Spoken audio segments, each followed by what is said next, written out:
Good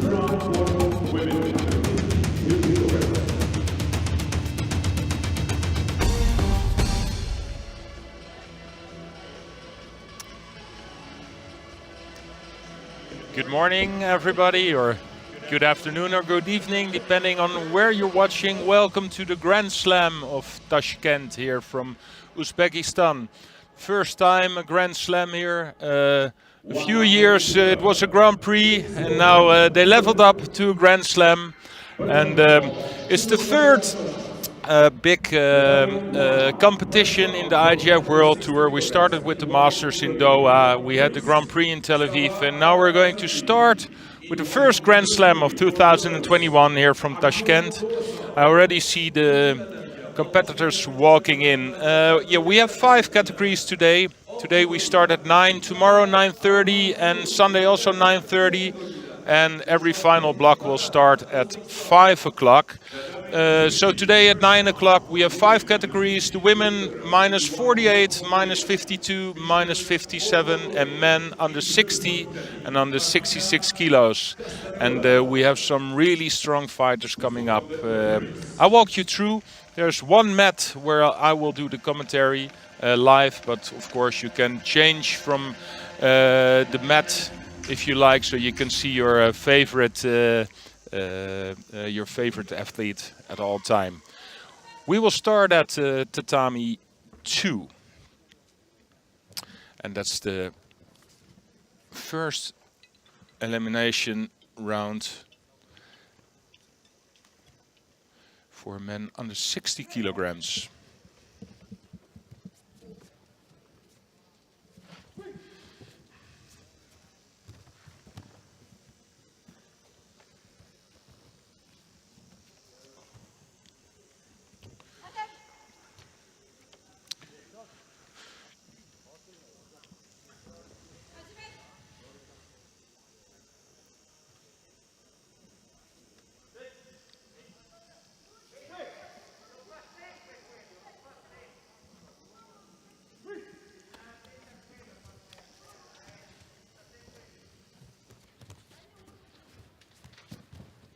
Nice effort there.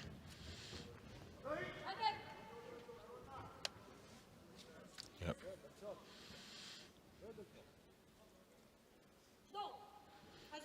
Judo being picked up by Baratov from Uzbekistan. Of course, this is for a lot of players from Uzbekistan good moment, because they can fight their Grand Slam. There are a few really strong players from Uzbekistan, and let's see if they're capable of winning a medal today for their home country.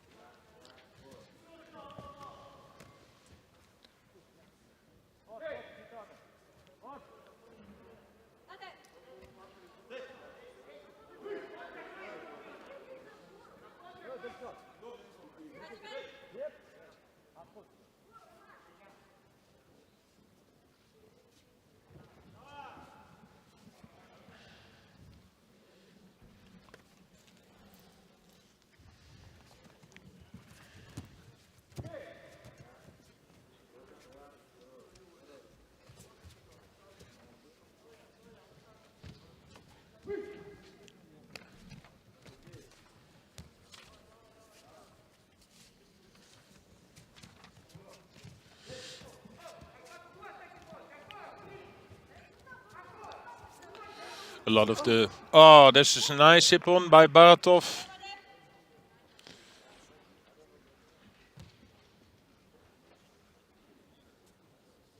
I want to say a lot of the stronger players we will see later on. In the 60 kilo category, the strongest from Uzbekistan is Lutfilayev. He's on form. Won a bronze medal at the Tel Aviv Grand Prix and a second place at the World Championships in 2019. So we can expect something from him. some other players in the minus 60 category to watch. Of course, the highest seeded, Nagayama from Japan. I don't know exactly how the Olympic team of Japan looks like. The number 1 is Takato, and they already told him that he will go to the Olympics, but that was of course last year, but I don't think they make a change anymore. But still, Nagayama, I think today is the man to beat, and we will see him later on.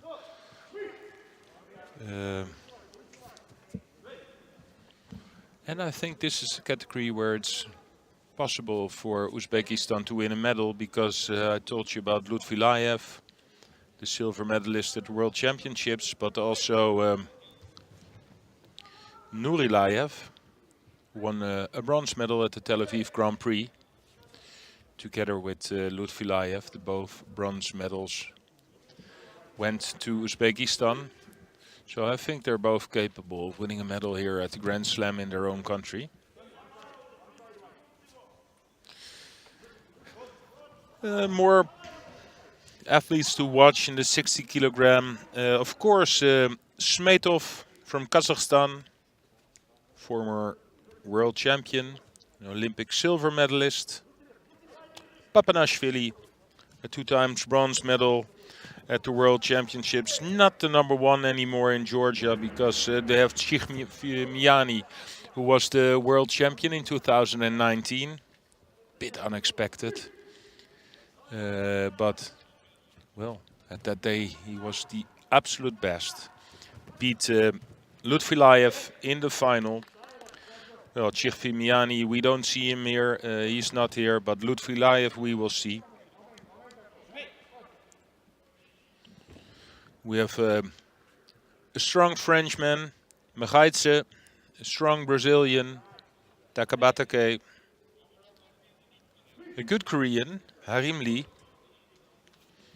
So, enough fights to look forward to.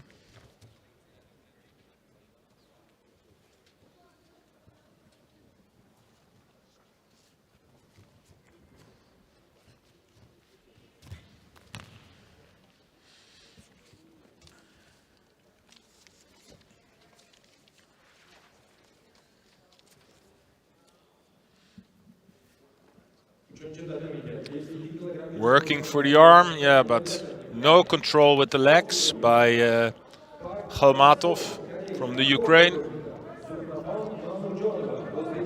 Fighting D'Angelo from Italy.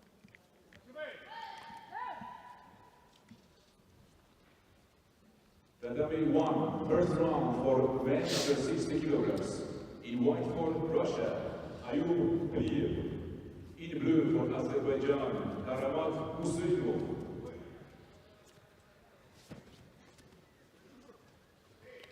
Got a Kuruma attempt by D'Angelo. Look at Newaza's style here from Khalmatov, wrapping his arm inside of the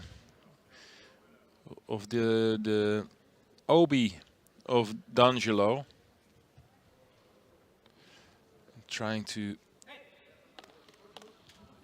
turn him around, but took too much time.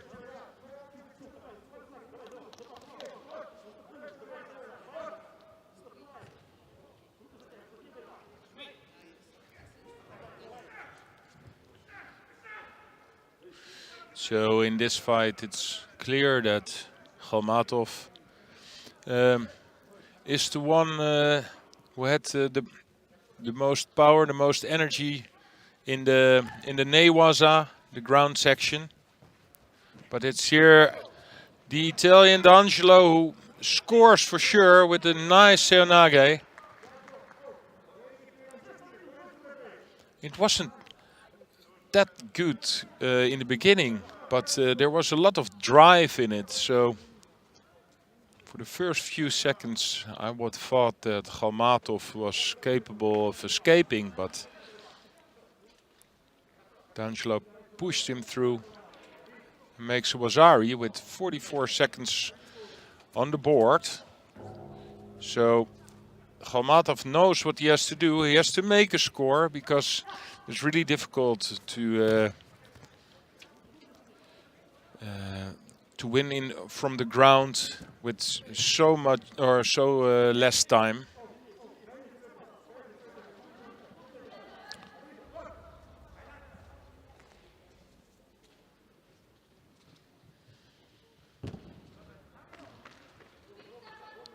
And it's also still possible for D'Angelo to get another Shido. The W1 next contest, first round for 960 kilograms. In white for Italy, Diego Rea. In blue for Germany, Maximilian Heider. Oh, this could be dangerous for D'Angelo, but he knows that he can get one more Shido, and he will get this one now. So it's now 14 seconds for him to just stand, maybe do something. Khalmatov tries to work himself into the body of D'Angelo. And there it is again, the shoulder throw, and it's good enough. So, good win by the Italian.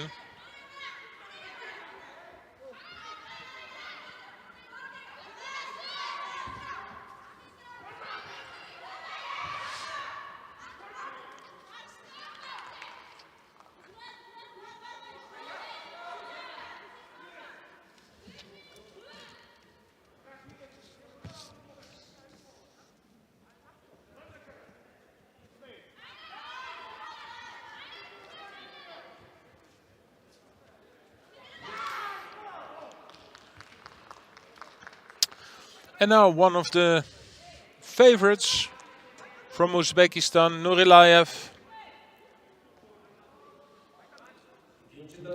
He showed some good form a few weeks ago in Tel Aviv at the Grand Prix by winning a bronze medal.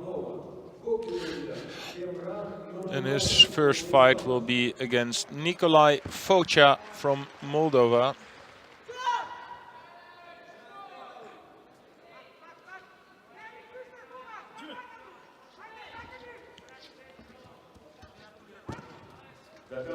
So let's see. Grand Slam in your own country.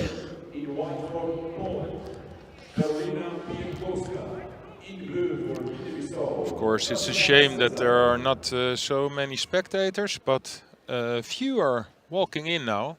We're really happy to see this, because not in every country it's possible, of course.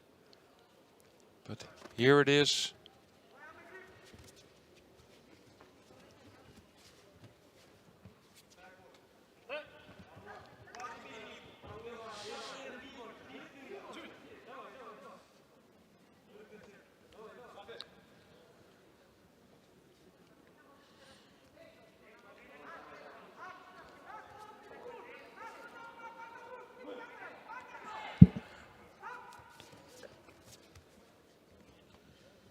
Strong gripping by Nurilayev with his left hand, controlling the sleeve of Foca.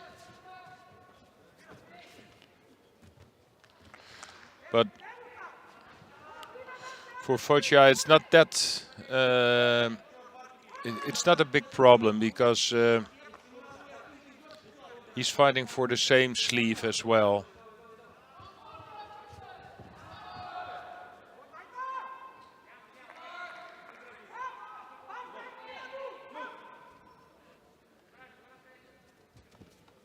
Oh, good effort here.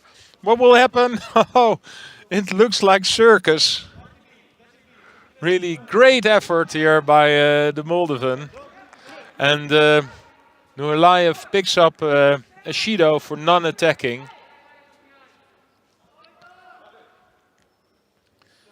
It was a big effort by Foca, but he could not pin Nurlayev down on his back.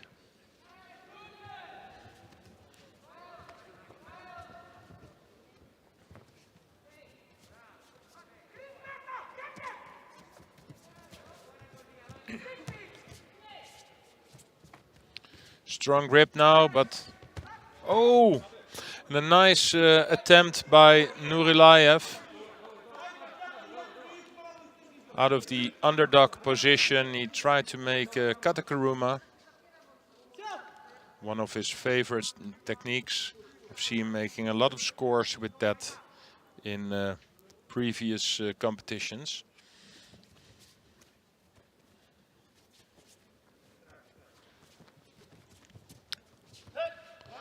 But it's Focia who really has the upper hand here in this fight.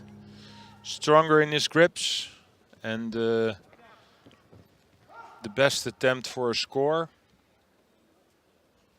1 minute to go. But this is close. Good Kouchigari by Nurilayev. But Focia could turn to his stomach just in time.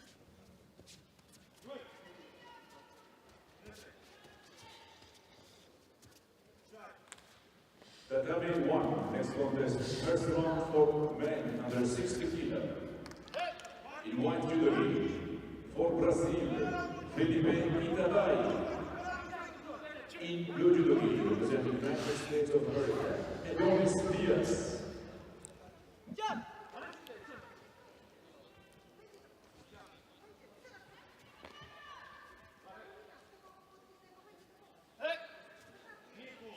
I think another Shido for both.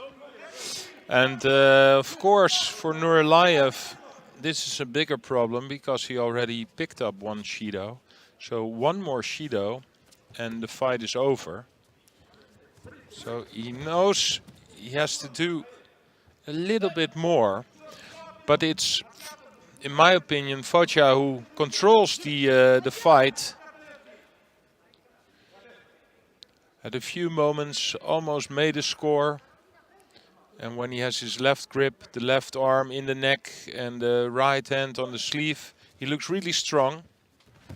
But oh, just in the last second, it was Nurilayev again with his throw tucked underneath. But it's golden score now. Referee is telling the coach of Nurilayev to keep it down a little bit.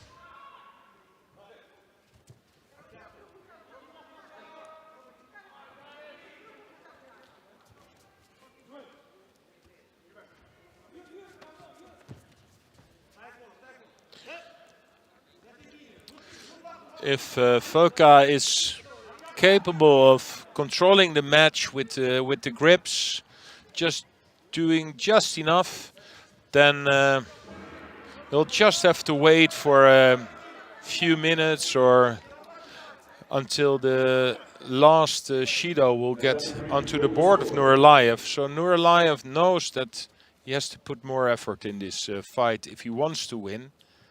Of course, there's still not a score on the board. And the person who scores, and I think this is a score, this is a Wazari. So it's Nurilayev who wins. Dropped down on that side for 3 times with the katakaruma, but now turned it the other way around. Still the same side, but not to the back, but more to the front with the seonage. And scores a Wazari.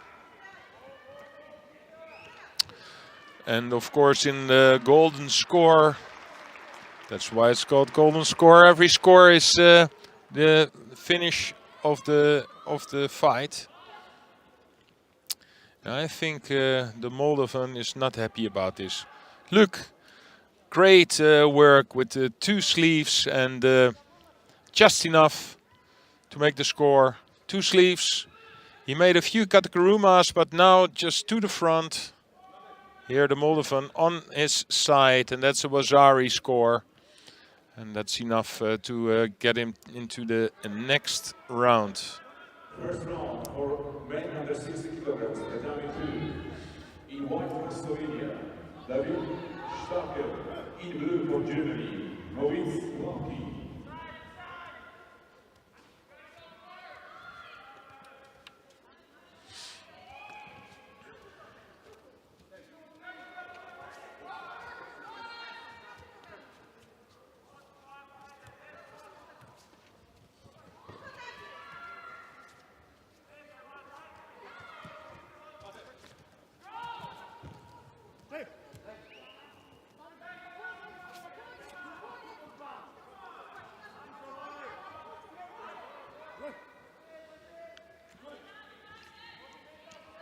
On the mat now for Slovenia, David Starkel, and in blue for Germany, Moritz Plavki. Both fighters already a few years in the competitions, but not winning a lot of big medals. Still waiting for their first Grand Prix or Grand Slam medal. So maybe today is the day. At least for one of these two, because in the elimination rounds, you know, if you lose, then you're out. You don't have a repechage. You still get the repechage when you come to the quarterfinals. If you lose before the quarterfinals, then you're out. So it's possible that you traveled all the way to Tashkent and have one fight. Important first fight.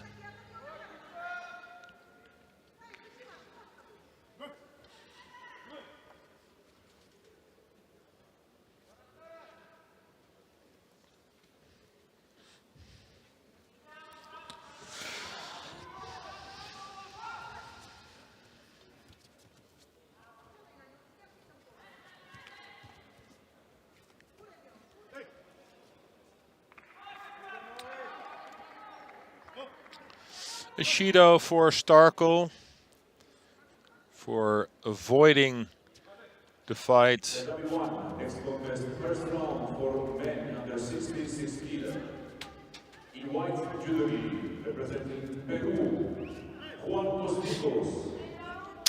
It's left-handed against a right-handed player, and they both like to have the arm on the back of their opponent. But I have the feeling that Plavki feels a little bit more confident with this style. That's why Starkel is trying to break the grip all the time and puts his right hand not on the back, but oh, here it is. Now he's trying it. Ooh, Uchimata attempt by Plavki. Starkel knows he has to do something. There's a Judo on the board for him, and so he needs to take a little bit more risk. But that gives Plavki also more chances to score.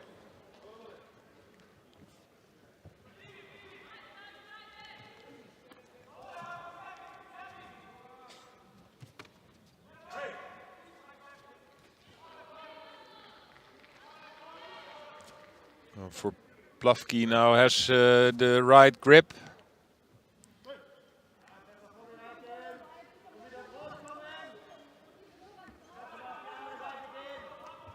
The coach of Starkel tells him that he has to move a bit more, attack with his feet, because the fight is so pinned on the kumikata, the gripping, the hands to put them on the right position, that sometimes you forget to use your feet. What Plavki does now.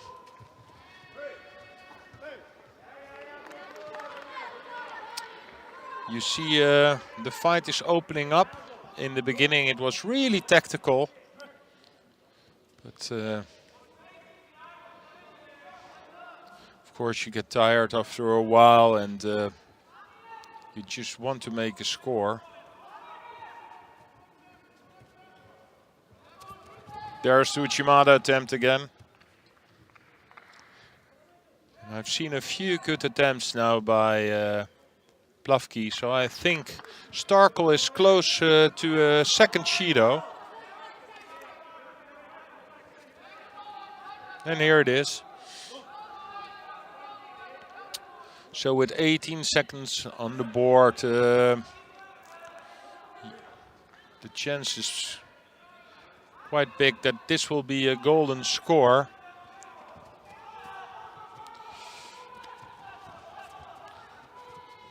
And it's Starkel who has to do a little bit extra. First few minutes he wasn't that confident, and he fight a little defensive, but that's not good anymore, because with 2 Shidos on the board, so you know, 3 Shidos, then you're disqualified. Ah, good Sudami attempt. Nice from Plavki. I think if he will do this 1 or 2 more times, he's also controlling the kumikata. He can finish it.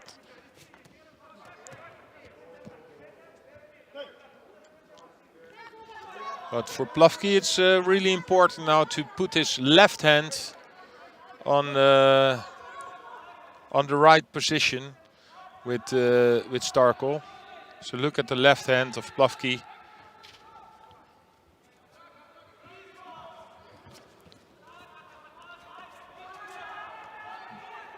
There it is again, but I think he's taking a lot of risk here.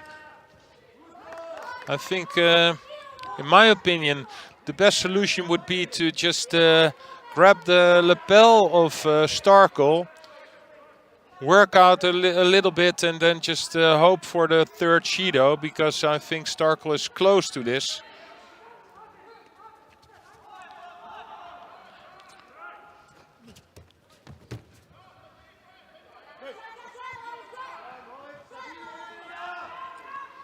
So the only chance for Starkel to get back in this fight is to take a lot of risk, to just throw over his arm and jump in with a big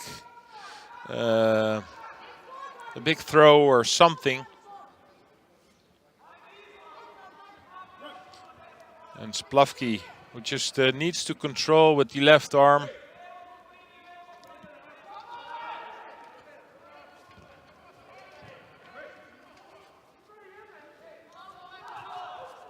Here it is now, yes. But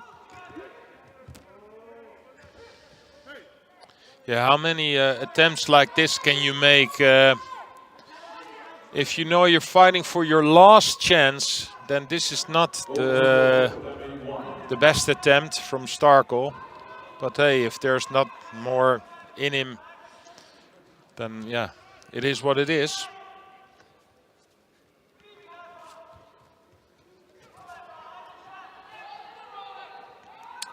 Here Plavki again controls the kumikata, makes the Sutami again, just good enough. Almost 2 minutes into golden score now.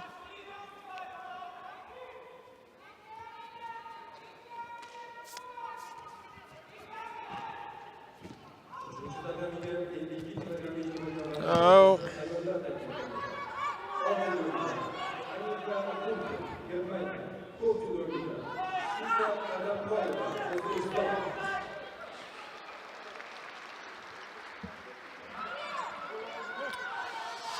And now Plavki gets another Shido. Yeah, it's an interesting fight, because I think Plavki already had a few moments to win this fight just by playing it a little bit more tactical.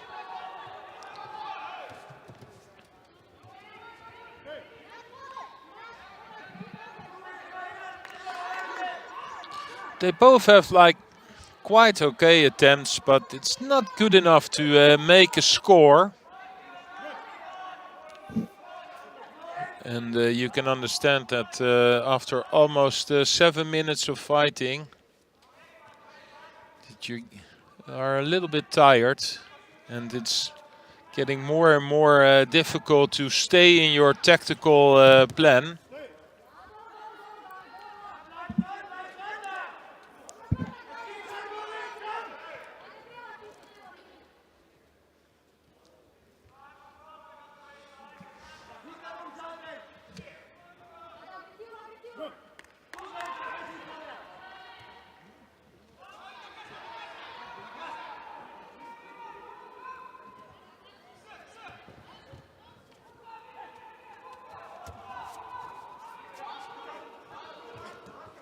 Oh!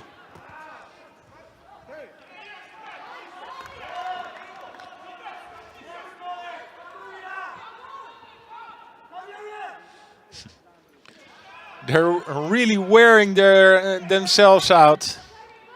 I think if you're watching this fight and you know that this will be one of the fighters you will see in the next round, you're happy with this because they have to give everything.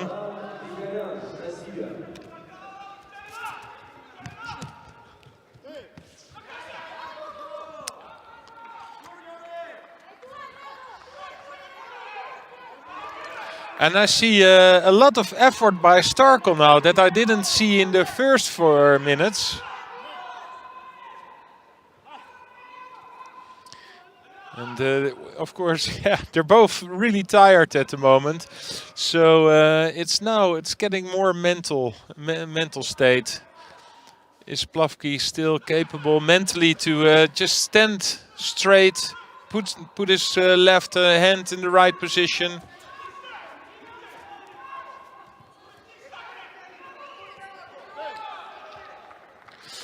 For Starkel, I think maybe he walked out and he will get a third Judo for that. He had to turn. Yeah, and here they gave the third Judo to Starkel. And that's a shame because after 8 minutes of fighting, he fought himself back into the game and just walked off the area.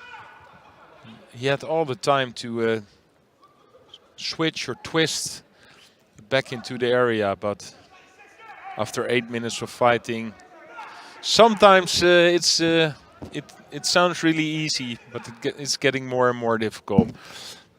Can we switch to tatami 1, please? Next contest on tatami 2 is first round for men under 60 kg. In white for Portugal, Rodrigo Lopez. In blue for Kazakhstan, Damir Golatbekov.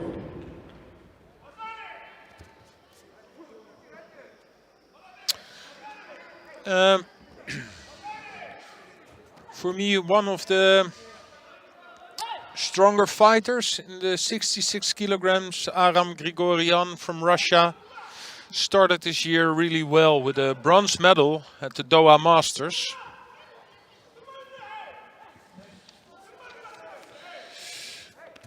But Mungandu from Zambia is giving him a hard time. And that is good to see.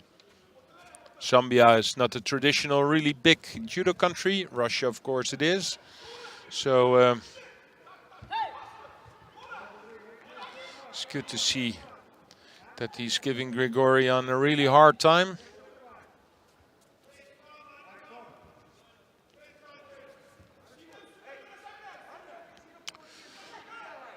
There are a lot of strong Russian fighters in the 66 kilo category. Not one, I would say, is the best. So for Grigorian, a day like this is really important.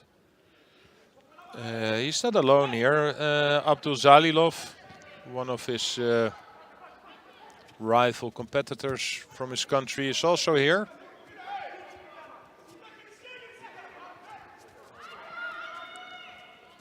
Grigorian wins by a third Judo for Mungandu.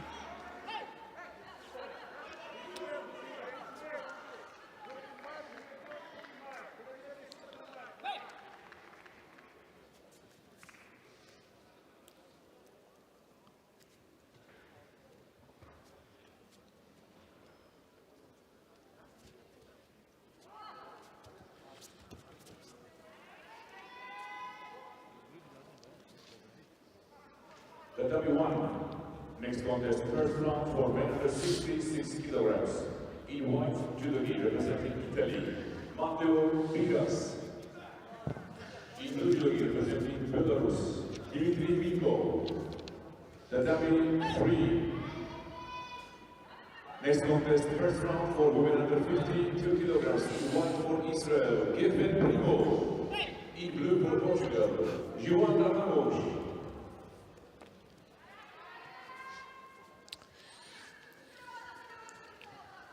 We stay on mat 1.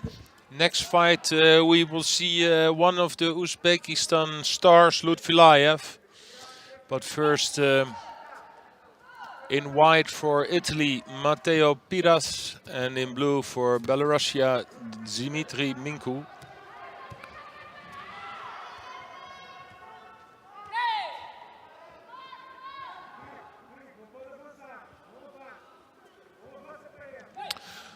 Minku, for me, also one of the outsiders today, with a second place at the Tel Aviv Grand Slam.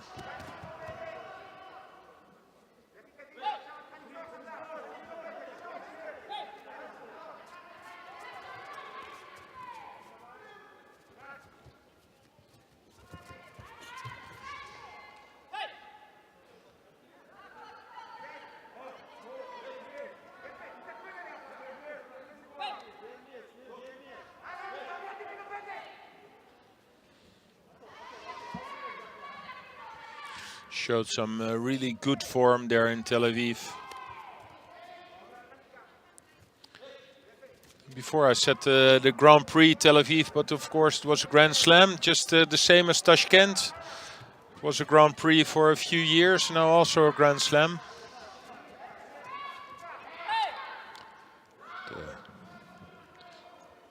The biggest difference, of course, is the amount of points you can get in a Grand Slam or in a Grand Prix.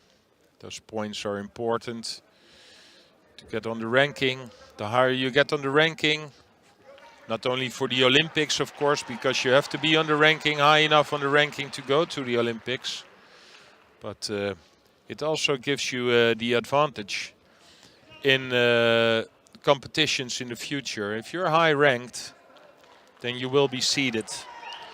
And most of the time it's possible that it takes a few more fights before you actually see one of your biggest rivals.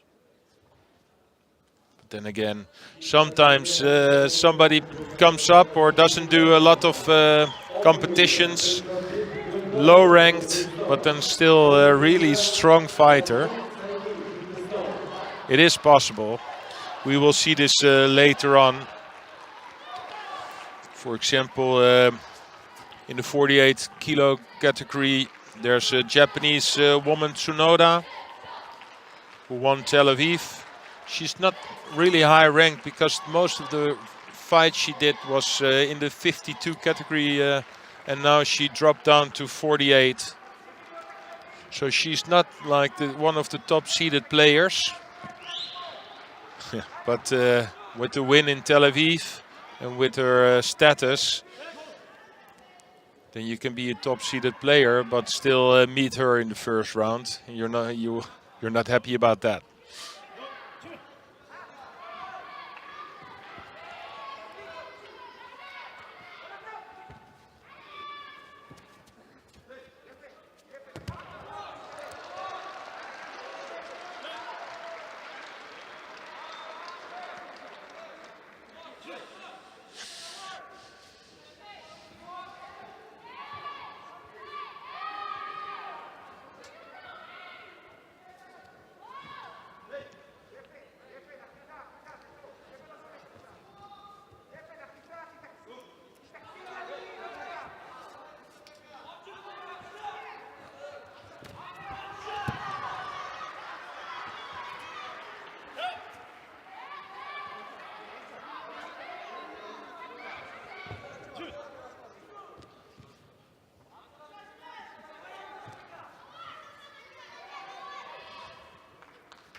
Yes, you saw Piras already looking at the referee because he knew what would come.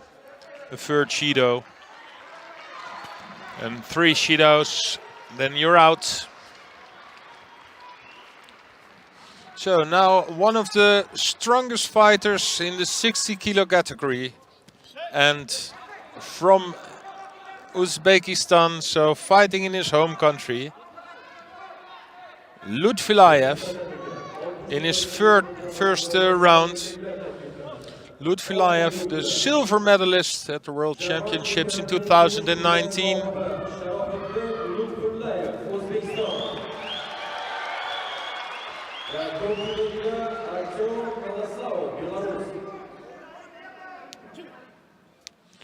So let's see if he's in form. We've seen him before at the Doha Masters in January.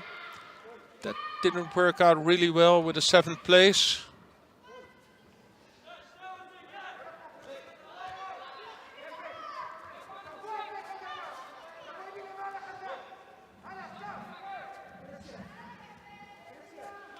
And a real nice left Uchimata attempt by Lutfilayev.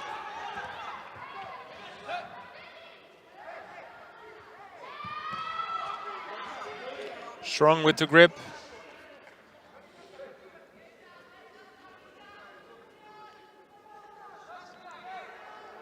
First Judo for the Belarusian fighter.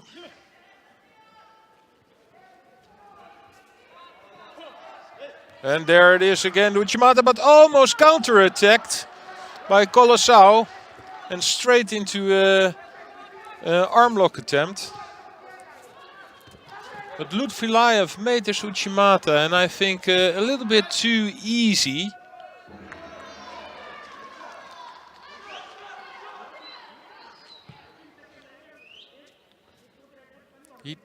He doesn't have to step in that deep. Oh, and a Taitoshi for Wazari. That was good. He was threatening with this Uchimata again, of course. Already seen the Uchimata 2 times and now switched it to a Taitoshi.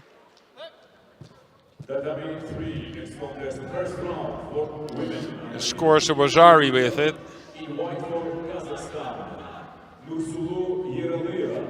In blue for Switzerland, Fabienne Kocher.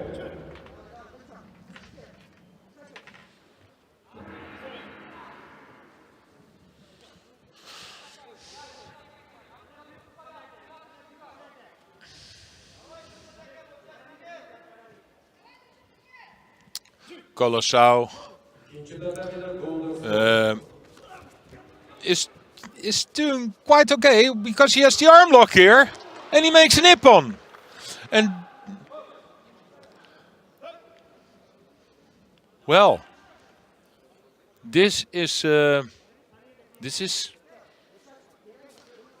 something I think nobody expected. I just wanted to tell that Colossal is 19 years old, youngster, one of his first fights on the international circuit. Of course, the winner of the Youth Olympic Games. So it's I would say a youngster that we will see maybe in the next years. But I think Lutfilayev was too easy in this fight because this was already the 3rd time that this arm lock attempt by Colossal was there. And he just gave away his arm so easy. So Lutfilayev out. And that was really one of the competitors. I was thinking that he was capable of winning a medal. So big shock, I think, also for the country.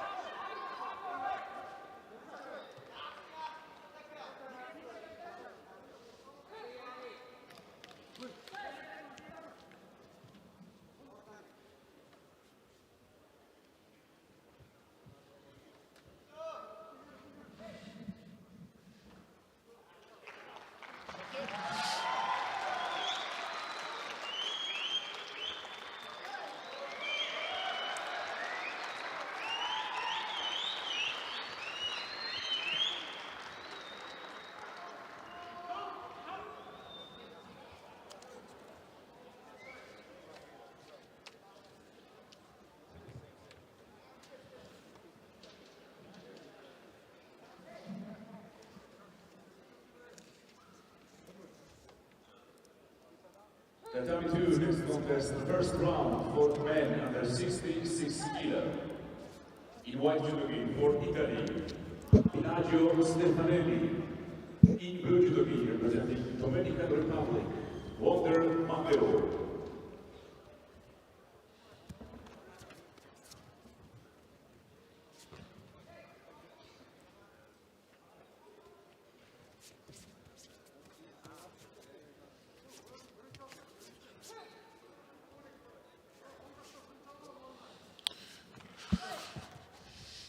Gerchev from Bulgaria, the number 5 of Europe in 2020.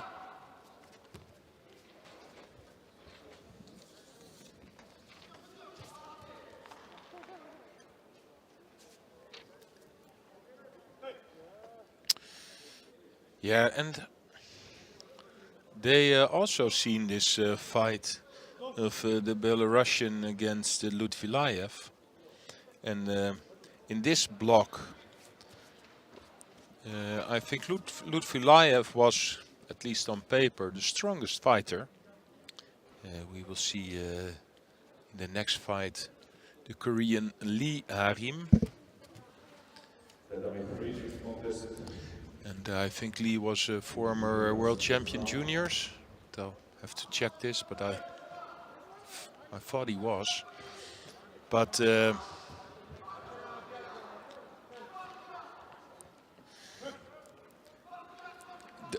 that's what happens every time with judo, because it's unpredictable, and sometimes I knew from my own career that you're lying in your bed, you've seen the draw, you think of, okay, this man will win against this man, or this will happen, or that will happen, and then most of the time something completely different happens. That's what life is. So for them, the winner of this fight knows that he's not fighting Lutfilayev. Maybe already had a tactical plan for it or something. But they're fighting Kolosau from Belarusia with this great arm lock.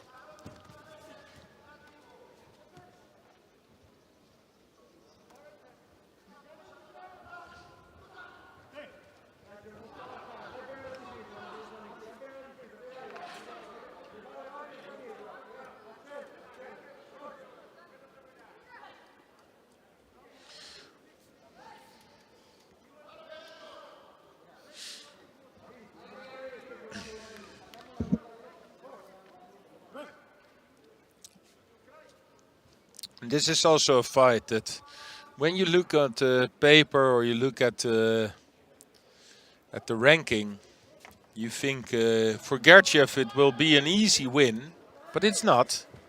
He's really close to score here though, but he has 2 Shidos on the board.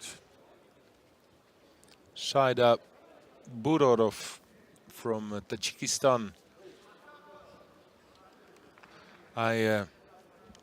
I don't know him.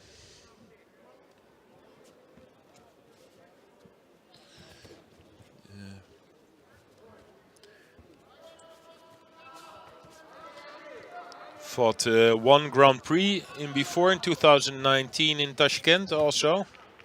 And now is second time in Tashkent, but now it's a Grand Slam, of course. But ranked number 360 or something, with a total of 6 points. So you would not expect that Gerchev has so much trouble with it. Now they're going to check something. The referee's on the side of the tatami. And you can see that Gerchev is not feeling comfortable about this.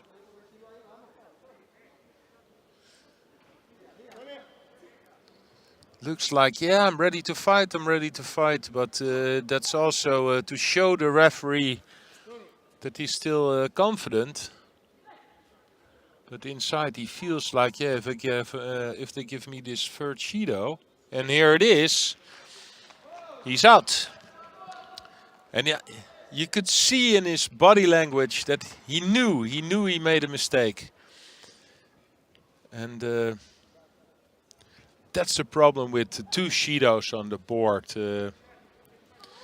Because then you can still put a lot of effort in the fight. But if you make one mistake, like for example, you walk out of the fighting area for a moment, or you grab a leg, but not really on purpose, but it just happens, then you're out. Before I said Lee was, I did not know for sure, world champion juniors, but he won a silver medal. Just checked it a few years ago already in 2015.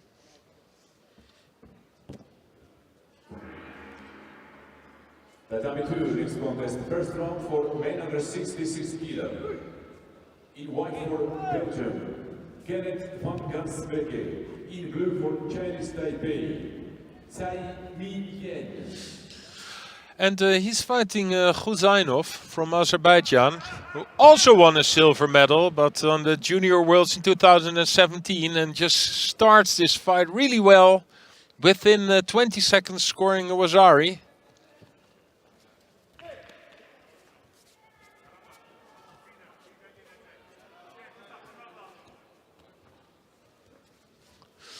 Khuzainov also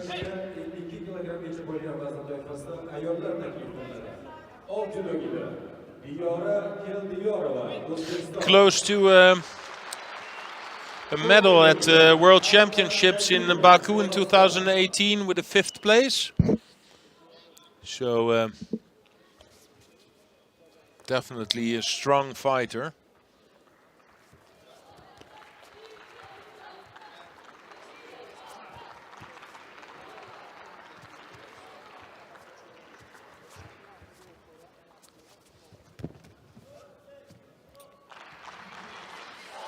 Oh, we have to wait. Harim Lee, small injury, so he's outside the contest area.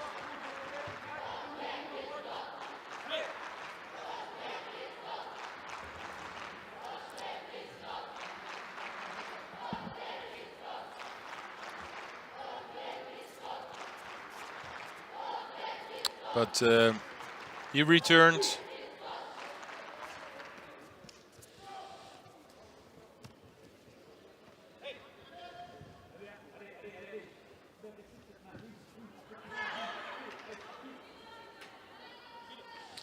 Some cotton wool in his nose makes it more difficult to breathe. But yeah, if you have a bleeding nose, you have to do something. I don't know how much they put in, but it's still, yeah. But you can see that the cotton wool is not inside his nose just enough. You have to put it in a little bit deeper, and everybody is used to this at the moment, because we all have to do the PCR tests for COVID. So somebody sticking some cotton inside of your nose. That's something a year ago we did not know about this, most of the people, and now we all know. It is what it is.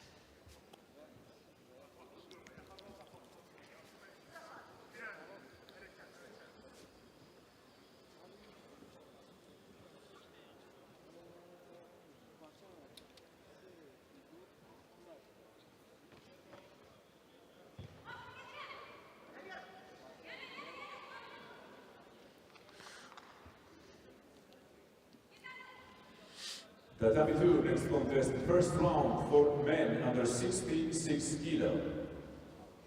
In white for Ireland, Nathan Burns.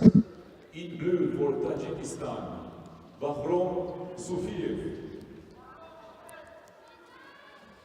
Well, there he is again. Yes, and he walks on. Just they put like a lot of cotton now in his nose and put it a bit deeper. Gets onto the tatami, and the first thing they'll give him is a Shido. So not the best minute in his life. And with a Shido on the board and Wasari down. Wasari for Gusainov. It's difficult for Lee. Some good Newaza here, but he's strong enough to keep his arms close to his body.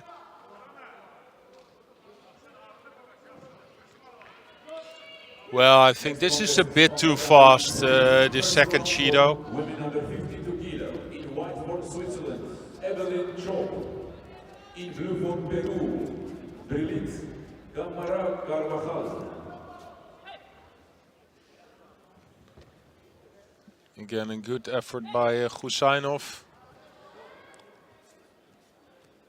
Pulls him into the Newaza. And it's not only that he feels strong in the Newaza, of course, he's now on the good side of the score. So with 2 Shidos on the board and a Wasari, you know, every second counts. Still 2 minutes on the board, but if you manage to pick a few seconds on the ground, that's good for you because, yeah, of course, on the ground, it's really difficult for Lee to make a score.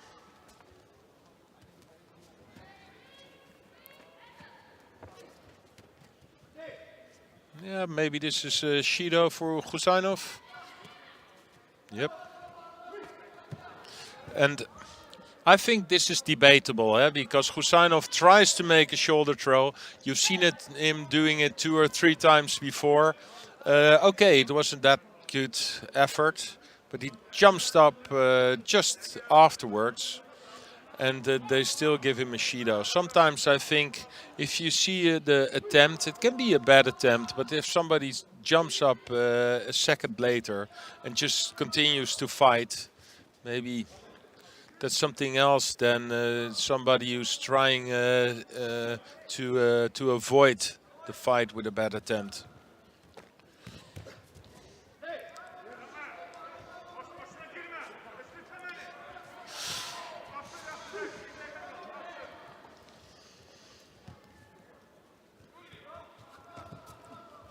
Well, this is a good attempt by Lee, but a good counter attack by Gusainov. I don't know if this was a score, because he put out his arms, but yes,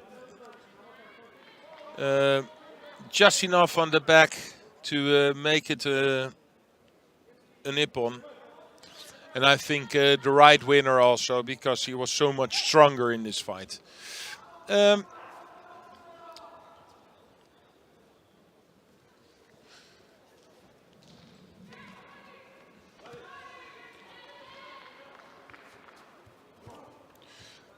Next fight on tatami 1 in white for Mongolia, Engtavian, and in blue for Turkey, Mirak Akus.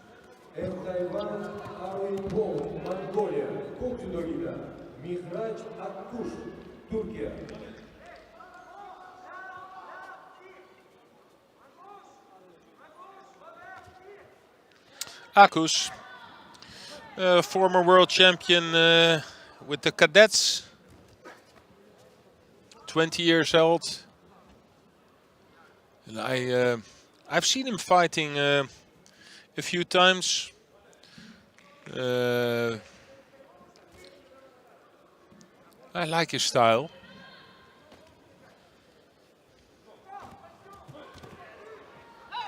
Very aggressive in his gripping, and this is one of the attacks he tried to do, like some sort of, but here it is already, I think, a score, maybe not, close to a score for the Mongolian.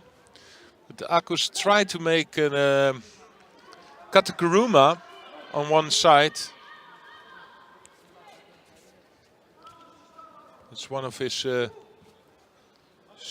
stronger attacks. Or in Japanese you would say Tokiwaza, one of his favorite techniques.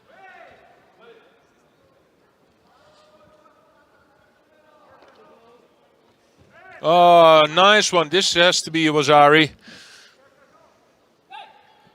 Good switch from left to right, Seonage.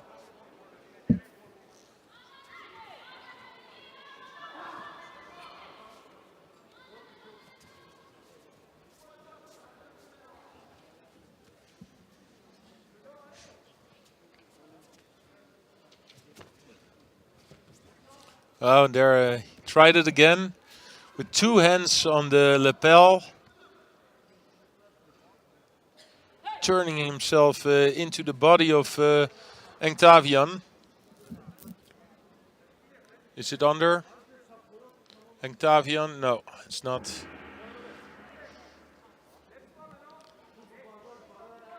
Well, a fun fight to watch.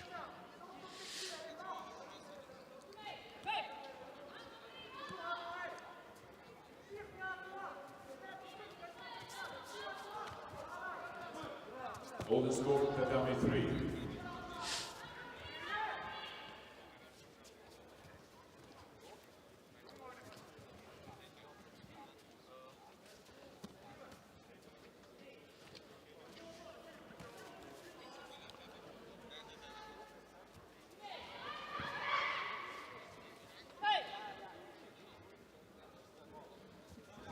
Oh, also a shoulder attack by Engtavian.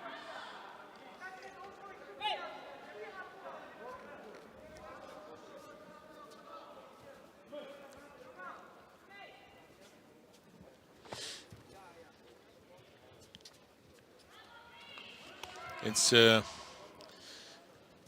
good to see that Akkus is fighting with the left stance, but makes the big attacks on the right side.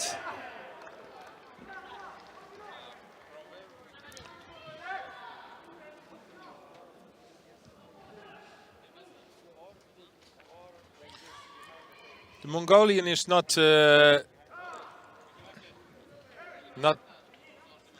that dangerous with his attack, so try to push Akkus outside of the contest area to try to make another Shido, but it's good that the referee doesn't give it.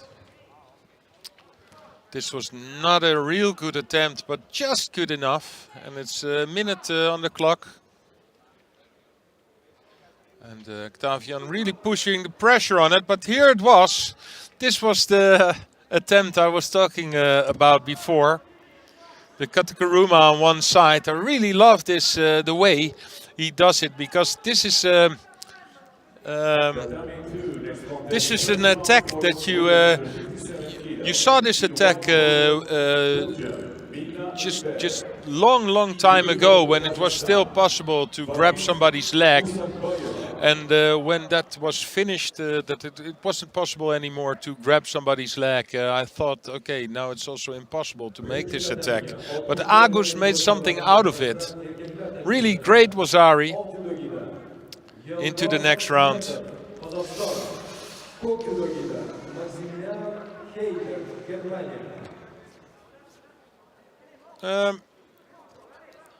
Now for me, one of the favorites for today.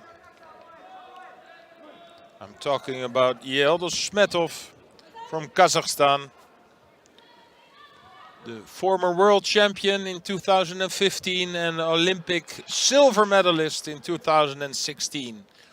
And he's fighting Maximilian Heider from Germany.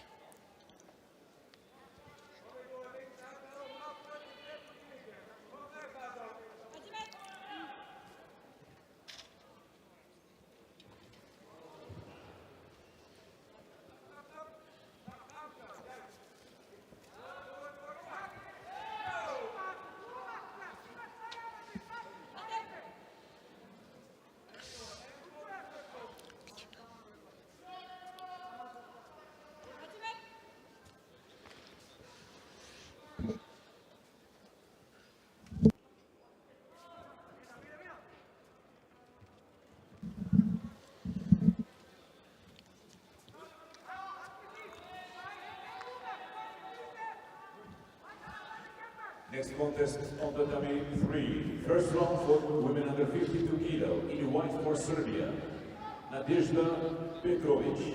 In blue for Australia, Inga Easton.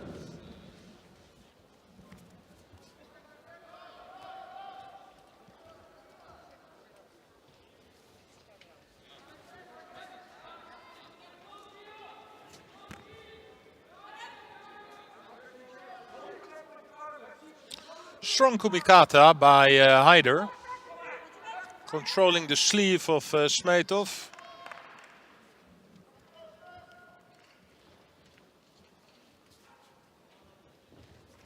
Oh, really fast left Tayatoshi. I've seen him doing this many times. It's so fast. And out of nothing, so there's no gripping. They're standing in front of each other without any grips, and then he just grips and jumps in with the Tayatoshi. So fast.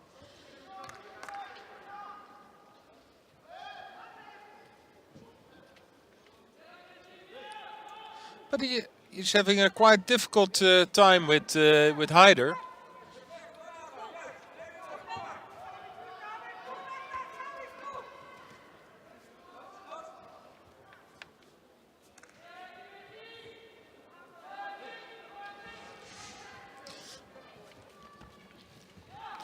Haider, yeah, I would say like a typical, no, not a typical German fighter. Just like all the German fighters are real strong in kumikata. That's just something they train a lot in Germany. So they're all good in gripping.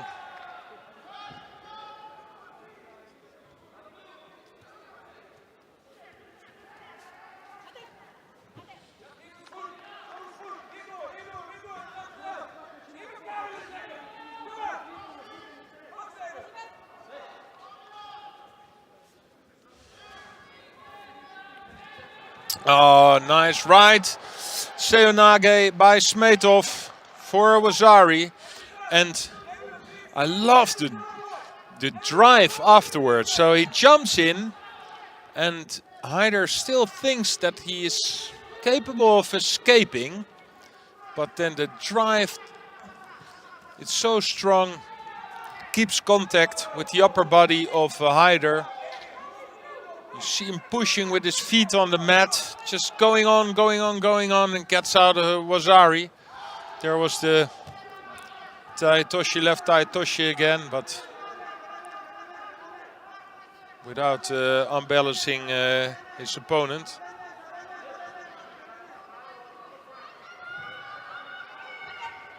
Oh! Well, that was a real big right, Seonage.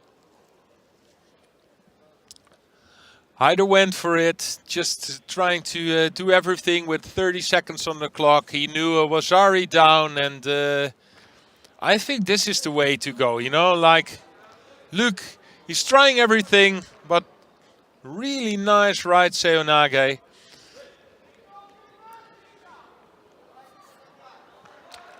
It's great to see, you know, if you're Wazari down in 30 seconds, yeah, just go for all or nothing. Well, this was nothing for Haider, but good for us because we can see that Smetov is in good form. Here we see it again. Great control of the upper body of Haider. Look at this. You look at him, he's in a completely defensive posture. And from out of nothing, he just jumps in with his right Seonage. Great fight.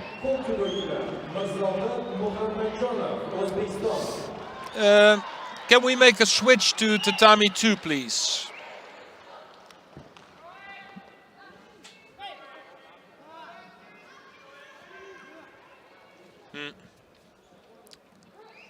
Representing Afghanistan. Please go immediately on tatami 1, representing Afghanistan. In white For me, one of the favorites of today, Nagayama from Japan. Tatami 1 representing Afghanistan. In white judogi, please go on Tatami 1 immediately. Ali Kozai Zelgai.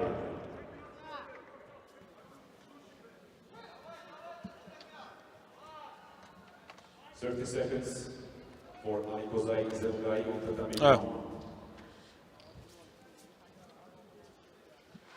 Tatami 3 next contest, first round for women under 52 kilo in white for USA. Angelica Delgado. In blue for Germany, Masha Bonhaus.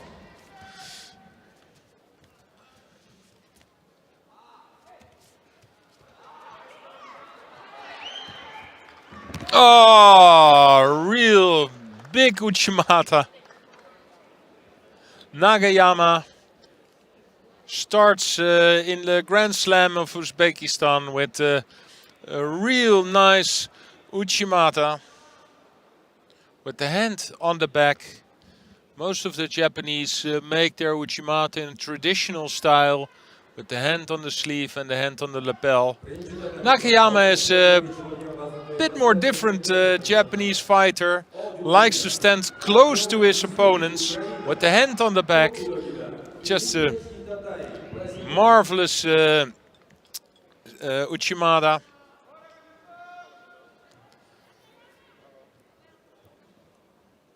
Tatami 2 next contest, second round for men under 60 kilo. In white for Mongolia, Hakbajams Urbold. In blue judogi representing Afghanistan, Saeed Duban.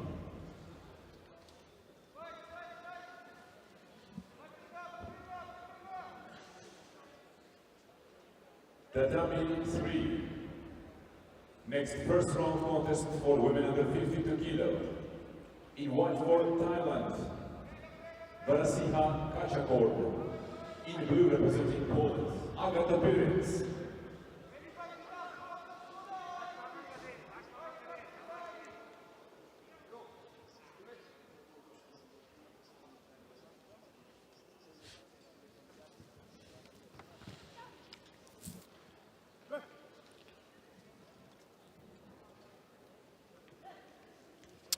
So the winner of this fight will face Nagayama in the next round.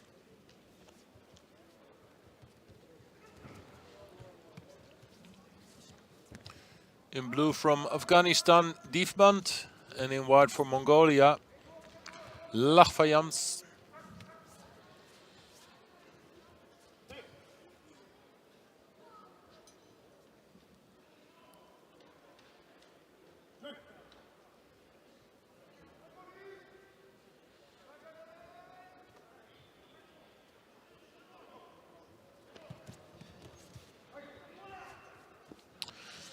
The Mongolian knows what it is to win a medal at a Grand Slam. He won the Yekaterinburg Grand Slam in 2019.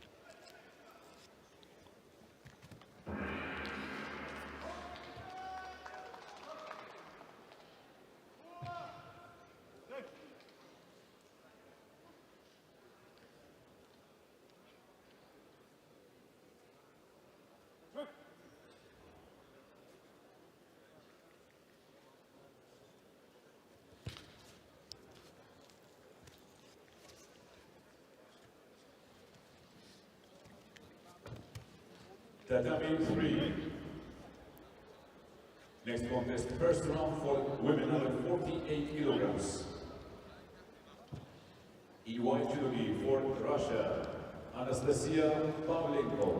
In blue judogi for India, Shushila Devi Nikmala.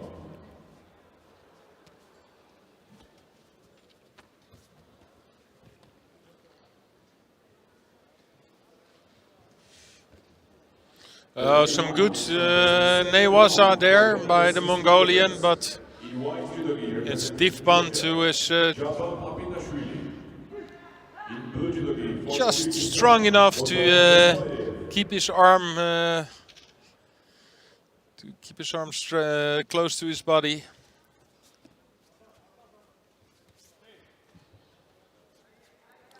But it's the Mongolian who looks very confident at the moment.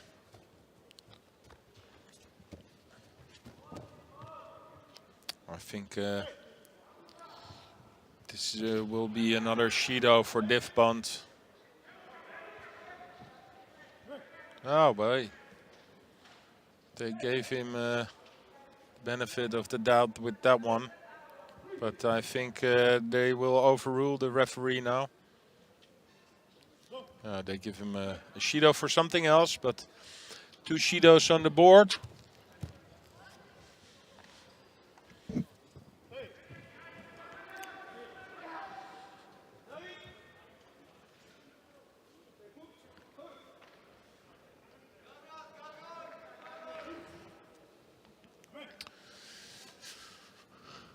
Lachvayams, I think he's fighting a little bit, how do you say so, messy, like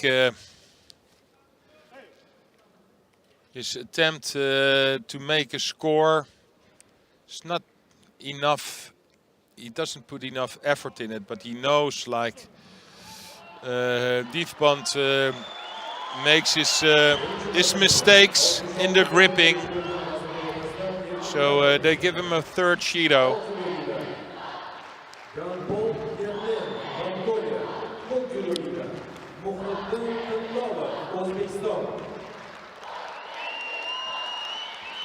So the next round, round 2 for men under 60 kilo, in white for France, Megaitse, and in blue for Italy, D'Angelo. For men under 60 kilograms, tatami 2. In white judogi for France, Luca Megaitse. In the blue judogi for Italy, D'Angelo.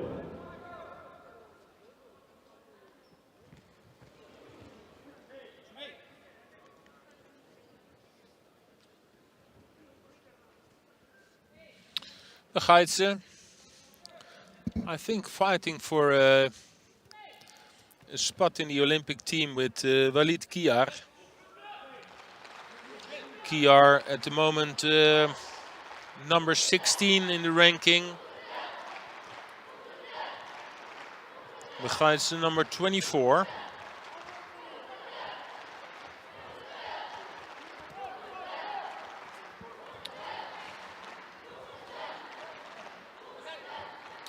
And it's Megaitse who opens up the score with the Wazari.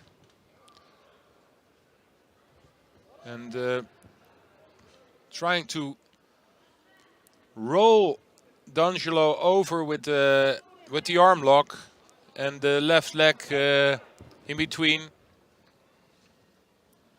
I think it was called Mate.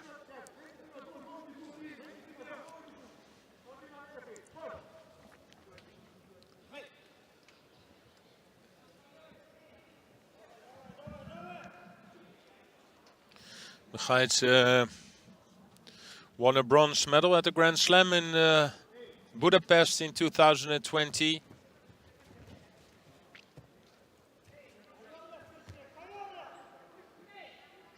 And again showing some good newaza here.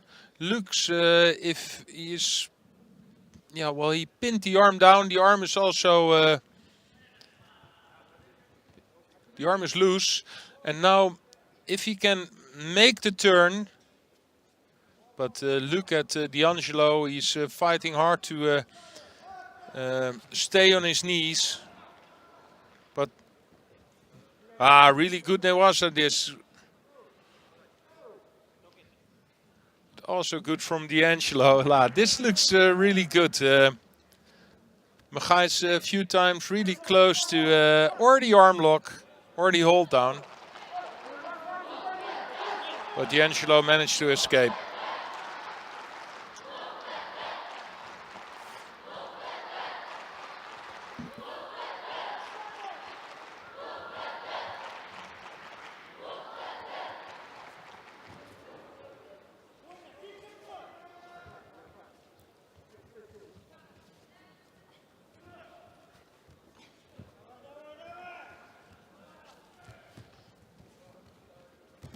Oh, really nice. Next contest on tatami 3. And again with the arm lock.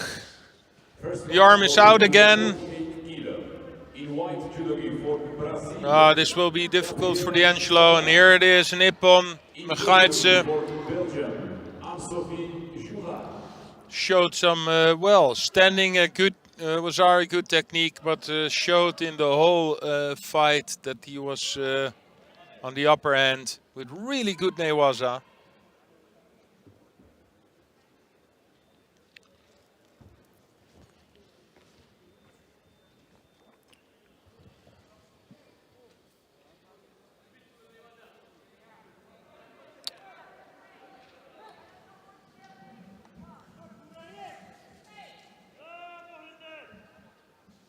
Let's switch to tatami 1 if possible. Second round for 160 kilo. In white judogi representing Turkey. Salih Yildiz. In blue judogi for Tajikistan. Where there are a few top players Kayum Zoda. in the 66 kilo category. Of course, the Korean Anbol is here. But also Gumboldt from Mongolia. I think he's one of the stronger fighters. And he's fighting Tilovov. And the crowd, of course, is cheering for Uzbek.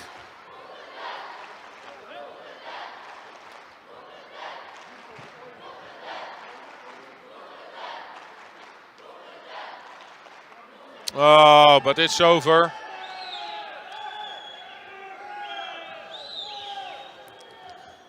A second Judo for Gumboldt and a third for Tilovov. Well, you can see that he's not happy about that.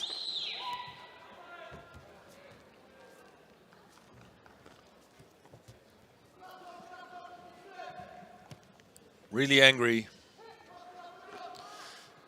And of course, if you're you're making a fight like this and you lose with a Shido 5 seconds before the golden score,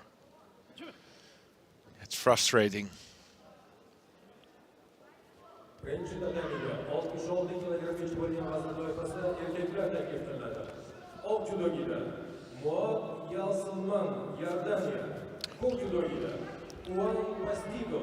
Two fighters of the, if you can say so, smaller judo countries. Elishman from Jordan and Postigos from Peru.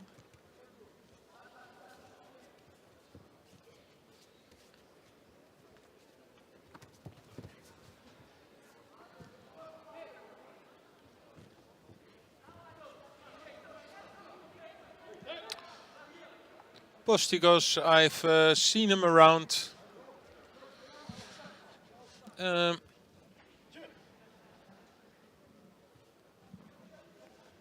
Few times close to medal.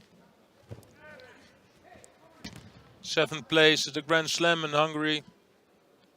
7th place in Tel Aviv in 2020.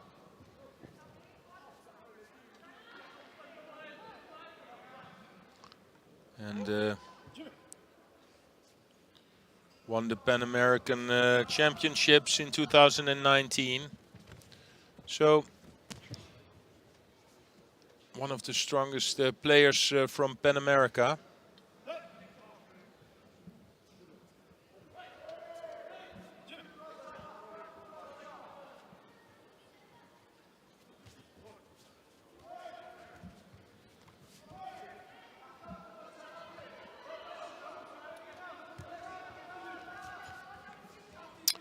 For the Jordanese, this is his first Grand Slam.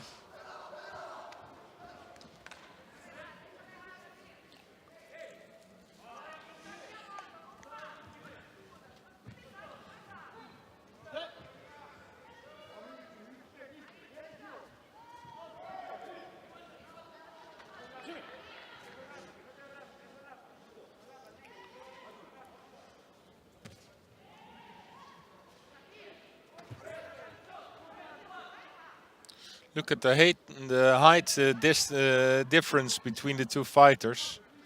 I think fighter from Jordan is about 1 head taller. Oh, good effort there.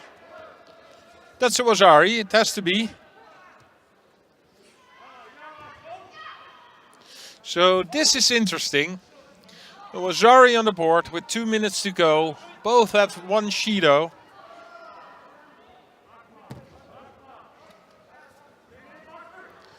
So it's Postigo who knows that he has to put a lot of... oh, they cancelled the Wazari.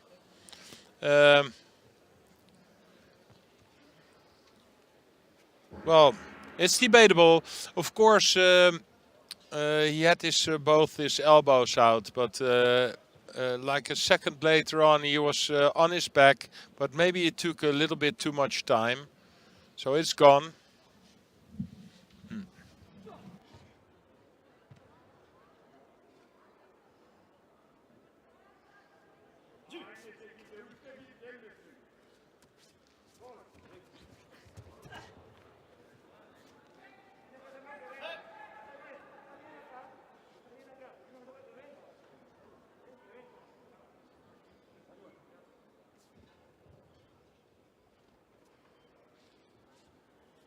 Tatami 3. Next contest, the first round for women under 48 kilo. In white judogi for Romania, Monica Ungurianu. In blue judogi for Italy, Francesca Milani.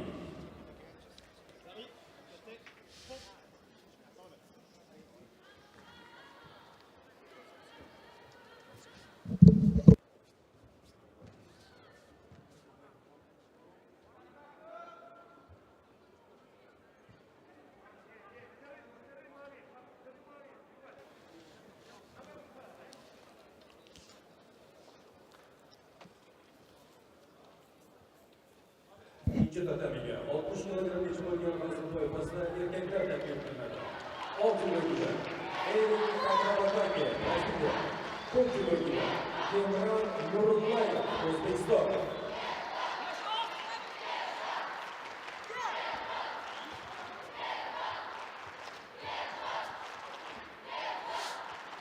Postigo trying to make a katakuruma. He's not allowed of grabbing the leg, but he tried to pin the leg with his elbow. And it's a third Shido for Elashman. And I think the right decision. Of course, you know, he was trying. It was not that Postigo did a lot more. But, you know, if you have 2 Shidos on the board, you have to show a little bit more. That's something he can take home if he watches the fight maybe later on.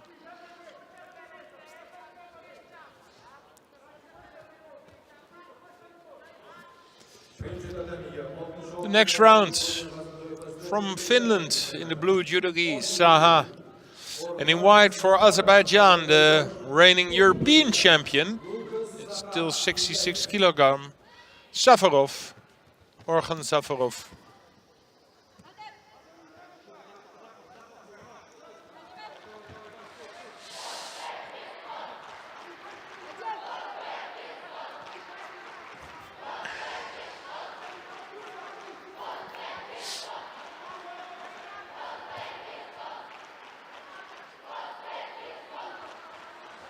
Safarov, a fighter already with a big career. 5th place at the Olympics, medal at the Worlds, winner of the Masters, 2 times a Grand Slam winner, and now the European champion in 2020. So definitely one of the fighters you want to watch.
Oh, nice outside Kosoto attempt by Safarov.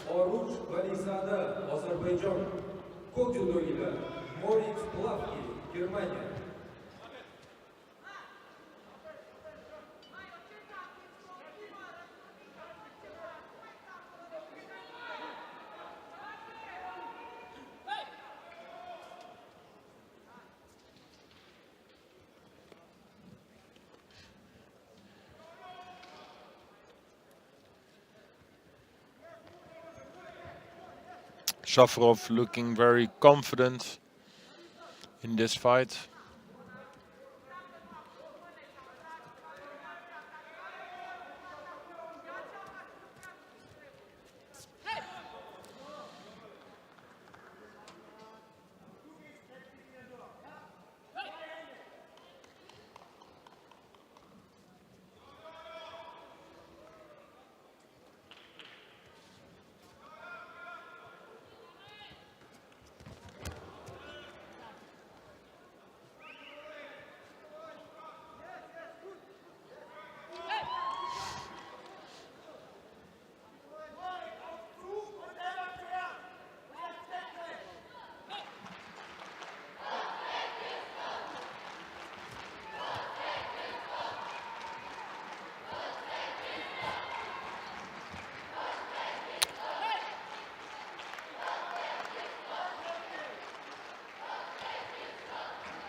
Oh, here it is again. But Sa is giving him a hard time. And has difficulty now because you can see Safarov is a little bit stronger in the kumikata. But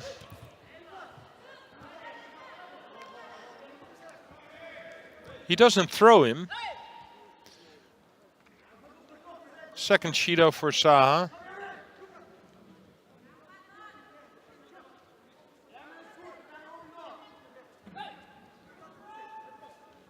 Saha is doing everything he can. He stays in a good tactical plan.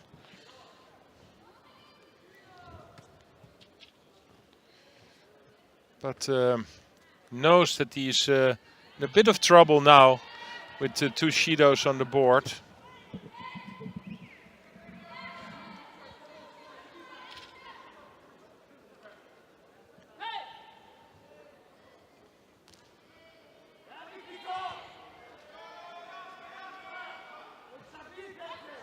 Yes, yes!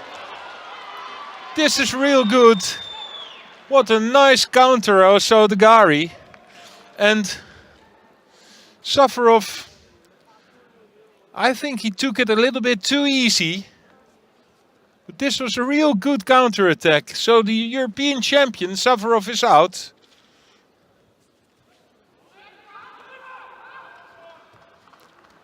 What a good throw of Saha. And with two Shidos on the board, but he just did his best, just tried to stay in his tactical fight, what he was doing. And Safarov really made this also Dagari, but not with the full energy, just too easy. And it was really good counter-attack. First round for women under 48 kilos, tatami 3. In white for Republic of Korea. Round 2 for Grigoryan. We saw him before.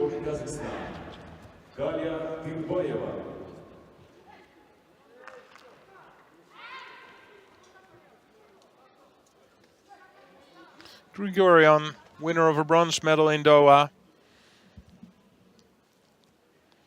Well, I know for sure he didn't expect Safarov to lose, because that would be his next fight. But it's not Safarov. He will be fighting Sa if he wins this fight against Nakano from the Philippines.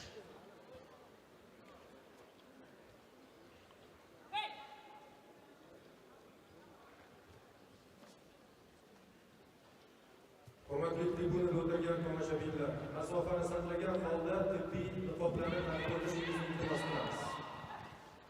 Qaytaraman, tribunada o'tirgan mehmonlar, masofani saqlagan holda tibbiy niqoblarni taqdim etamiz. Iltimos.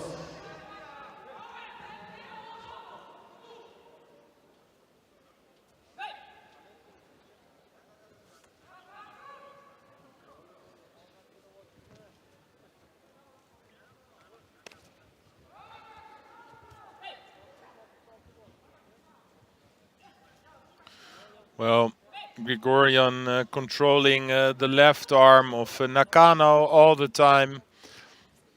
Doesn't make big attacks. It's 2 Shidos on the board, so maybe now a 3rd Shido for Nakano.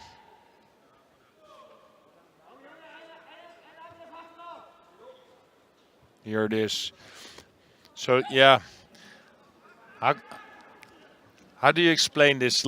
Yes, like in a business-wise, winning a fight in a business-wise. Like, you know, maybe you can throw him, but you know for sure that if you just control the sleeve, you don't take too much risk, your opponent will get 3 Shidos. And that's also, of course, not the most spectacular way to win a fight. But if you're there on the tatami and you're fighting for a medal, you're fighting for points to get to the Olympics, things like that. Sometimes you have to win a fight like this without any risk. Because we saw before with Safarov, but also with Lutfilayev.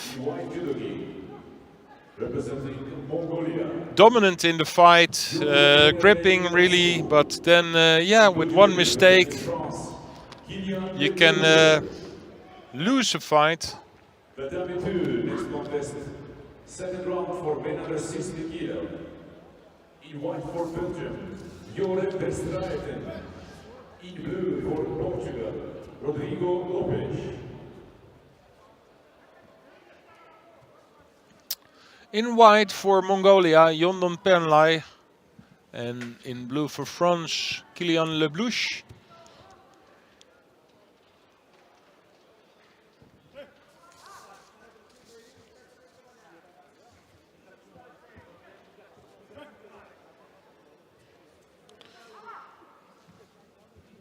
We have 2 strong Mongolian fighters in the 66. Of course, Gumboldt. This is the 2nd one, Yondon Pernlai.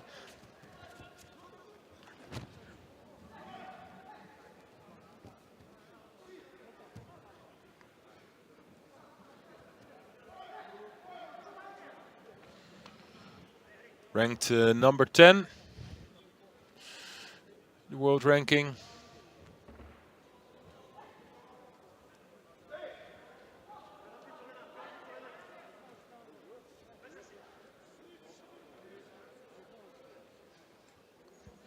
I think Gumboldt is the stronger fighter, but they're both high-ranked, capable of winning a medal on the highest level.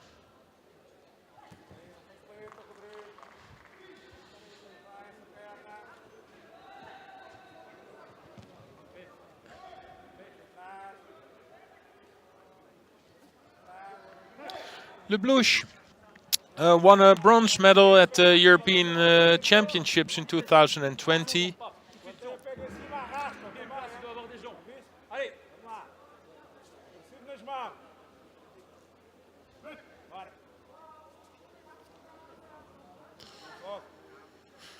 Tatami 3, There are a few strong fighters from France in 66 kilograms.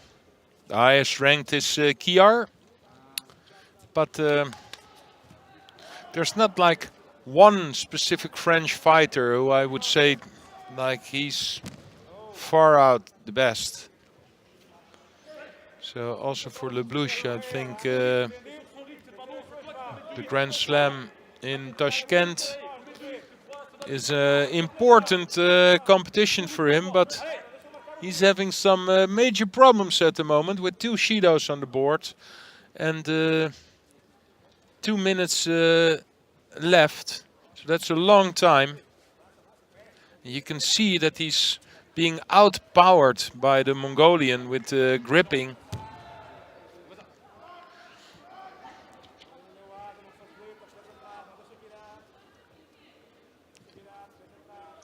Well, he ducked underneath with his head, or maybe the Mongolian already grabbed. It was difficult to see if this was ducking or it was the gripping of the Mongolian, but I think it was ducking underneath.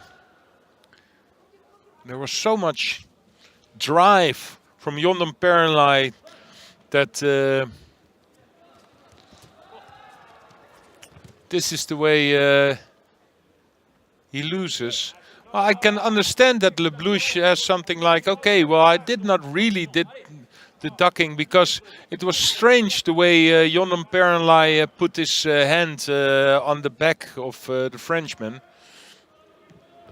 But you know, 2 Judos on the board, if you're there, you know, you have to fight out and you have to keep your head straight. Birinci tatamiga 66 kilogram vücudu yig'ilmasida erkaklar taklif qilinadi. Oq judogilar Dmitriy Minkov, Belarus. Ko'k judogilar Alijon Safaraliyev, Tojikiston.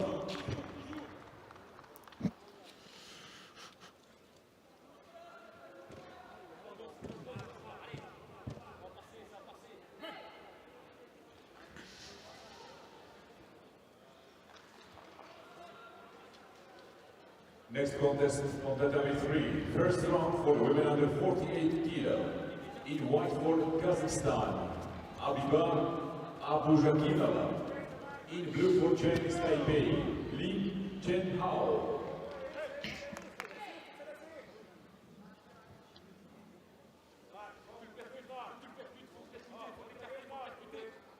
C'est parti, allez, allez, c'est encore trop statique sur tes jambes.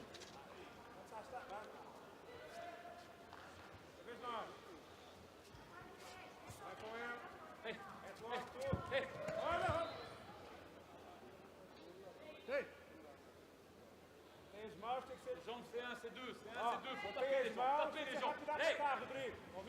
Action sur les mains, décale-toi, action sur tes jambes.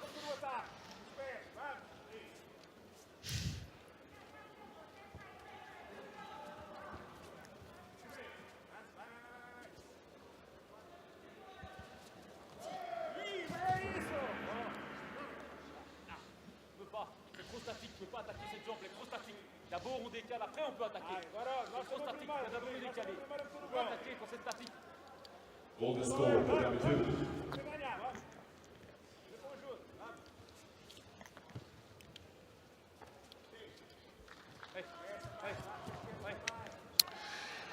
Nice katakuruma by Minku from Belarusia for Wazari. It was Safaraliev from Tajikistan who had a stronger grip, he thought. But I think that was the tactic of Minku. If you see the size of the guy from Tajikistan, he's so tall. So, and there it is again.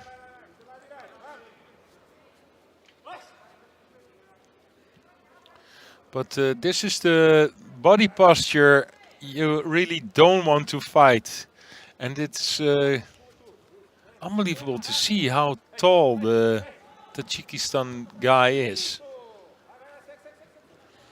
And then with the overhand gripping, and the other hand on the lapel. Oh, and here it is, nice Ouchigari. Maybe close to Ozari, because the elbow was out. But there you can see the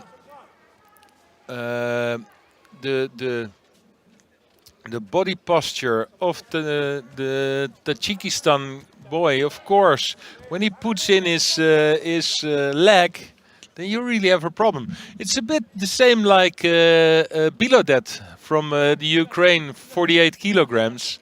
That when she puts in her leg with the Ouchigari, it's really difficult to get out of this because of the length of the legs. Let's see if he can manage to do it again. He still has 1 minute and 20 seconds to go. Of course, Minku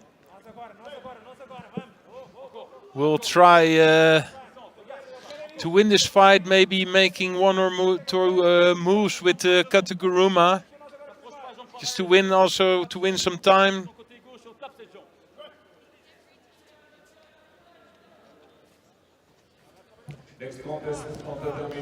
Still, you know that the Tajikistan boy has this Ouchigari, and I don't understand that Minku is walking straight forward every time with his right leg out.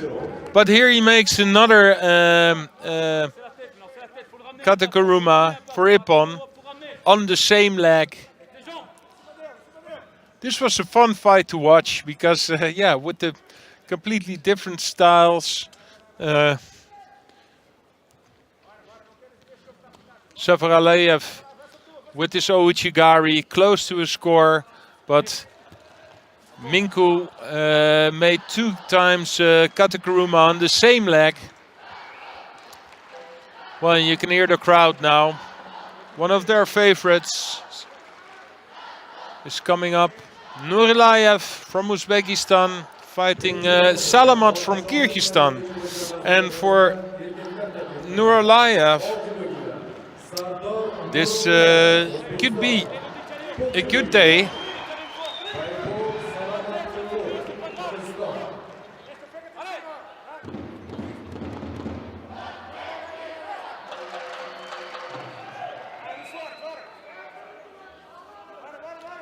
Told you before, he's in good form, Nurilayev, with a bronze medal at the Grand Slam from Tel Aviv 2 weeks ago.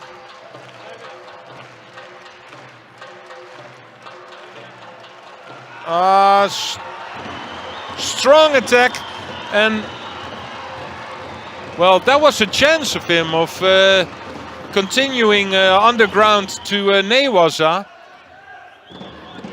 but he let that go.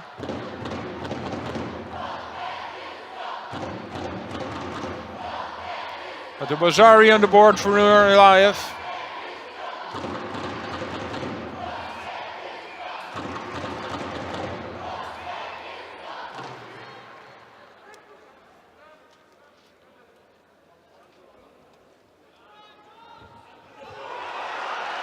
And again, another Wazari.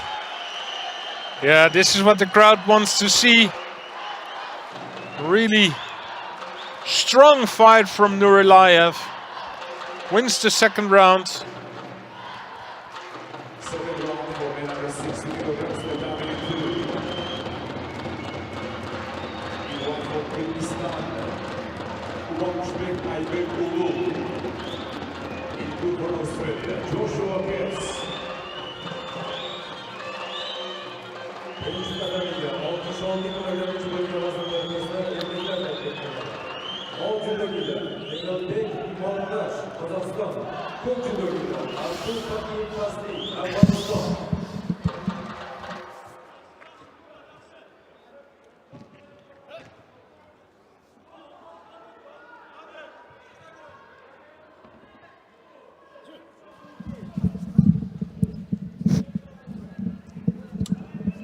We made a switch to tatami 2. Aybek Ulu from Kyrgyzstan fighting Joshua Katz from Australia. And The next fight will be, I think, for me, the favorite to win today in the 66 kilogram category. An Bol from Korea.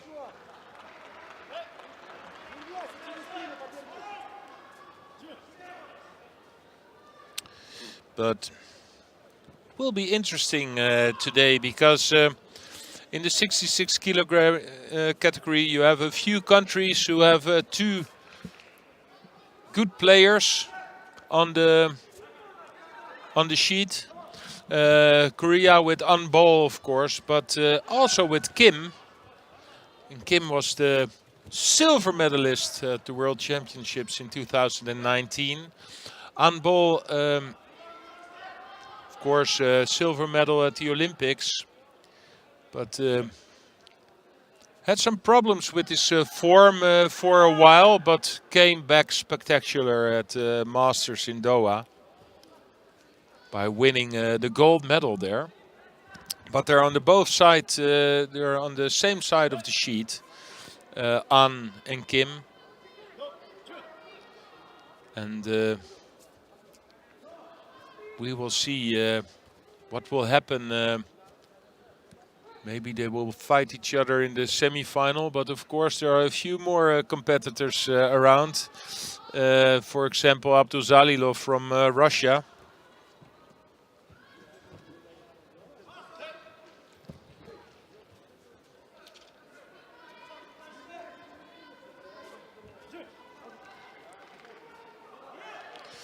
And on the other side,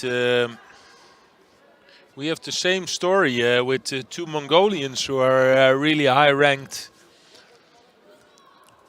But they also have to win a few more fights before they will meet each other.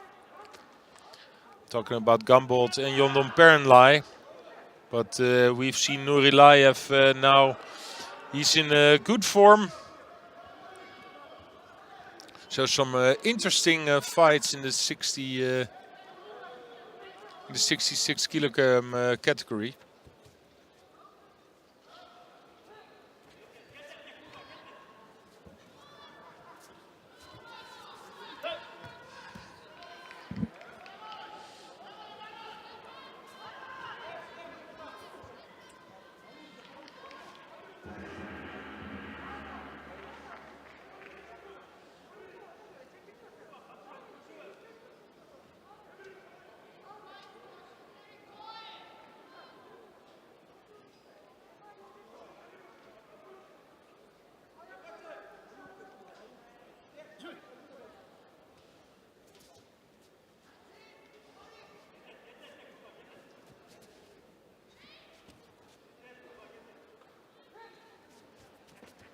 Golden score, Katane 3.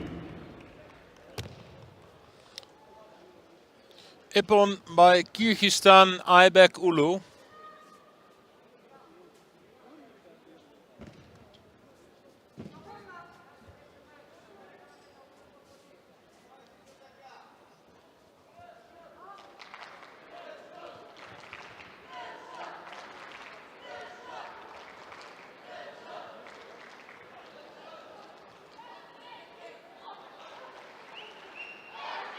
İkinci bedeninde 66 kilogram Cumhuriyet Havası tayfasının yedekler hareketinde. O judogiler An Bol, Korea, top judogiler le champion Judo Uzbekistan.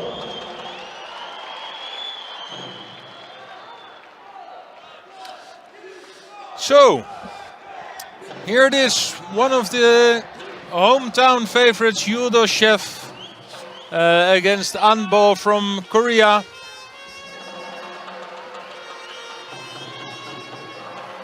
There's music coming from out of the crowd.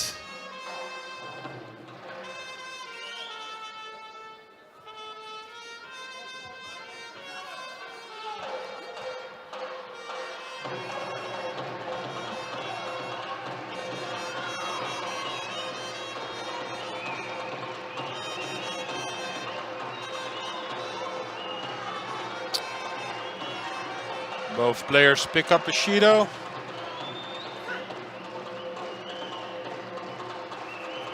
Oh, good foot sweep by An.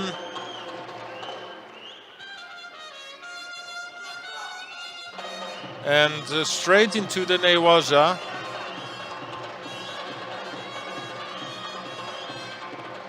Trying to get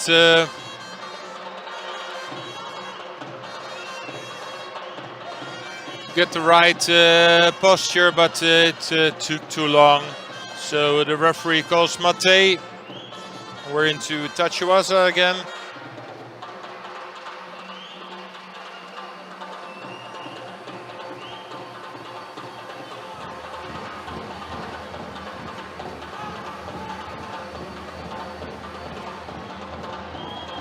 And here it is, right, Seonage. Oh, this is a chance, but is it under? Is it under? An was pointing to the referee like, no, it's on the chin. But look at his chin, it's completely red. So if there's any doubt if this was on his chin or not, look at his chin.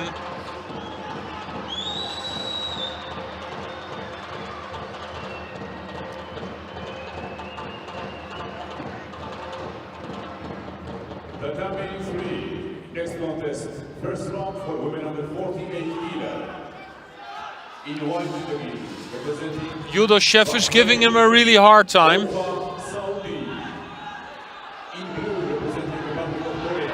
And really close to score. Yes, it's a score. It's a Wazari.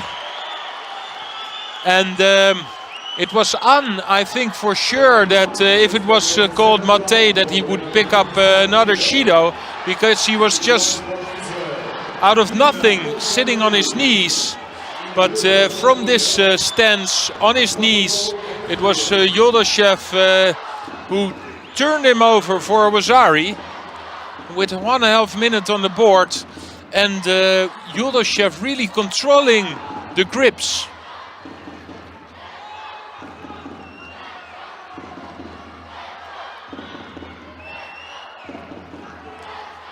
Every time two sleeves pushing An down, so it's really difficult for An to make enough space to make a shoulder throw, but here it is, but it's not good enough. And I don't understand why he's waiting in the Newaza, because Judo chef wasn't doing anything. So he loses a few important seconds here. This will be an interesting last minute.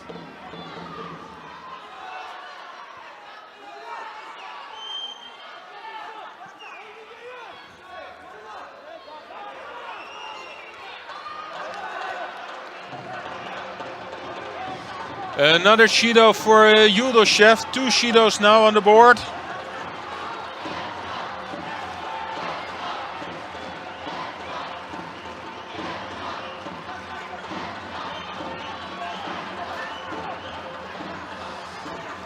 Well, this would be a big upset if Anbol loses his first round here, but here it is! No, I think it's an Ippon, but at least it was Ari. And absolutely the same technique as the Wazari Judo chef made. The only difference that An really dropped on his knees, and Judo chef, well, dropped on his knees with the shoulder throw, but An was strong enough to turn him to a Wazari. So they settled the score, and now it's Judo chef with 2 Shidos on the board, who has to show a little bit more. This was a close call for Anbol. We're into golden score now. For me, the most interesting fight of the day till now.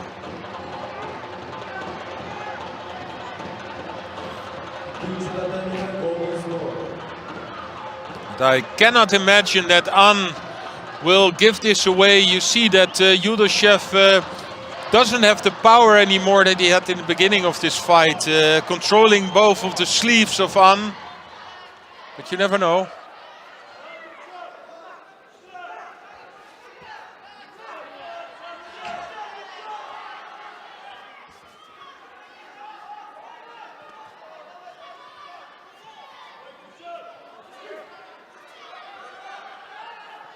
He has to turn now because otherwise he will get a third Judo for stepping out of the area.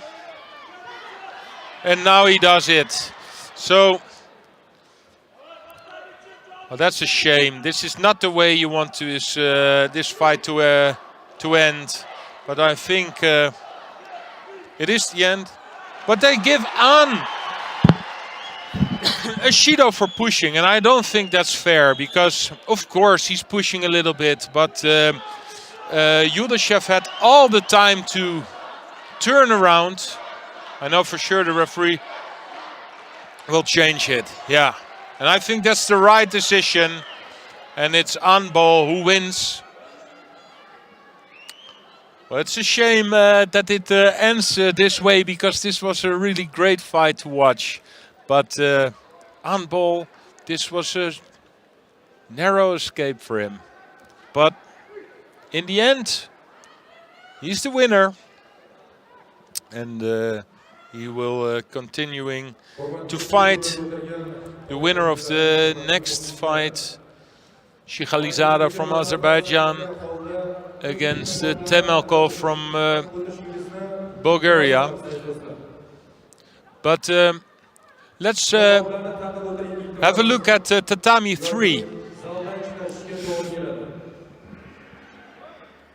Where at the moment Tsunoda is fighting from Japan in the blue judogi against white boy from the Republic of South Africa.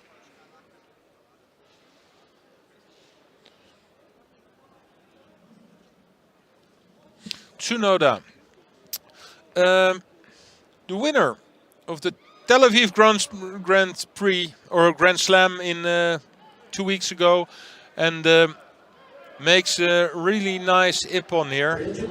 So we changed from tatami just in time to see this nice sutami.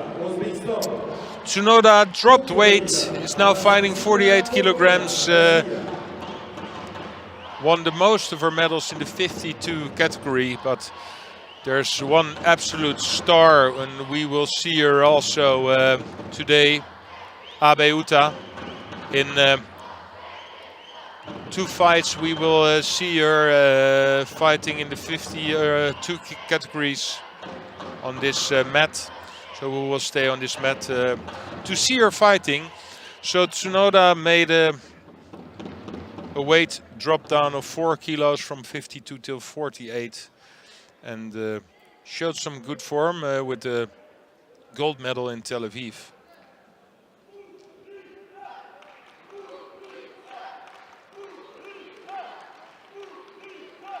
The only problem for her is that in the 48 kilogram category, Japan has another really strong fighter who they already decided to send to the Olympics. It's Tonaki Funa.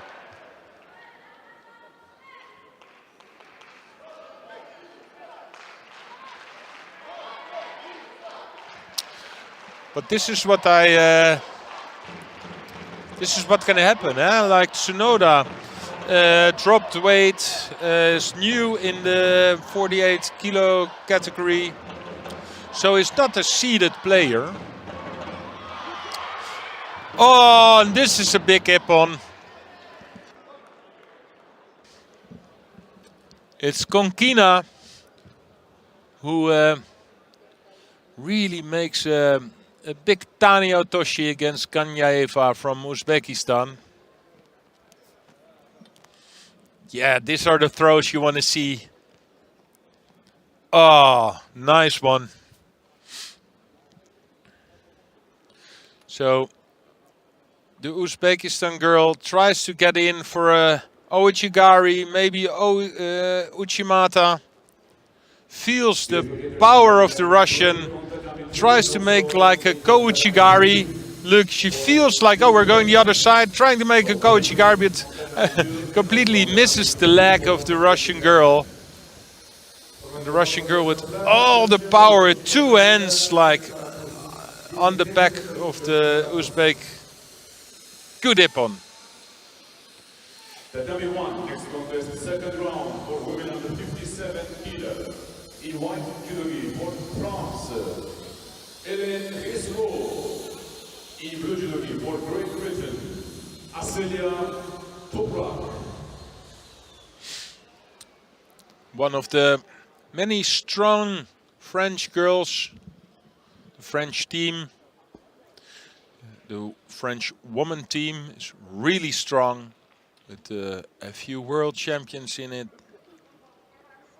compared to the men team. Of course, in the heavyweight you have Teddy Riner, but in the other weight categories the French men team is not that strong at the moment. But in the women division it's a different ball game.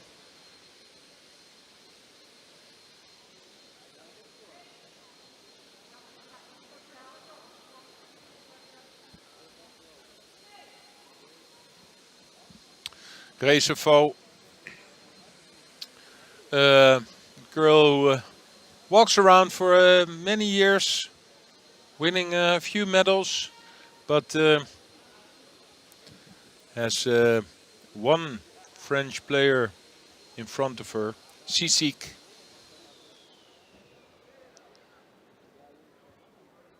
Sisik with the silver medal in Tel Aviv, silver medal at the Doha Masters, bronze medal at the Europeans. Absolutely the girl in form at the moment.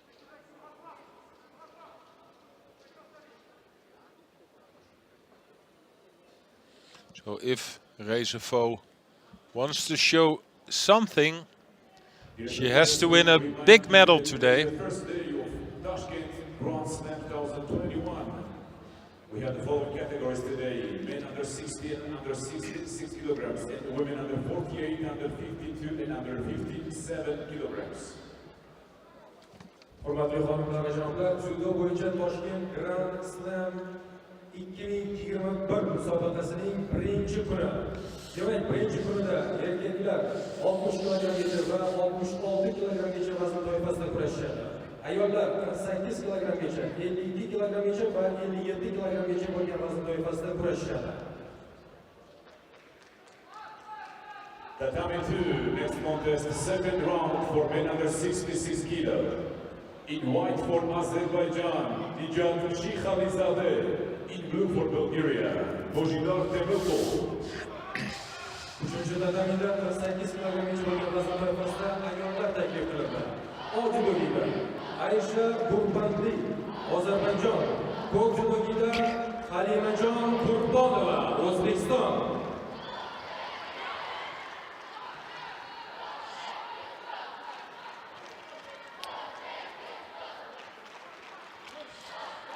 Good attempt there by Reservo, and now she has the arm, but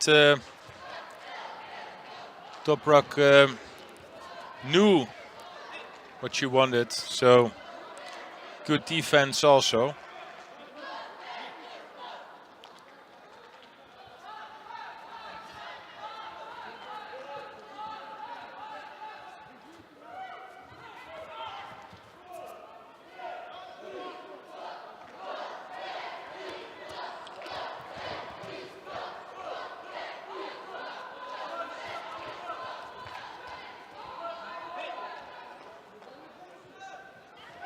I think the British girl is close to a second Judo. Here it is Reservo, who's really controlling the fight. Every time the left hand on the lapel, and then the right arm over. Here it is again, and then sometimes like the right seonage.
Well, Toprak really doing her best, and it will go into a golden score.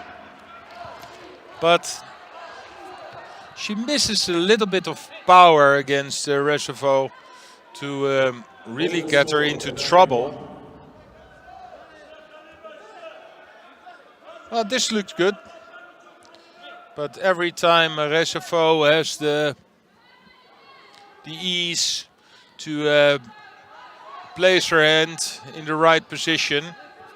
This is a chance now for the British girl.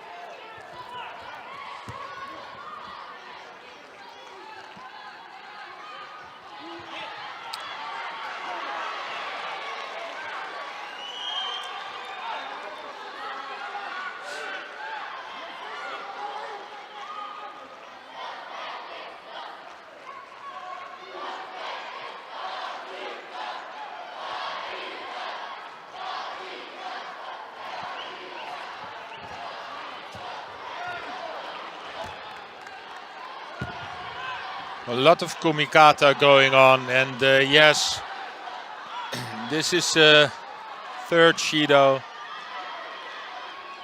for Toprak. So Rezevo wins this fight. I think she had a few times chance of making a score, but she didn't want to take the risk. She's into the next round. Still in chase of winning a medal today. Something she definitely will need to stay in the sight of Sizik.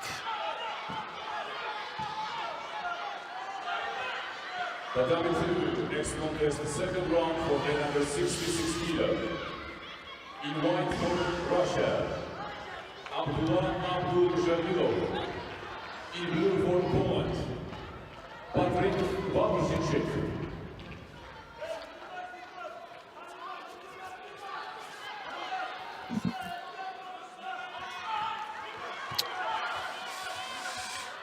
Right, in the white judo gi for Serbia, Rogic, and in blue for the United States of America, Holguin.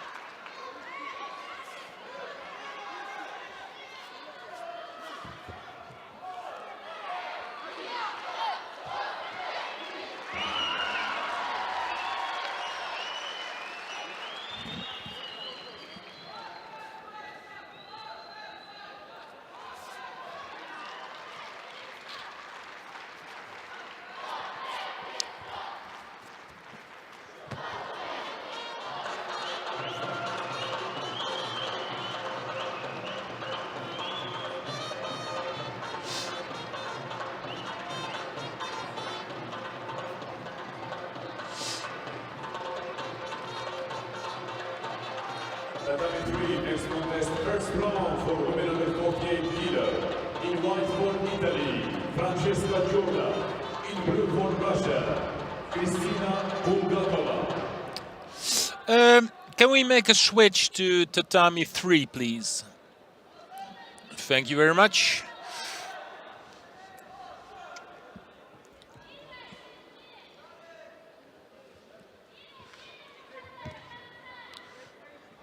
.48 kilograms, fighting in the white judo gi from Italy, Francesca Giorda, and in blue for Russia, Kristina Bulgakova.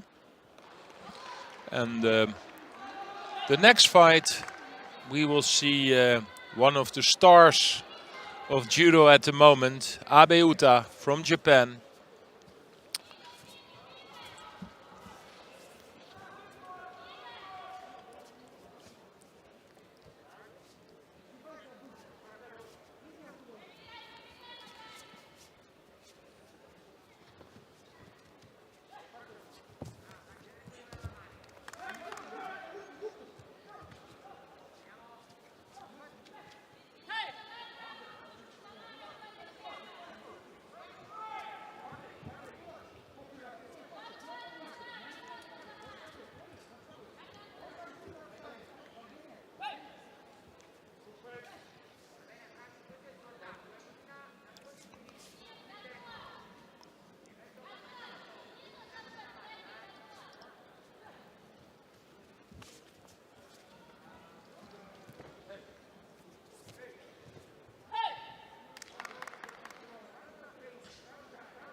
Jorda picking up a second penalty, controlling the sleeve, but not in the way it's allowed.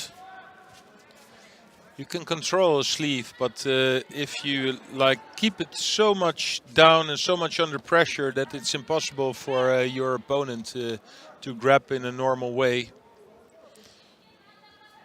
then that's not allowed. So that's what happened. It's a gray area because sometimes you see it and there's no Judo. Sometimes they give a Judo. If you see this, because Georgia is now still controlling the sleeve of the Russian girl. And now the Russian girl gets another Judo because Jorda is putting a lot of effort in it. Not only controlling the sleeve, but also tries to attack. And well, this went really fast. Bugagova didn't have an answer on the strong kumikata grip from Jorda.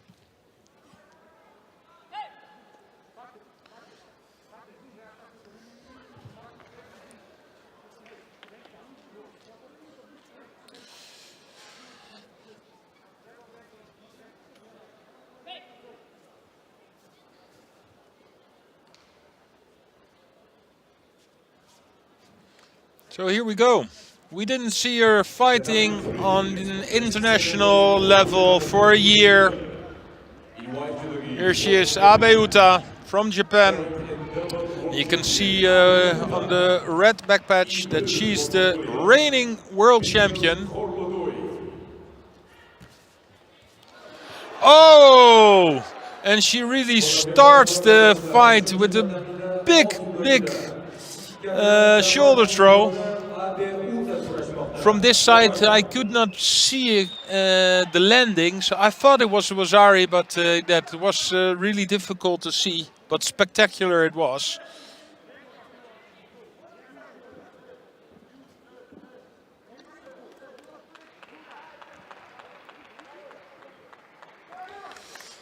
Here you see it, like the same thing as Jorda did before, controlling the sleeve of Abe Uta, and of course now she gets the Judo for it also.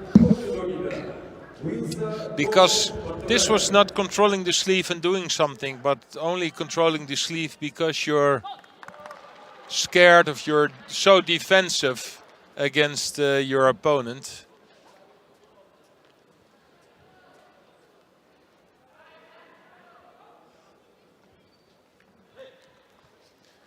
You see Abe Uta is looking for an Uchimata out of this double sleeve grip.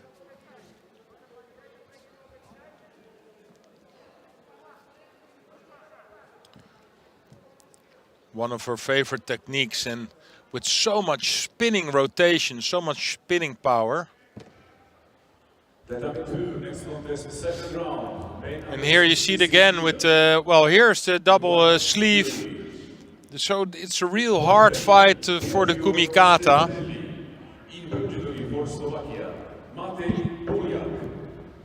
Mind you, Bishreld is not like a real easy opponent. Also somebody who already won some medals at the Grand Slam and Grand Prix. Strong girl. So Abe also doesn't want to take too much risk.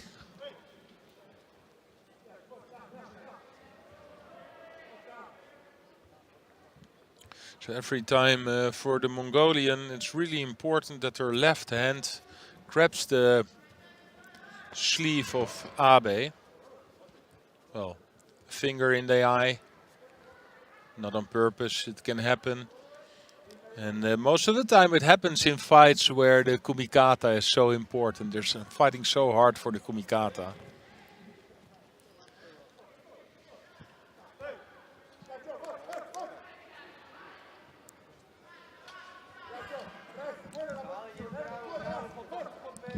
you know if Abe has the kumikata she wants.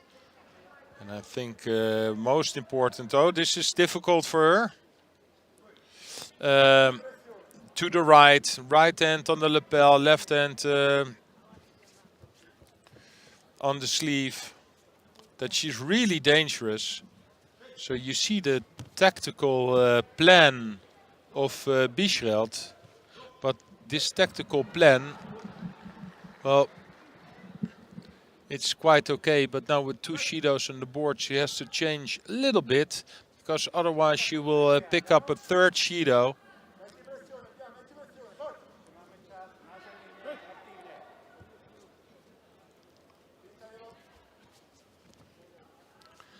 I'm still waiting for the Uchimata or the right shoulder throw of Abe. Started off so well in the first few seconds of this fight.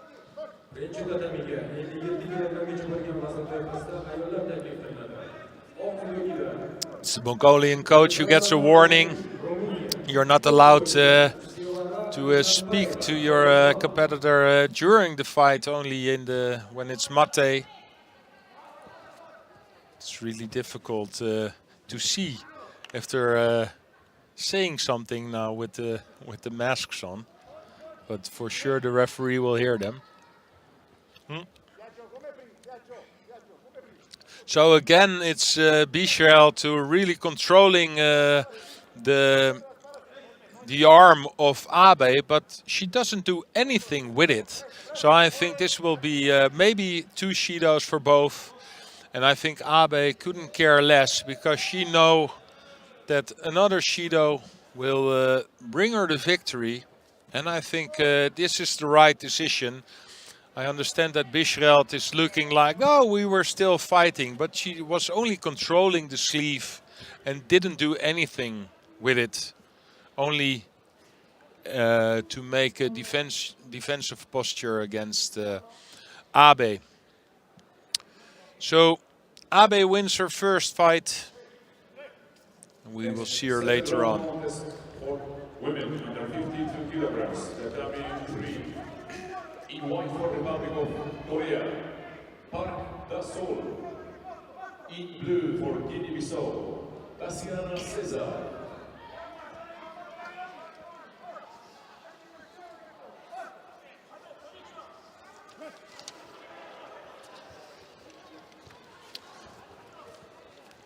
Park Da-sol from Korea.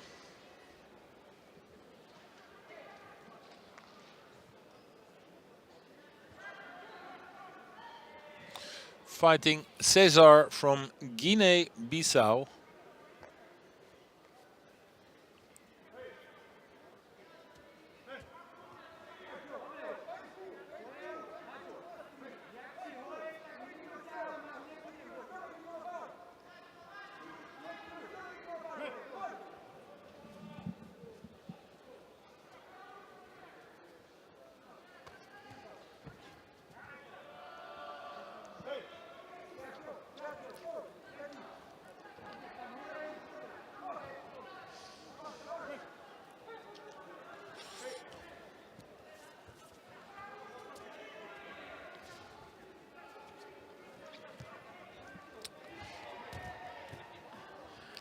It's Cesar who is the most active one in the first minute of this fight.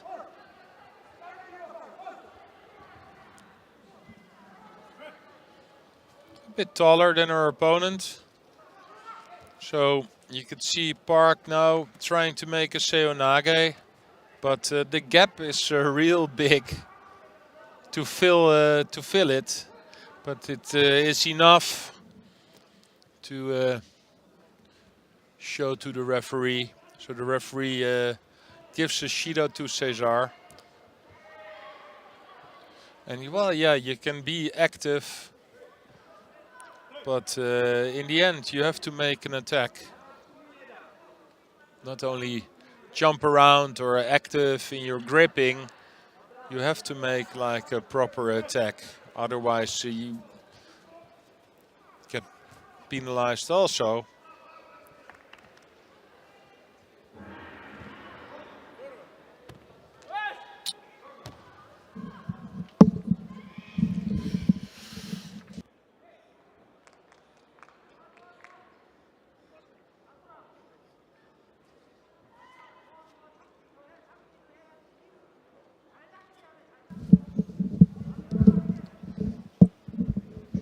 We made a switch to tatami 2, and for a reason, because the next fight, as we see Poliak from Slovakia win round 2, is the other Korean superstar till 66 kilogram. We saw Anbol fighting really hard in his first fight to win.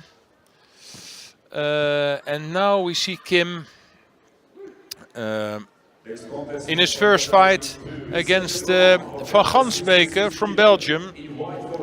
Kim, the silver medalist at the World Championships in 2019.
It's Van Gansbeke who really tries to fight himself close to Kim with the right hand. He wants to grab the back of Kim, but Kim is strong enough to defend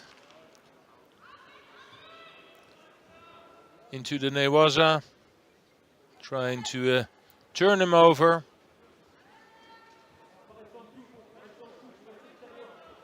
So Van Gansbeke tries to get on the back of Kim, and I know for sure Kim wants the normal stance with one hand on the lapel and the other hand on the sleeve. This is the way the most of the Koreans fight. Always strong in the kumikata when they have the right position. Just traditional, the traditional way of grabbing. One hand on the lapel, the other hand on the sleeve. They start, making this move with the elbow, just swapping around with the arm, and then jump in with the shoulder throws.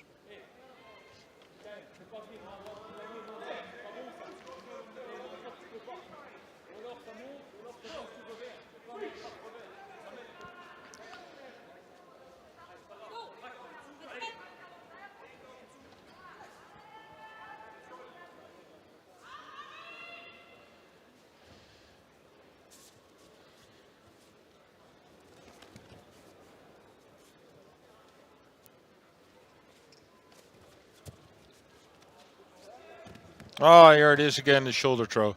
You can see Kim knows what the plan of Van Gansbeke is. He keeps his left leg behind. He knows Van Gansbeke wants to get to his back with his right hand. So it's all about the sleeve of Van Gansbeke, with his right hand. So every time Van Gansbeke comes even close to the back of Kim, Kim will jump in with the seonage. And another shida for Van Gansbeke. So if he wants to achieve something, he has to change his tactics. Because obviously in the last 3 minutes we could see this is not working. But yeah, then of course you need to have another plan. A plan B. Great Newaza here. And some valuable seconds for Kim. With 2 Shidos on the board, of course, there's not a score. So if it stays like this, we will go into golden score. But of course, Van Gansbeek in the disadvantage. Now he has the right grip. He has the hand on the neck of Kim. So now he has to make the score. But then again, Kim tries to escape with the shoulder throw.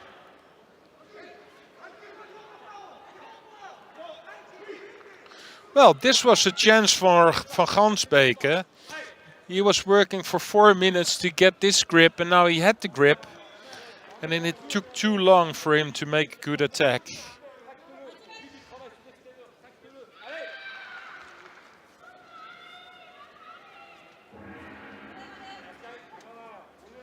So golden score it is. After 4 minutes, no scores on the board. 2 Shidos for Van Gansbeek.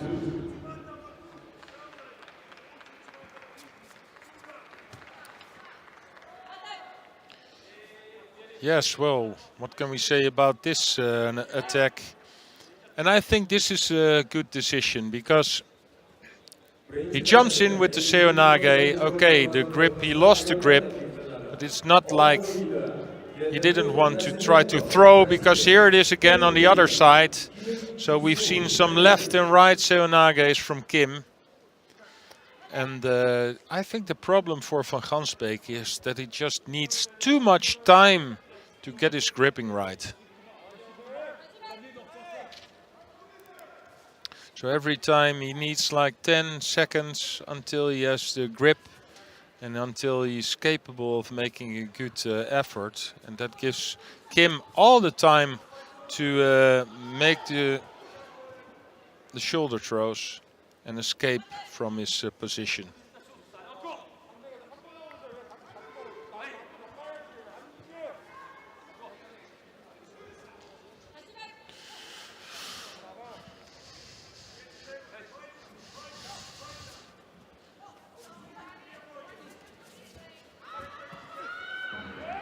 Yes, and that's a Wazari scored.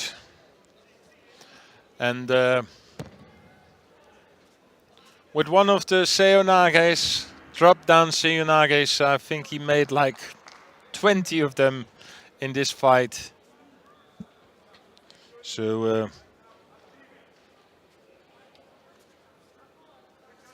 he definitely was the best in this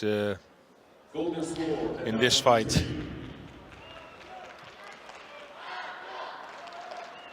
İkinci tatamiyle 66 oyuncu boyu kazandığı ortasına devletli atak yapıyorlar.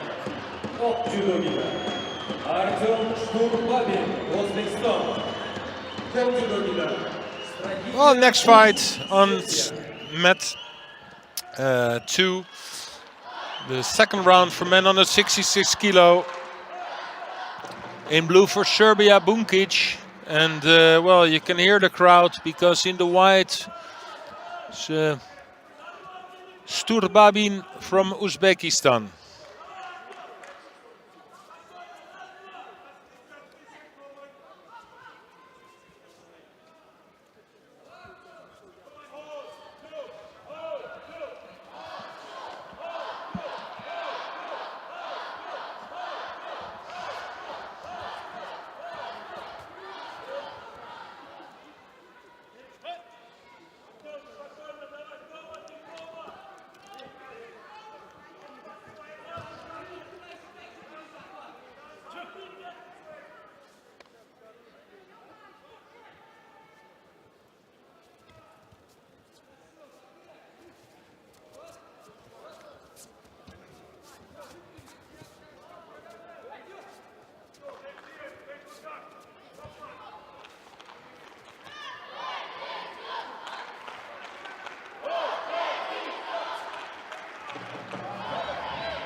Birinci kategoride 60 kilogram içi boy kazanmasında erkekler teşkilatları. O judo gider. Tashkent Grand Slam, Belarus. Kol judo gider. Judo Tashkent.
Next contest, second round for men under 66 kilo.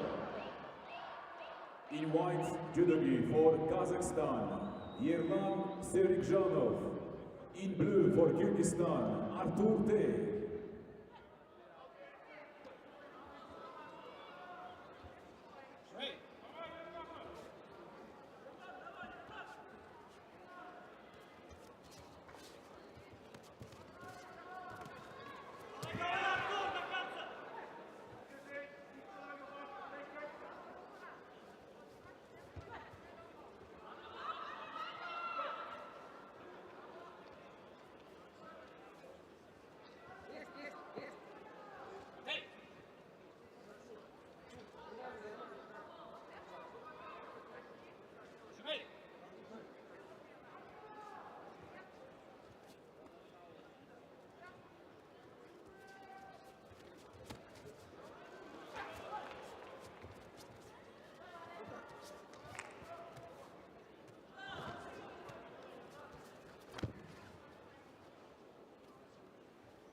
Tatami 3, next contest, second round for women under 52 kilograms. In white, judogi for Israel, Geffen Pimpo. In blue for Switzerland, Fabian Kocher.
Birinci bedeniye 60 kilogram gücü bulunan bazı bölgesinde erkekler tebriklemede.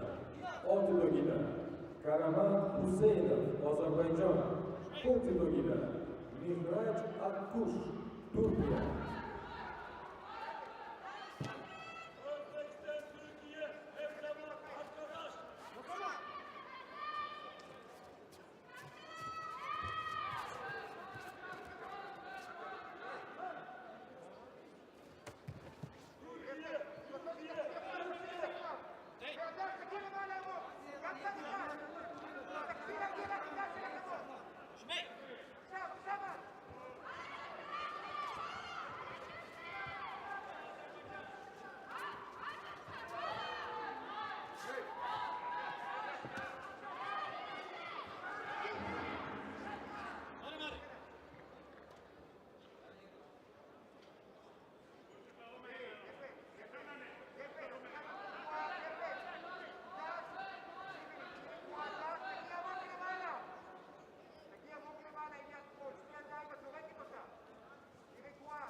That attitude next contest, second round, men under 66 kilo.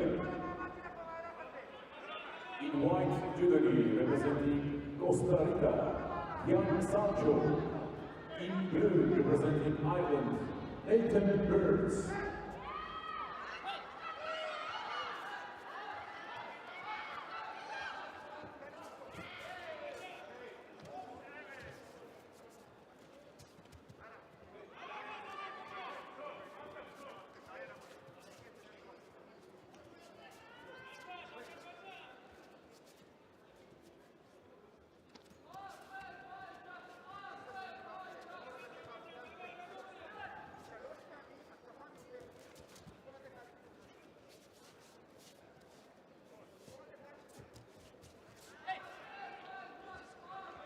Tatami 3. Next contest, second round for women under 52 kilograms. In white, Judo for Israel, Gili Koren. In blue, for Republic of Korea, Jowon Bokyo.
Was already scored by Nathan Burns.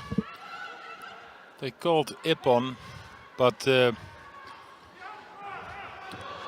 He went straight on into the Newaza, into the hold down, because I think he also wasn't sure if it was an Ippon or not.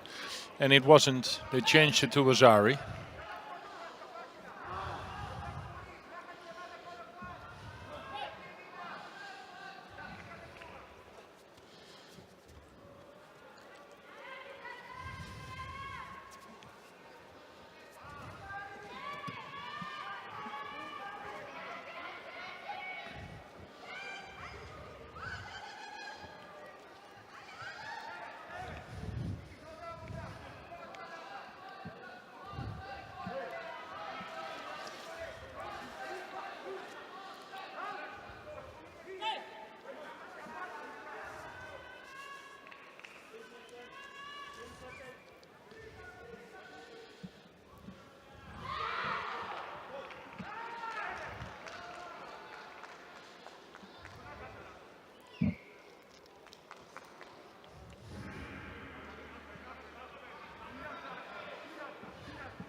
Üçüncü nedenli 52 kilogram geçi bölge masrafı ayollar teklif edilir.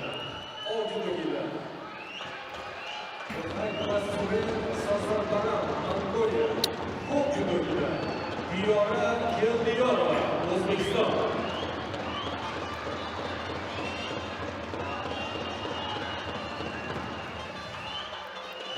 Nathan Burns really controlling this fight. Wazari on the board, and he knows if he stays like this with his kumikata, pushing down with his left arm, that the clock time is ticking away, 10 seconds, and he will win round 2. 4 seconds, can still pick up 2 Shidos.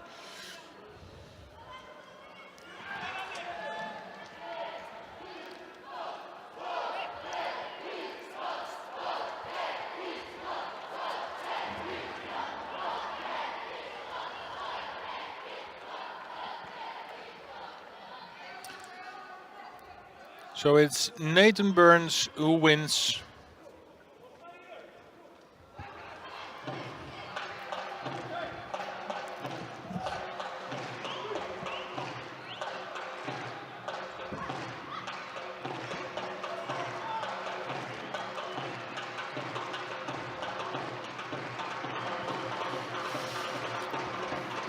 Now we switch to the women category under 57 kilograms. The second round. In blue for Turkey, Aslam Yildiz. And in white for Japan, Momo Tamaoki. Momo Tamaoki, the highest ranked competitor today in the 57 kilogram category.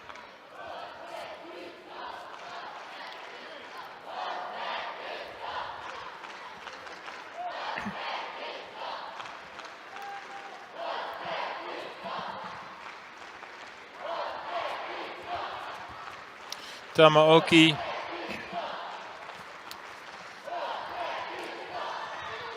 Not the number 1 in her country, that's Yoshida.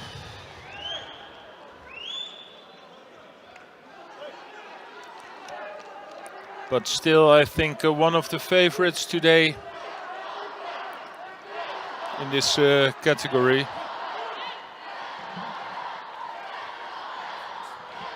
Her opponent Yoshida started 2021 in an excellent form by winning the Doha Masters.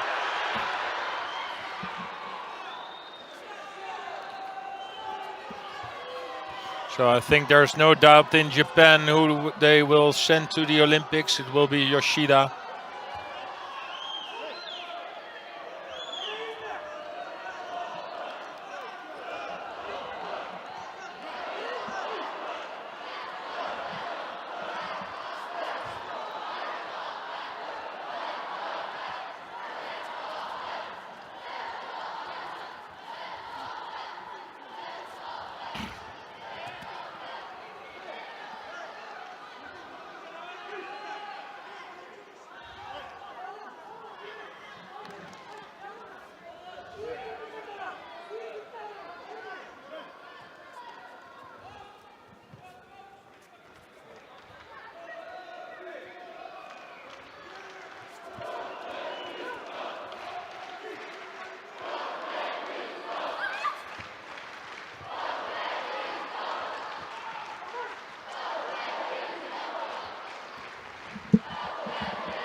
This is a dangerous situation for Yildiz. The Japanese girls are so good in this newaza position.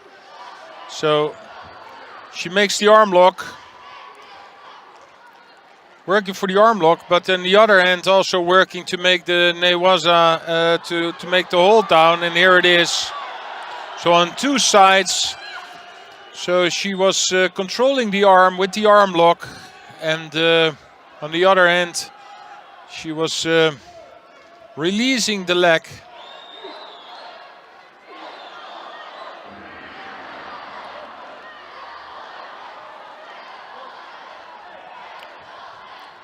Good newaza.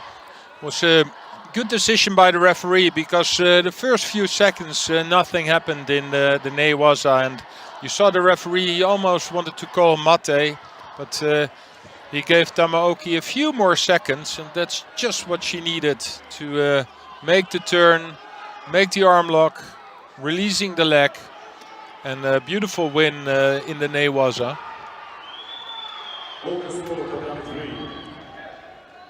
The commentated next contest, the second round for women under 57 kilo. In white for Poland, Anna Ochera. In blue for North Korea, Judo.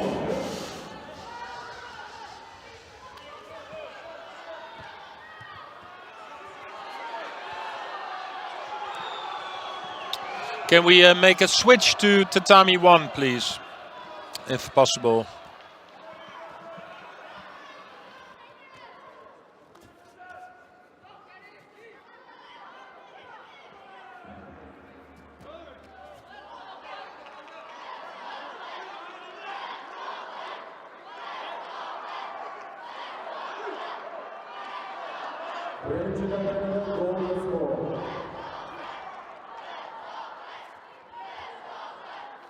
We made a switch to tatami 1, where we see one of the strongest fighters in the minus 60 kilogram category, Smetov, is having a hard time against a home favorite from Uzbekistan, Mahamadjonov.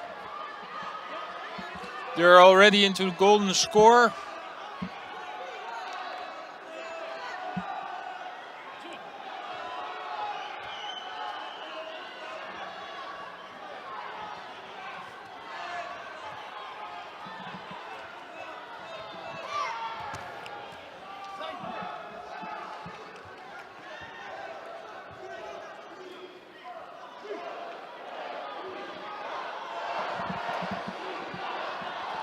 The pressure is on Mahamadjonov with 2 Shidos on the board.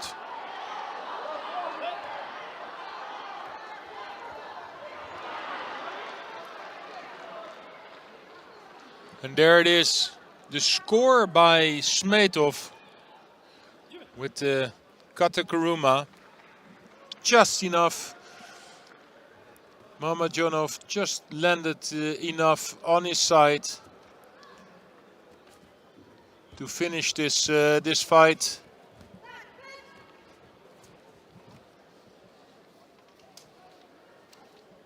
Next contest, second round for women under 52 kilo. And it's Smetov who wins. In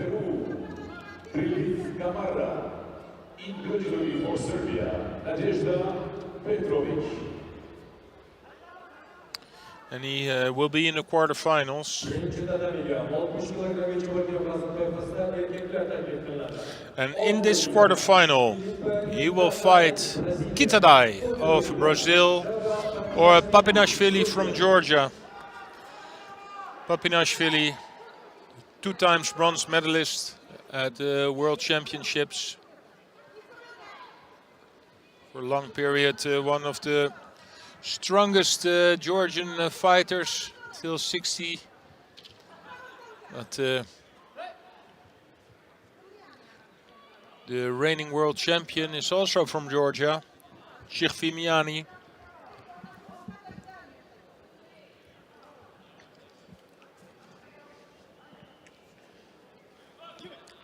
I think Papinashvili had some trouble with his judo ki, because he's not fighting the the back patch with Georgia on it, but with the IGF label.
Strong grip here by Papinashvili.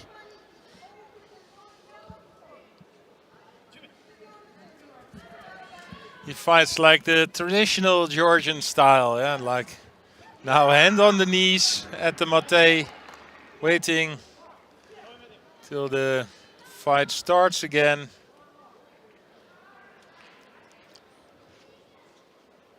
Strong grips, trying to get to the back of Kitadai. Now a good Seonage. Hip throw, Seonage again. Well, it's really one person who's dominating this fight, and that's Papinashvili. And that's what the referee thinks also, because it's a second Shido for Kitadai.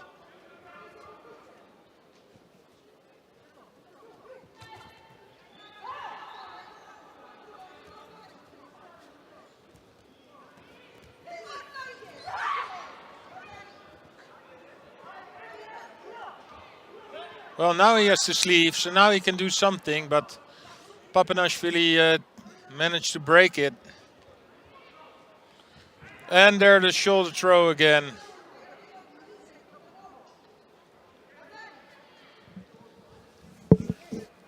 Well, this is difficult for Kitadai because he needs too much time to get his gripping right. And when he has the right grip, then he can make his scores. He's more like a traditional judo player. Oh, what a counter this was. Do they give a score?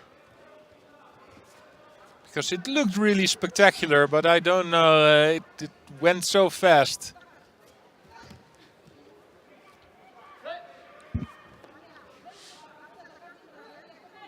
No, we go on.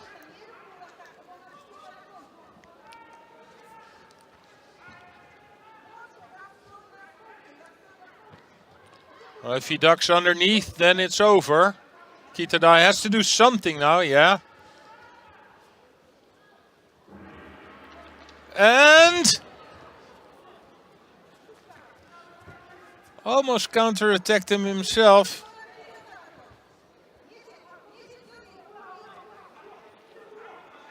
Well, I think this is the solution for Kitadai. Just open up this fight. Just try to make some big attempts. And let's see what happens. You know, if it's a score for Papinashvili, okay, well, then you tried everything. And that's better than just leaving the mat with 3 Shidos.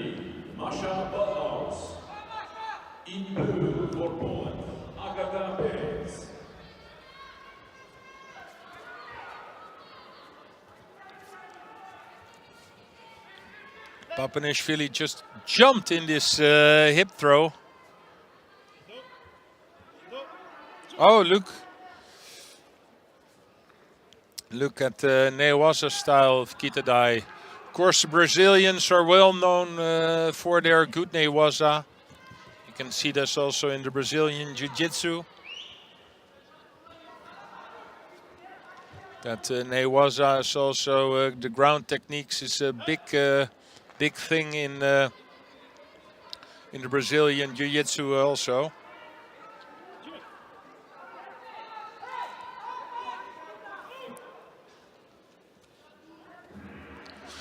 So, golden score it is, with 2 Shidos on the board for Kitadai.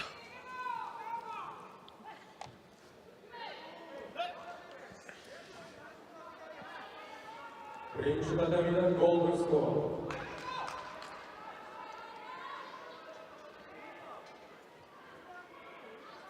So now he has the right grip. So, but it takes too long to make a good effort now, because if you just stand still like this, yes, and this is the score for Papanashvili.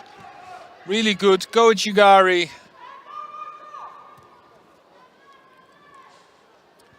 And for Kitadai, yes, he tried so hard to get the right grip, and now he had it. And then still it took so long until he made his big effort. Good Koichigari, and twisted it to Ouchigari. Look at his right leg. And Kitadai tried to do something with his right foot also, but already felt that he was falling. Look, first the Kouchi, then to the other side, and just the power from the upper body. That is what made the score. Look at the right hand of Papanashvili, just pushes him down. Great score.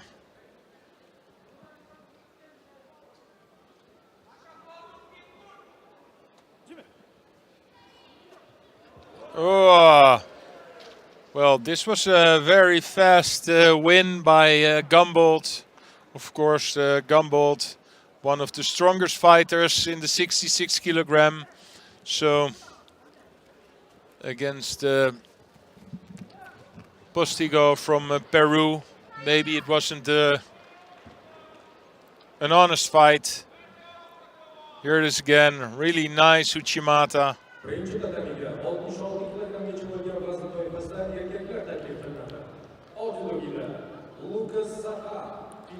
With some great movement of the feet just before, look. And just to make a space to make the twist to the Uchimata. Here it is, look at the feet. Straight in.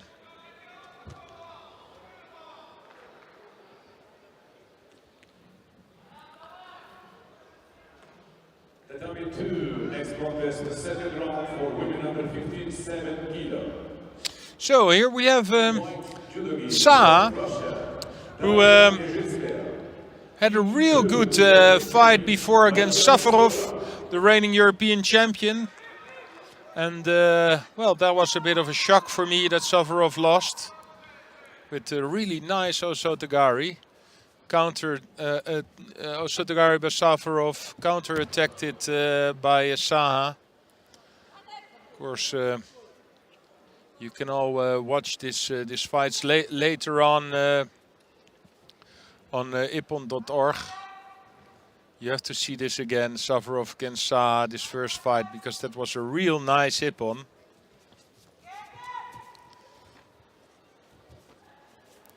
Grigorian, on the other hand, started 2021 in absolute good form with a 3rd place at the Doha Masters.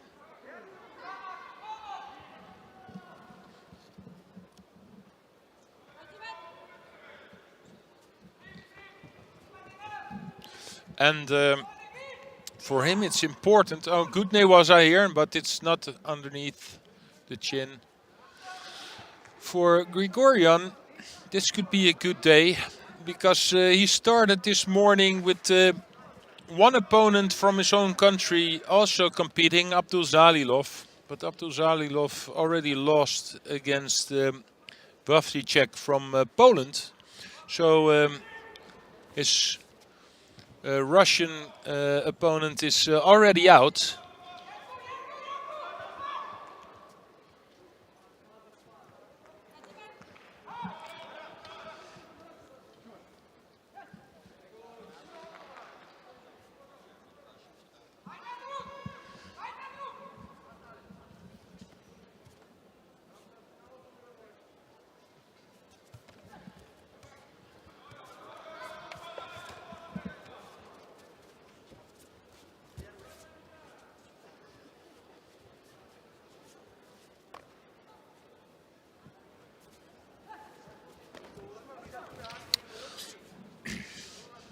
But Saha,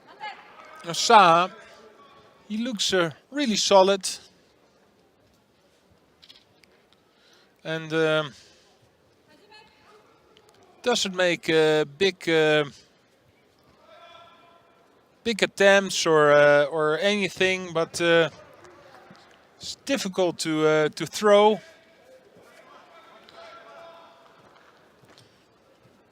But he has to open up a little bit now because he has 2 Shidos on the board. So he cannot afford to have another one because then it's finished. And if you know that you have 2 Shidos on the board, yeah, you know you have to open up a little bit. You know you have to do a little bit more, but I think it's finished now. Yeah, Ippon by Grigorian. Yeah, I know Saha is looking like, yeah, but this wasn't what Grigorian wanted. I just, yeah, look at the coach. He also said, let's watch it again. But if you really look at it, Grigorian, okay, he tried to make a soda and they just fall the other side. But well, that's like lesson 1 in judo. Don't fall on your back. That's exactly what Saha did. So Grigorian wins.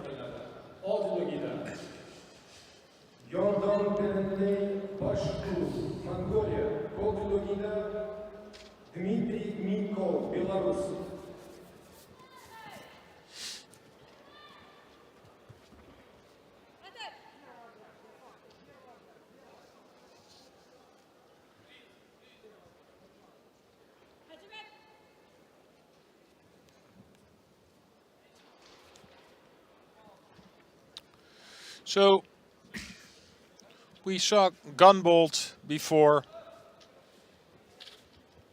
and this is his team rival Yondom Perenai, also a high-ranked player in the 66 kilogram category.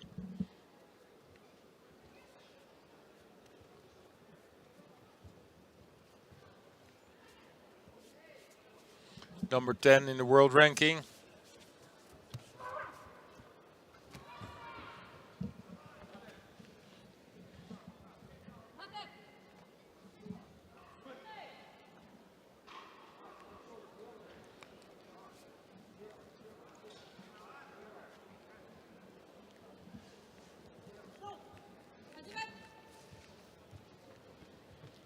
I think a little bit too long on the belt. Minko from Belarusia. Yes. And he picks up a Shido for it. You can grab the belt, that's not a problem, but then you have to attack immediately, or at least in a few seconds.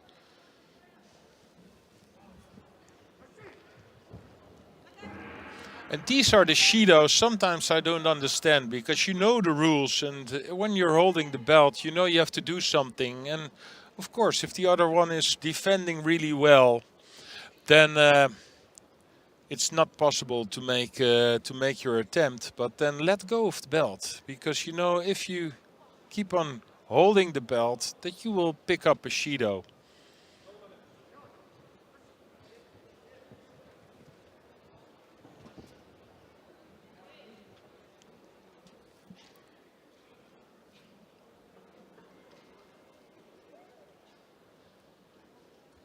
Another Shido for Minko. You can see his coach, well, like, why? Why another Shido?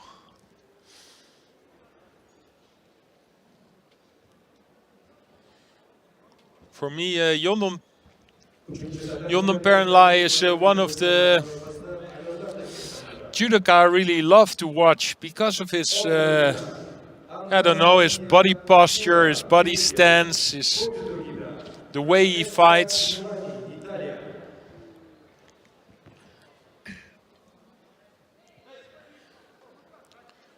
Most of the time, well, he's a little bit taller than his opponents in the 66 kilo category. But always goes for it.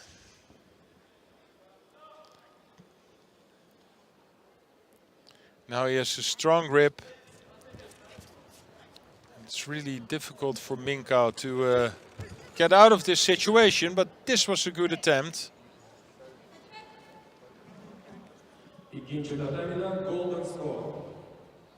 So now it's a Shido for the Mongolian.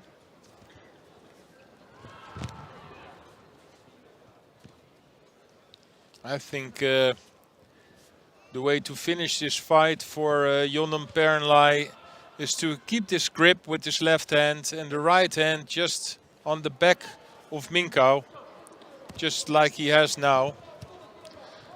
The only thing he has to look out for is the Kataguruma on his right leg.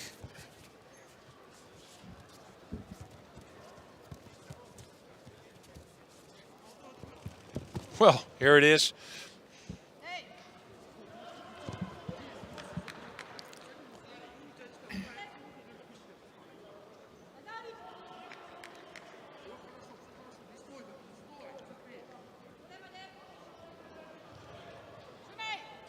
Minko is really fighting himself back into this fight because in the beginning he had not so much chance. Yondon Perenlai was a lot stronger in his gripping, but now there's more space for him to attack. And I think Yondon Perenlai is close to a second Shido.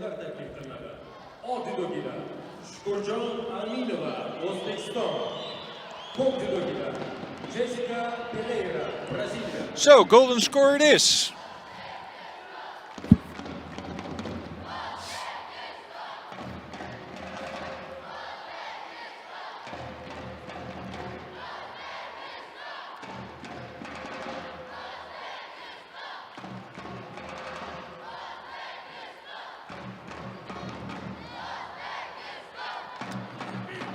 Minko now found another possibility, not only the Kataguruma on the right side, but also a left Sode by pushing the right arm of Perenlai. He can jump in on the left side. And the problem of Yondon Perenlai is that he has a really great grip, but here it is, the Kataguruma also scores a Wazari out of it. Just in time. So I wanted to say, like, his gripping was really powerful, but it's not only about gripping, you also have to score, and this was a good score, good Wazari. And gets him into the next round.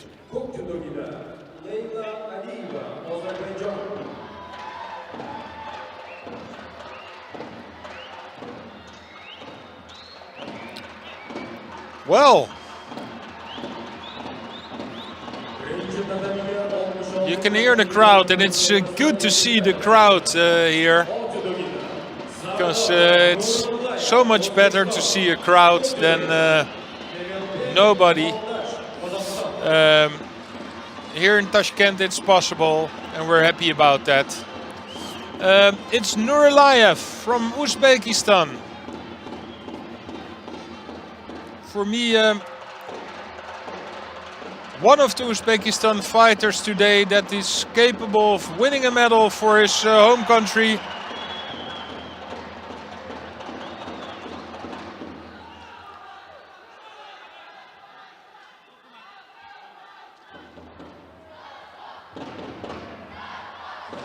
But then he has to win from this obstacle from Kazakhstan, Moldash.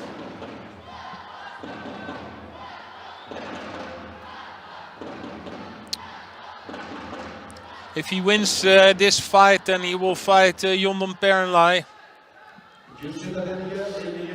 But that's then already in the quarterfinals. Then you know for sure that you will have a repechage also. So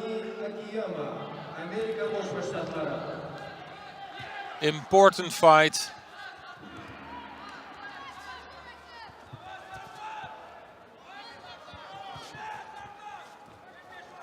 Well, and there's only one person who dominates with the grip.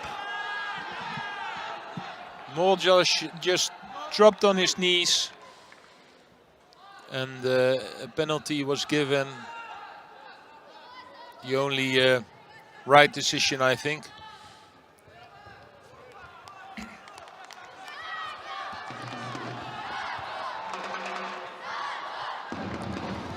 Oh, good Seoinage attempt. Well, you see, Nuraliyev really dominates this fight with the gripping. It's good to see how he managed to get the right sleeve of Moldash. That's the first powerful tactical move just every time when they start fighting. Look, you can see how he managed to control the right arm of Moldash.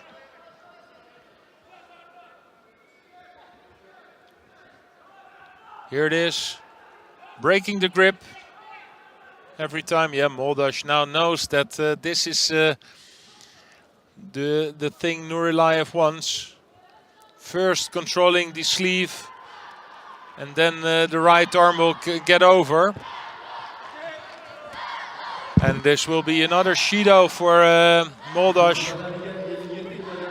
He's just not strong enough to defend from this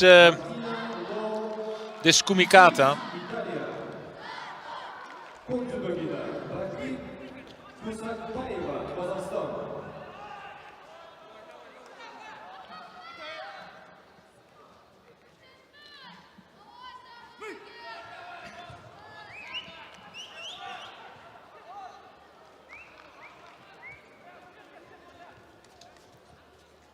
Here he has the sleeve again.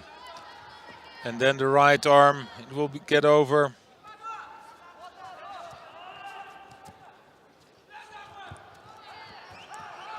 Yeah, good foot sweep.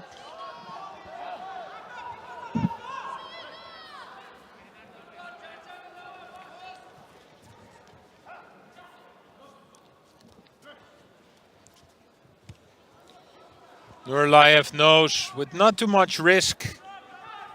If he continues like this, good shoulder throw and a score, Wazari.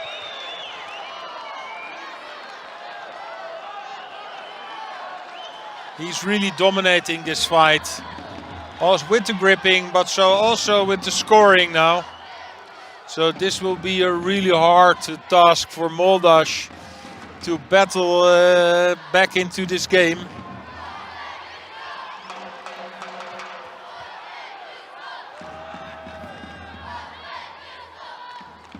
Oh, the time is still ticking.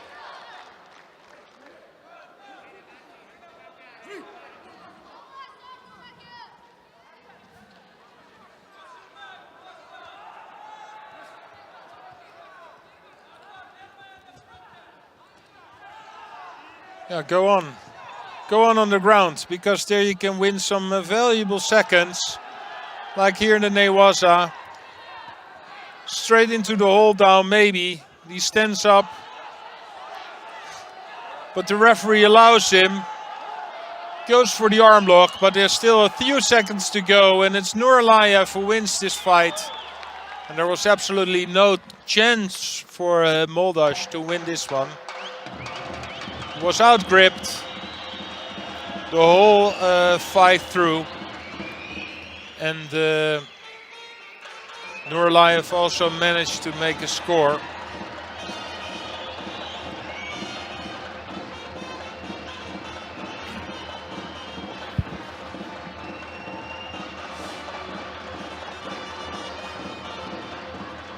The crowd loves it.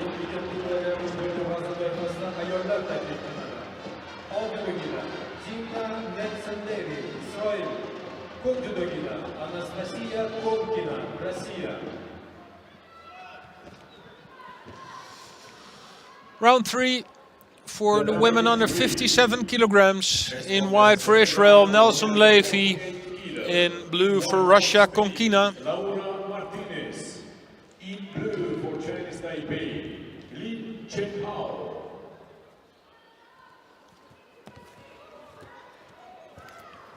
Nelson Levy. Oh!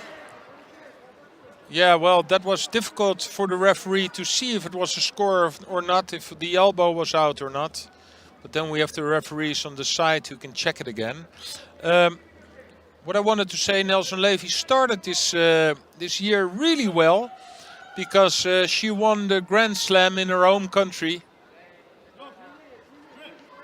Of course, it's great to win a Grand Slam.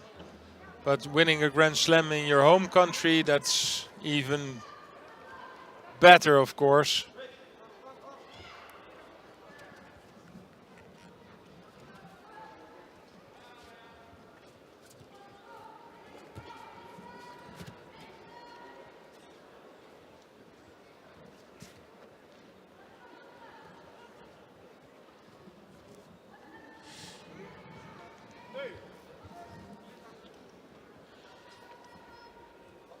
Tribunada o'tirgan hurmatli tomoshabinlar, yana bir bor eslatib o'tamiz.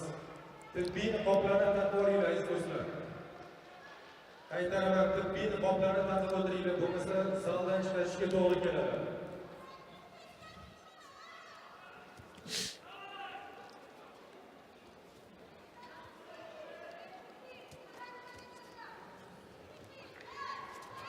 Oh, I think this was Wazari. Yes, Wazari. Good. Just before I wanted to say, like, okay, if you're fighting against a Russian girl and you're gripping overhead, over the shoulder, onto the back, that's also something with a lot of risk. Because you know the Russians are really good in counter-attacking, but she felt confident because she did exactly the same and made another Wazari out of it. So Nelson Levy continues what she did before in Tel Aviv, winning.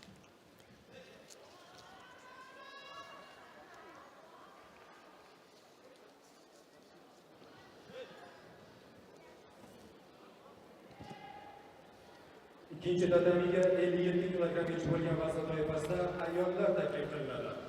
Judogida Dorsure Sumiya, Mongoliya. Ko'k judogida Nilufar Ermagambetova, O'zbekiston.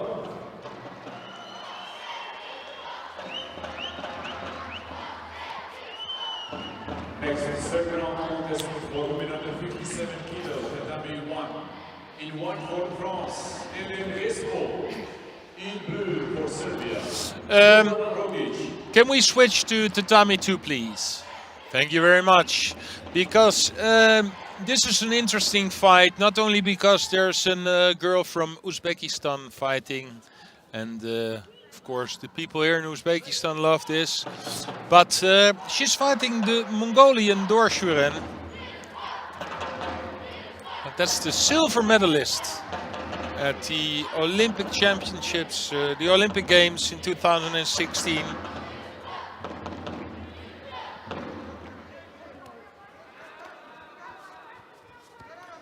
So definitely one of the fighters you expect something something from.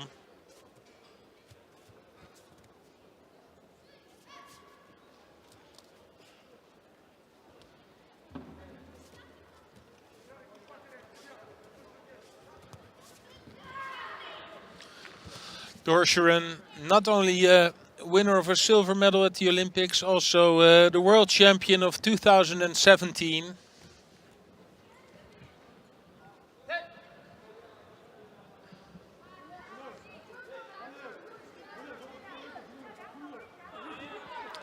Won the Masters 4 time, a Grand Slam winner, of 5 Grand Prix. So a lot of trophies for this Mongolian judoka.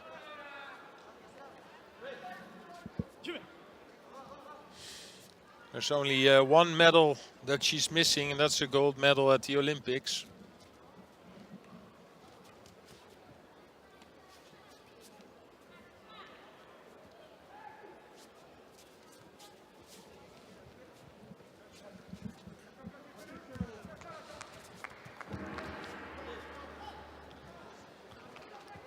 Yeah, continue, because I think, well, I thought for a second that it was under the chin. Well, Emma Boitova from Uzbekistan showed to everybody that it wasn't under the chin, but just touching your chin for a few times. But picks up another Judo for non-gripping.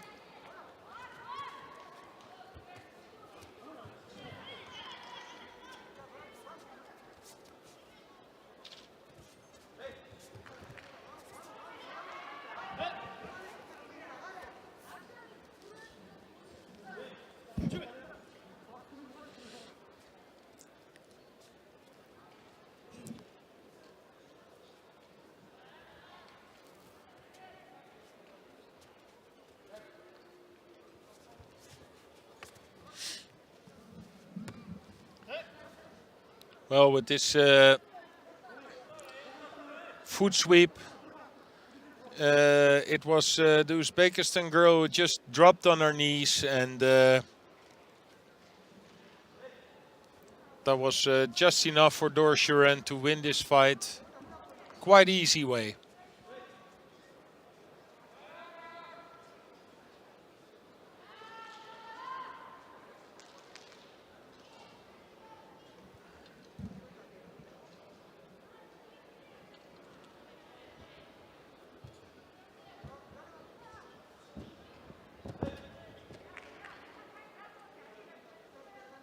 Tatami 2.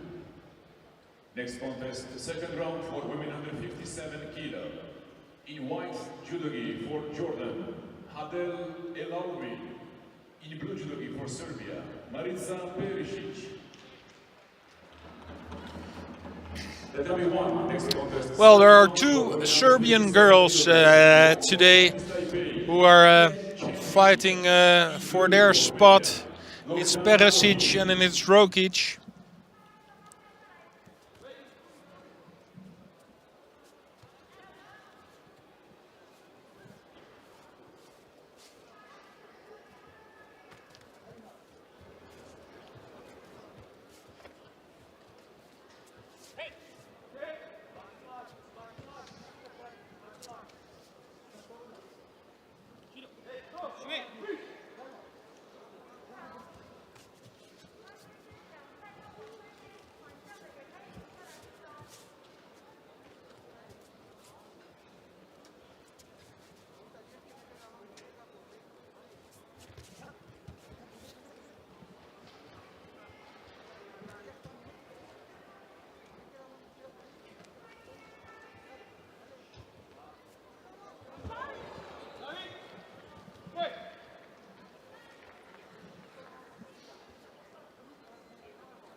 This is good newaza, but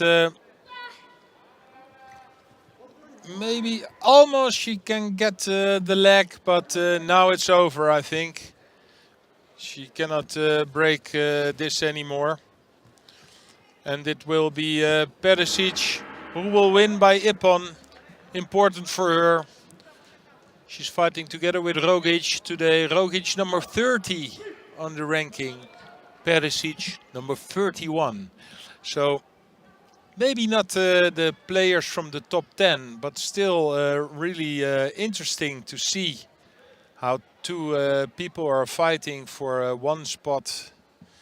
And let's see what will happen later on. They're both still in the competition. In white judo gi, representing Japan, Nagayama Ryuju. In blue judo gi for Mongolia, Urubu. Here we have Nagayama from Japan, and he's fighting Lakhvayams from Mongolia. Nagayama, for me, the man to beat today. Highest ranked player today in 60 kilograms. Oh, good left seonage.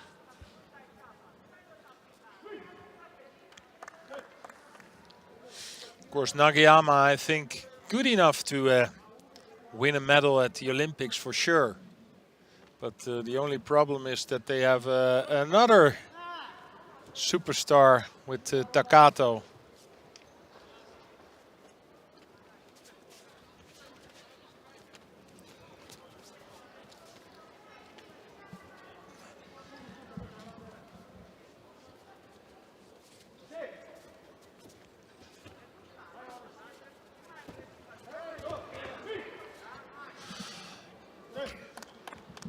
It's really nice to see how easy Nagayama steps in with the seonages.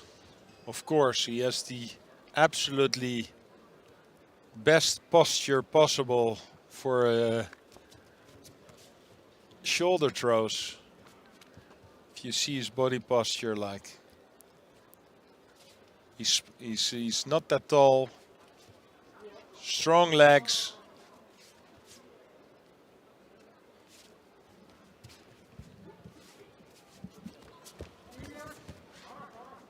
Try to change it to the other side, like 2 times the left seonage, and now try to go the other side to the back. And yeah, for him it's great, I think, the way the Mongolian is fighting, because the Mongolian wants his left hand. He wants the overhand grip, so the hand on the back of Nagayama, but that makes it more easy for Nagayama to jump in with the seonage every time. Well, now he's in a bit of trouble, but ooh, that was really great stuff. You know, many times I see the Japanese players are a traditional style of judo. They have a traditional style of judo, but not Nagayama. He's also feeling comfortable when they grab him on the back, when he has to counter-attack, when he has to lift people up. The style you see much more with Russian fighters, also the Mongolian fighters with the Mongolian wrestling style. They love to get her grip on the back and try to get close to their opponents. If you ever watched some Mongolian wrestling, you know where it comes from. But for Nagayama, he feels confident, and this is loud. I love this Ippon, because this counter is so good. It's the Mongolian who makes the Uchimata, but it's Nagayama who has all the control of the upper body and just twist his hips and make like a really hard rotation of the upper body of the Mongolian. I hope we can see this again, because this was brilliant.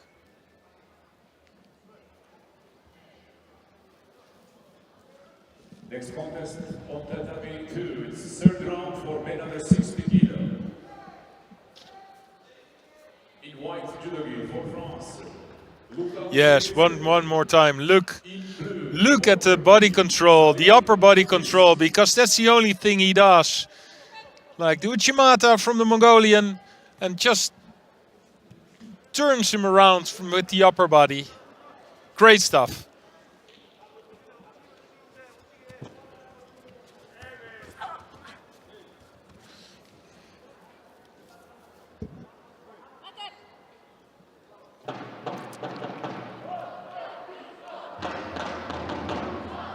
Next contest on tatami 3. Second round for women under 48 kilo. In white for Portugal, Maria Sidero. In blue for Republic of Korea, Oh Yu-Ju.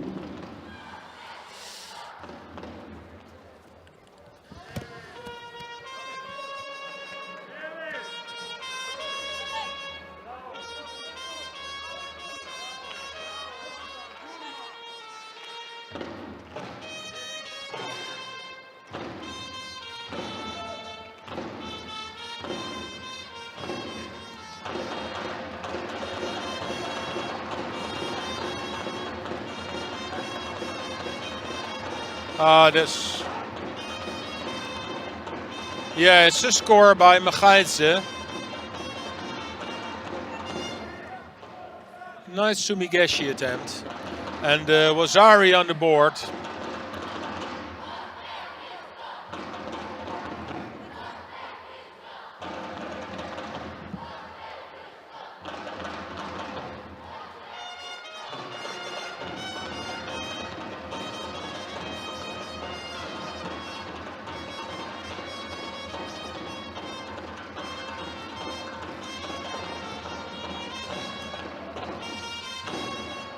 Another chance here.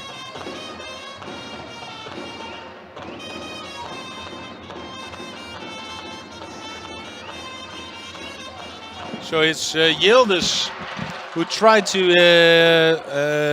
score with the Seonage. Really turns himself into the throw, but that also makes him easy to be countered with the Sumigeshi. But already happened one time, because yeah, here it can happen again. And you can see Mechaidze is waiting for it.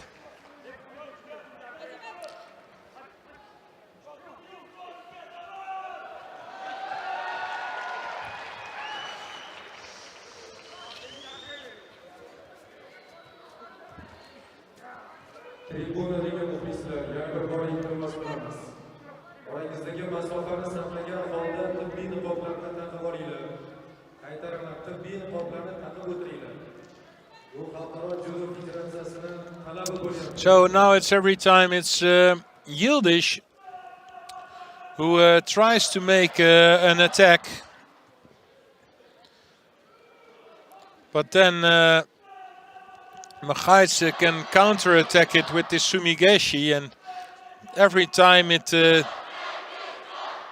helps him to win a few seconds. Of course, he's the one leading with the Wazari on the board, and no Shidos, so he knows he is still in the position of getting 2 Shidos.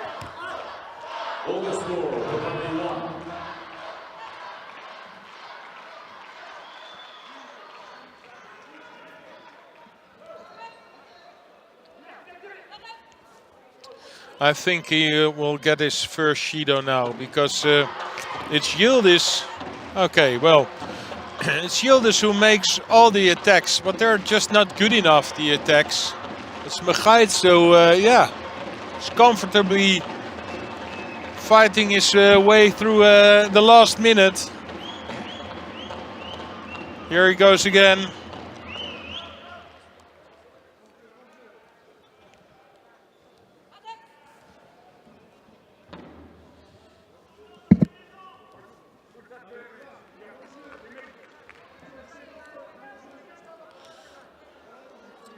So this gives Yildiz a bit of time to listen to his coach.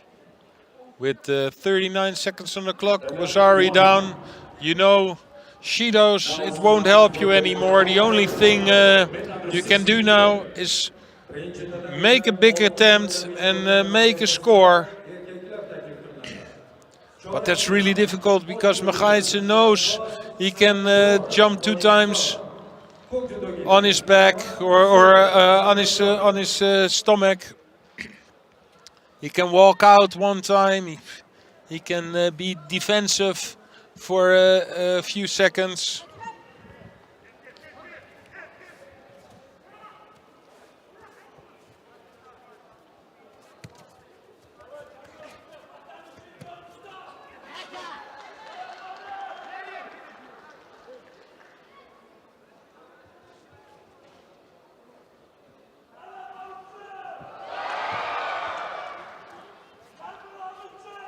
The last few seconds, it's Magaitse who will win this fight. And Yildiz is frustrated about it, but yeah. It was just not good enough. In the beginning of the fight, already there was Ari on the board. So he had all the time to find a solution, to make a score. Or maybe even to put a few Shidos on the board for Magaitse, but it didn't happen. So the right winner.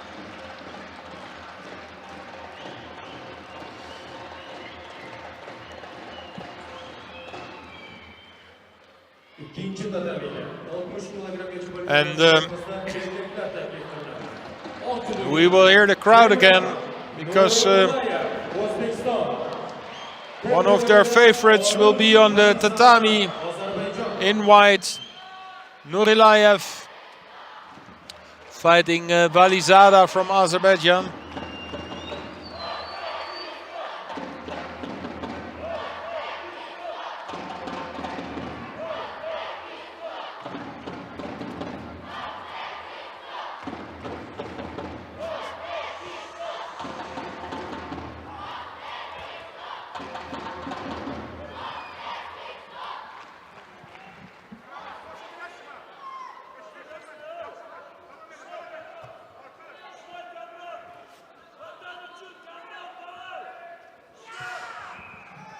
For Nurilayev, not only a chance to show his home crowd that he's strong. He also showed this in Tel Aviv a few weeks ago by winning a bronze medal at the Grand Slam in Tel Aviv. But for him, the strongest fighter out of his country, Lutfilayev, the silver medalist at the World Championships 2019, already is out of competition. So if you want to make a change in the position in your country, this is a chance for him.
Tatami 3, next contest, second round for women under 48 kilo.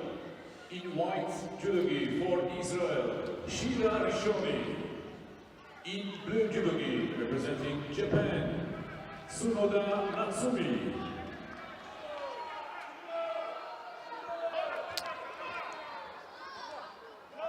The crowd is asking for a second Judo for Valizada. Well, I know for sure that Mathieu Bataille, the referee, is not listening to them. But it shows that the crowd knows something about Judo, because the second Judo is there, and I think it's the right decision. Valizada is just too low by the ground, too defensive. Oh, and a great counter-attack by Nurilayev. They were so close to the ground, and Valizada wanted to make to Uchimata, but Nurilayev was just waiting for it and counter-attacked him in a spectacular way. Great Newaza here because he has the arm, trying to rotate his opponent. Almost there. Yes, and there it is. Straight into the hold down. This is some good Newaza, but can he manage to hold him for 10 seconds? 9, and there it is. It's Nurilayev who wins this fight in great style, with a beautiful counter-attack for the Wazari. He knew Valizada was trying to make to Uchimata, counter-attacked him for Wazari, straight into the Newaza. Made a Sankaku on the arm of Valizada. Had to put a lot of energy in it to rotate him, but when he rotated him, it was straight into the hold down. This was a great combination of Tachi and Newaza.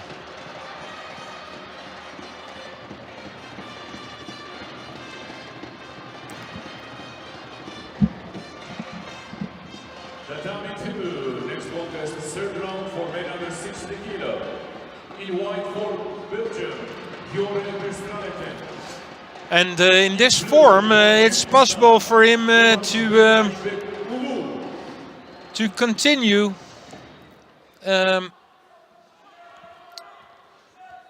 because the winner of this fight will be the quarterfinal against Nurilayev. Of course, especially Jorgen Verstraeten showed some good form last year with a bronze medal at the Europeans in Prague.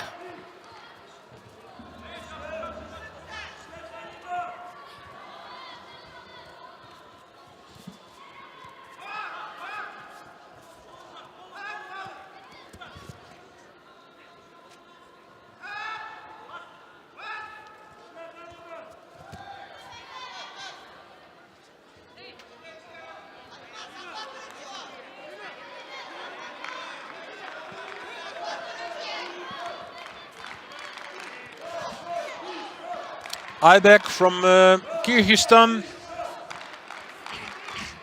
I know him not that well. Still a young guy, 20 years old. Showed some things at the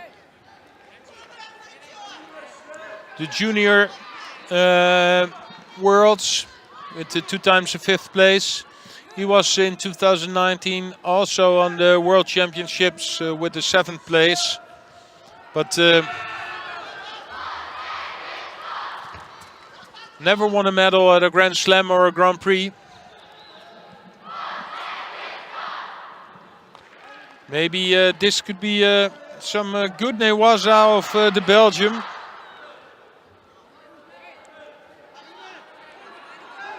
And you can see that Aybek was in a bit of trouble there. But managed to stand up.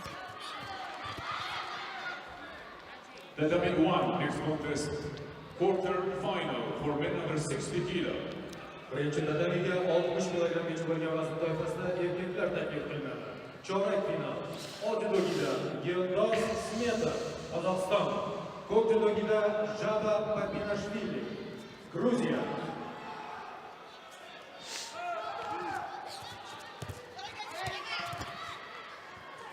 Oh, nice shoot me by Joran Verstraeten.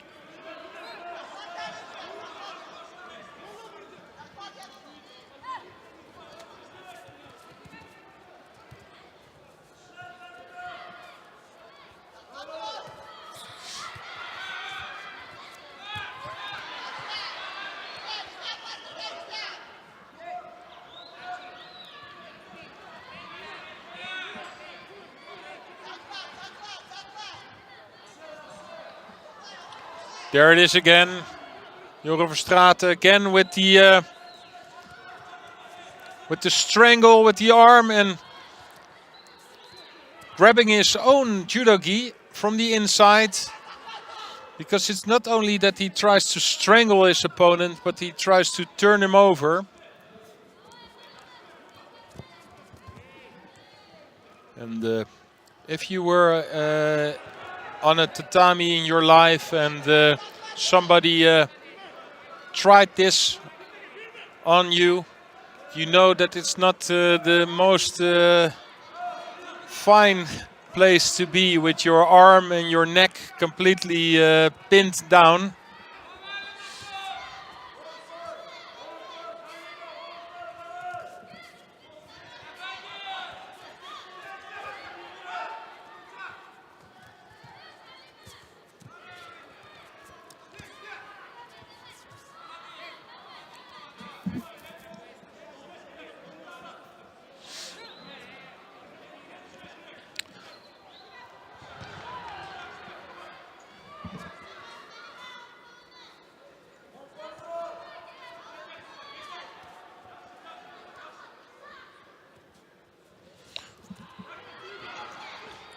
Well, these two fighters are really matched to each other. You can see also on the scoreboard, it's almost finished, the first 4 minutes. And this is the first Judo.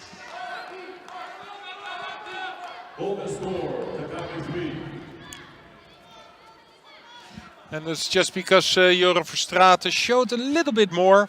Of course, most of the time, no, I think all of the time, the Judos, it's all about the tachiwaza, the standing judo. Because if you looked at this fight in the newaza, all the newaza situations, you could see Verstraeten, who had all the energy in the newaza.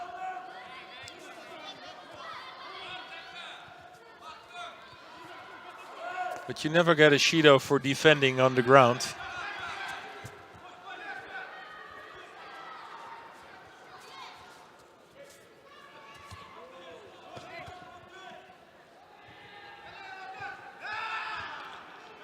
Good effort, Aibakulu.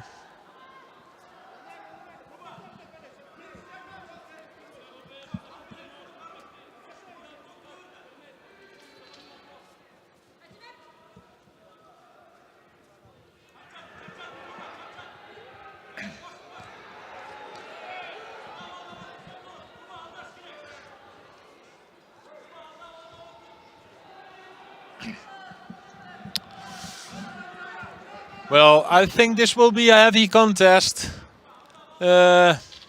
because they're both so close to each other.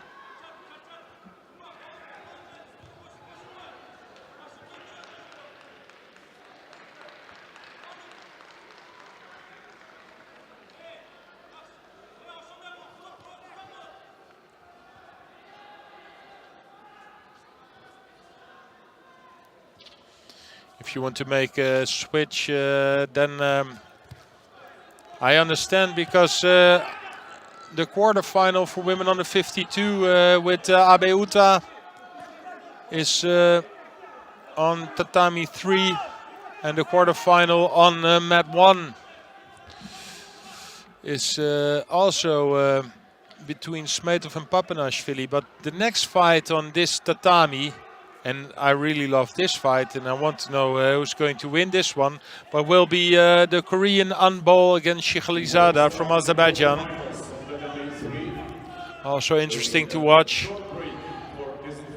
Anbol, who had a really difficult fight before.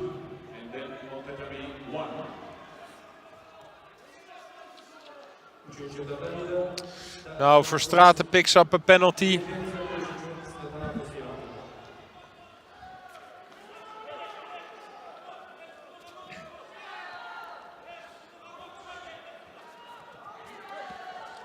Completely misses to Uchimada.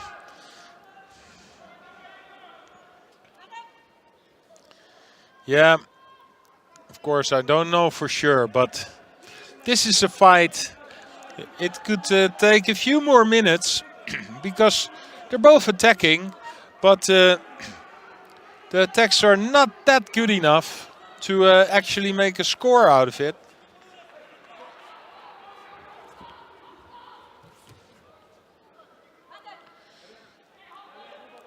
And because they both just do enough, they're not going to give some extra Shidos because they're both trying.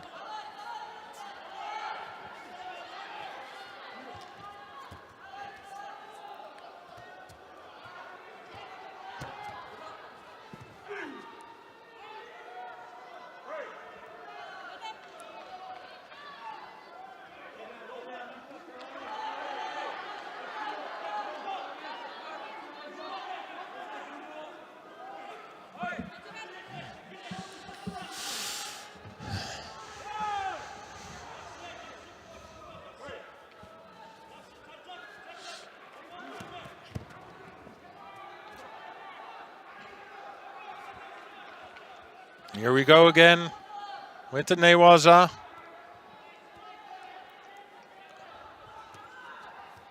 Is it happening now? Can he rotate him? But no, I think not, because the right arm is out of Aybekulu. And you need that right arm in the inside to make the rotation. And of course, after 7 minutes of fighting, the power from Verstraeten is also not as good as, not as much as it is in the first few minutes. I think if Verstraeten makes one more attempt now, that will be another Shido for Aybekulu. That's a good shoulder throw. And he doesn't need Shidos anymore because that's a Wazari for Verstraeten. Good left Seonage. They're exhausted, both. They are.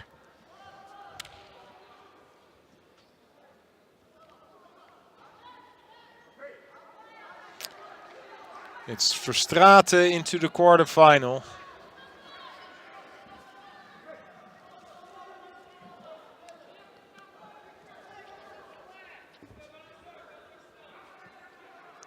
Fighting the home favorite Nurilayev later on.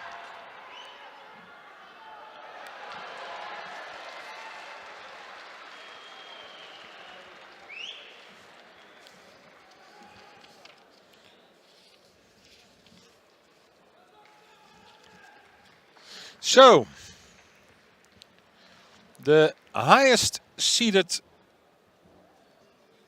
competitor today in the 66 kilograms from Korea, Anbol, former world champion, second at the Olympics, and started 2021 in style by winning the Doha Masters. But we saw him in the round before. He really had a hard time. Almost lost. Wazari.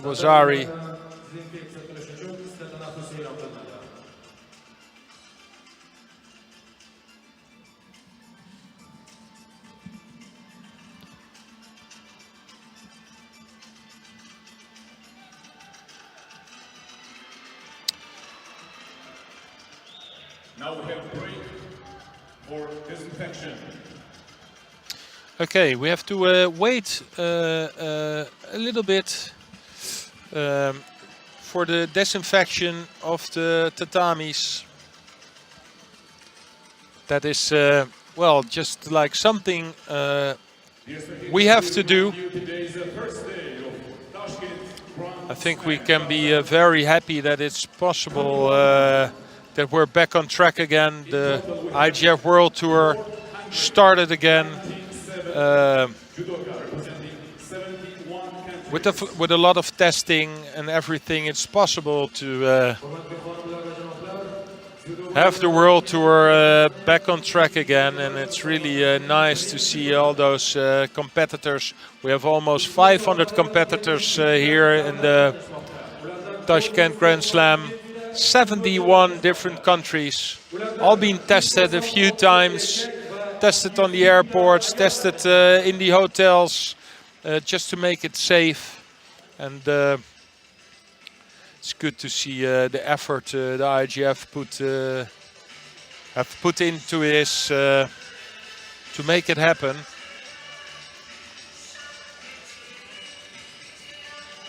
And one of the things we have to do sometimes is just clean the mats, everything.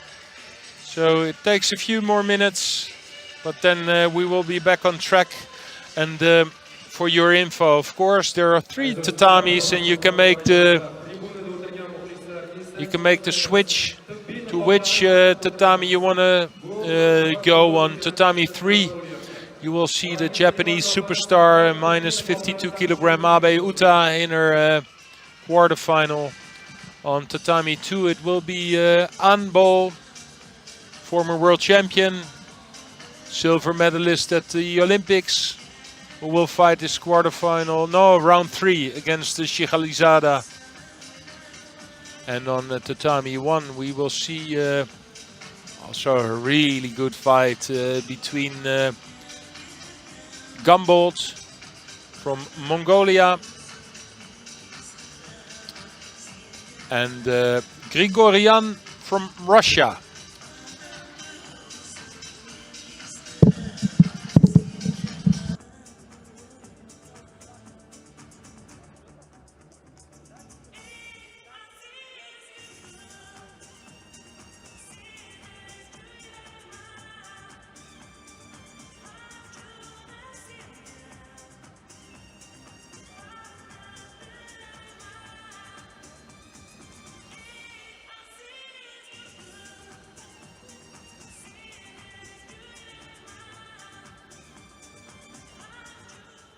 We inform you that final block today starts at 5 p.m.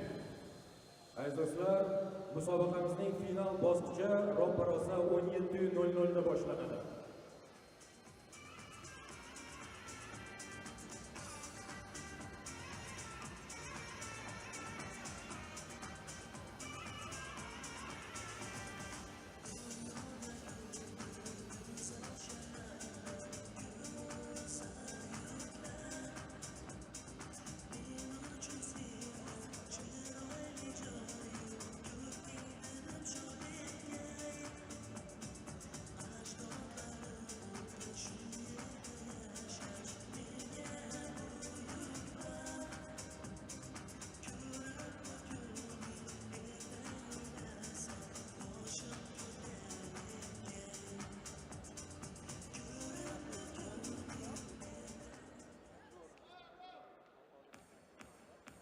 Tatami 1 ready for the quarterfinal for men under 66 kilo. Davom etamiz. Birinchi tatamiga 66 kilogramgacha bo'lgan vazn toifasida erkaklar taklif qilinadi. Chorak final Och judogida Ganbol Berlin, Mongolia. Ko'k judogida Aram Grigoryan, Rossiya. Tatami 2 next contest, third round for men under 66 kilo. In white for Republic of Korea, An Bao. In blue for Azerbaijan, Nijat Shikhalizadeh. Tatami 3, quarterfinal for women under 52 kilograms. In white for Japan, the world champion, Abe Uta. In blue for Korea, Park Dasol.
Tatami 3, winner of the quarterfinal in white judogi for Japan, Abe Uta. The world champion goes to the semi-final. Representing Korea, Park Da-sol will be in the repechage. Birinchi tatamida Aram Grigoryan g'alaba qozondi. Rossiya va yarim finalga yo'l oldi.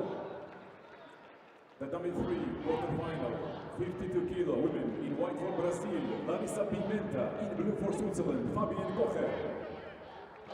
Birinchi tatamiga 66 kilogacha bo'lgan vazn toifasida erkaklar taklif qilinadi. Chorak final. Oq judogida Yongdon Perinley Bashbu, Mongoliya. Ko'k judogida Sardor Nurillayev, O'zbekiston.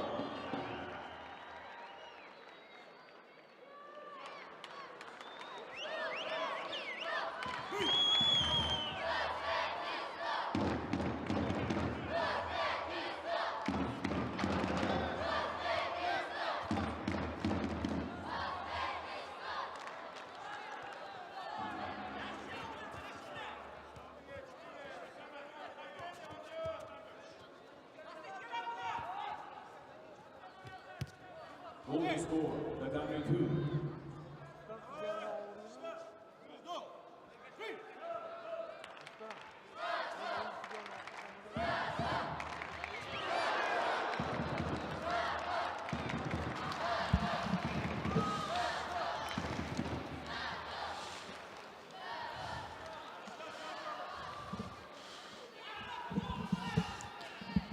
Well, that's the way to finish your golden score with a big hip on.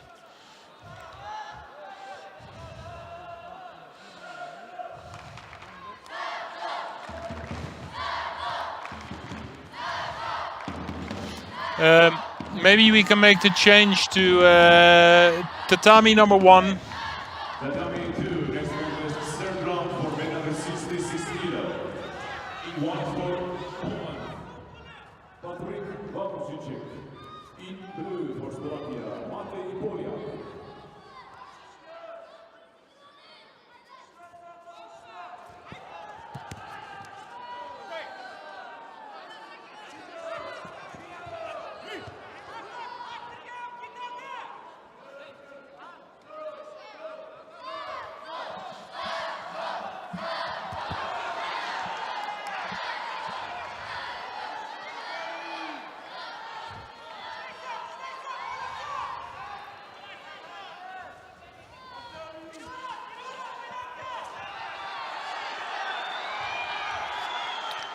Goodney was out there and he has the arm.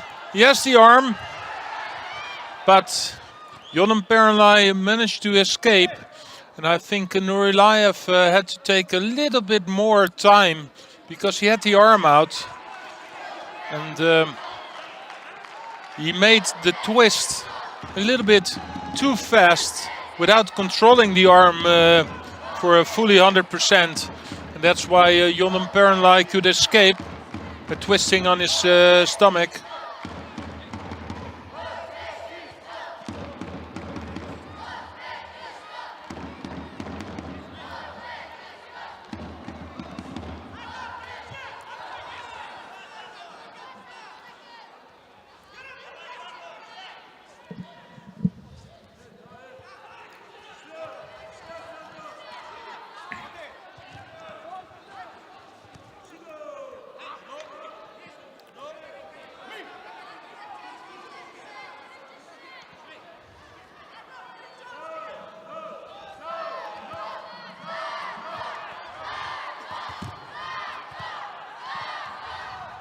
This puts under pressure for Nurillayev with 2 Shidos on the board.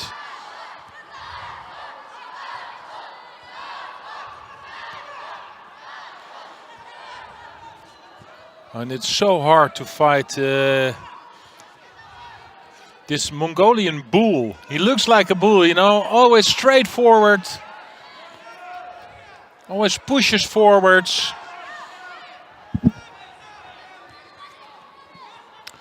And for Nurillayev, he cannot make one more mistake.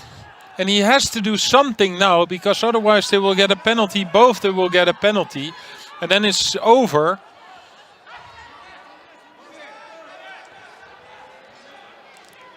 And I think it will happen, and that's a shame because it was a good fight, but Nuraliyev knew he had to do a little bit more. And it's Jondan Pernlai who wins the quarterfinal, and he's into the semis. We will see Nuraliyev back in the repechage. But I think he could have made a little bit more out of this fight.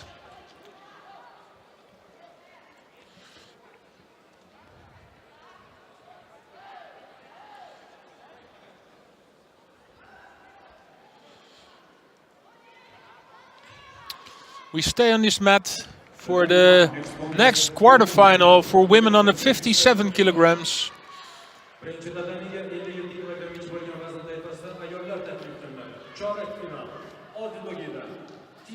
It's the winner of the Tel Aviv Grand Prix or Grand Slam, Nelson Levy, against Recevaux from France.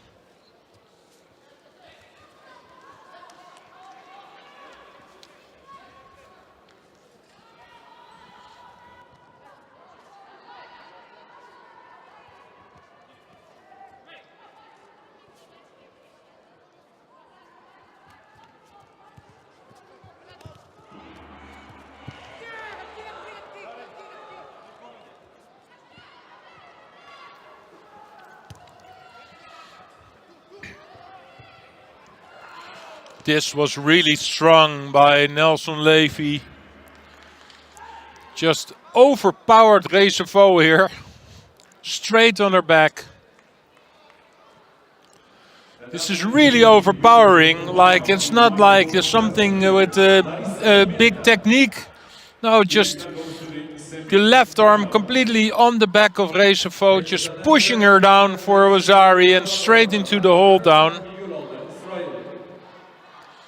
So Nelson Levy does what she did in Tel Aviv, winning, and in the semi-final.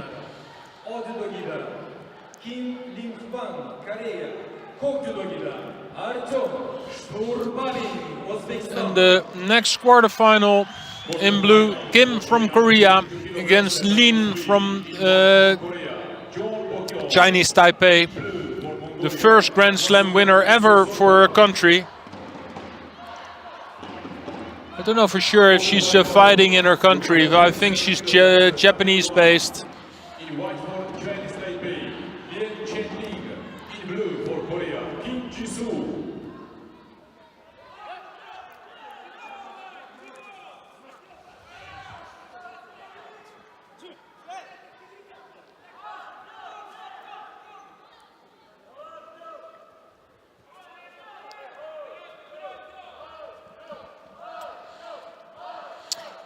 It's Kim who beat Kowalczyk from Poland. Kowalczyk, bronze medalist at the World Championships. But you can see that she's struggling here. Lien is outpowering her with the kumikata, with the grips.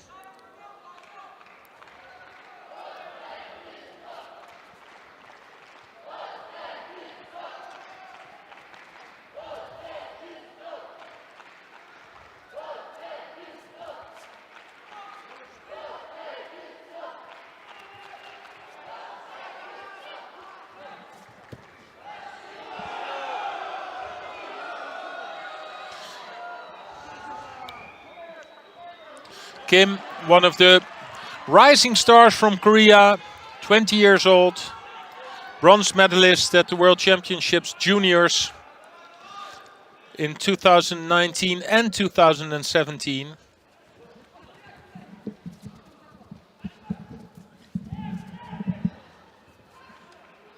Tatami 3, winner of the quarterfinal in blue for Mongolia, Hakbasuren Sosorbara. Hakbasuren goes to the semi-final. But already picked up 2 penalties within 2 minutes. this was a good effort.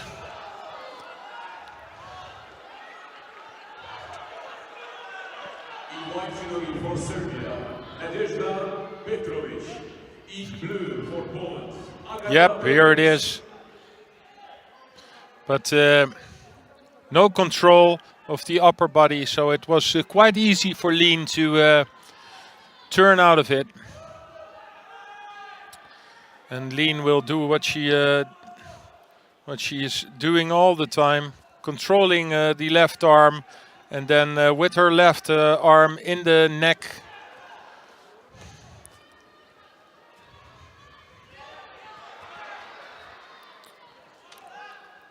Yeah, and she just drops on her knees. Well, we continue in the Newaza, but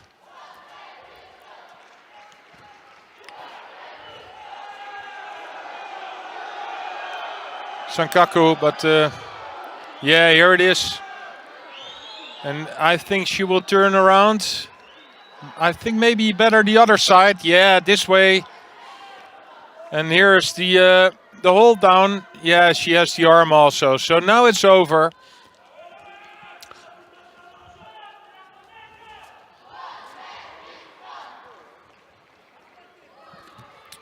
Very decent win by Lin from Chinese Taipei.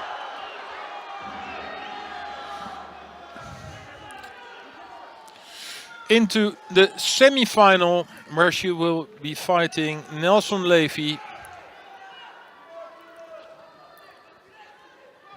The W1 winner of the quarterfinal in white judogi for Chinese Taipei, Lian Chen Li. Lian goes to the semi-final. Can we make the switch to tatami 2?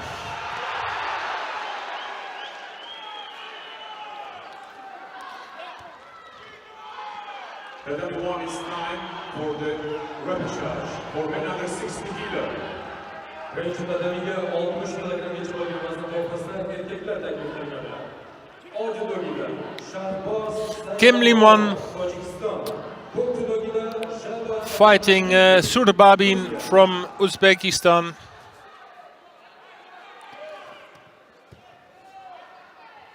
And Kim brought himself in a difficult situation with 2 Shidos on the board. It's still 5 seconds to go, so we will go into golden score.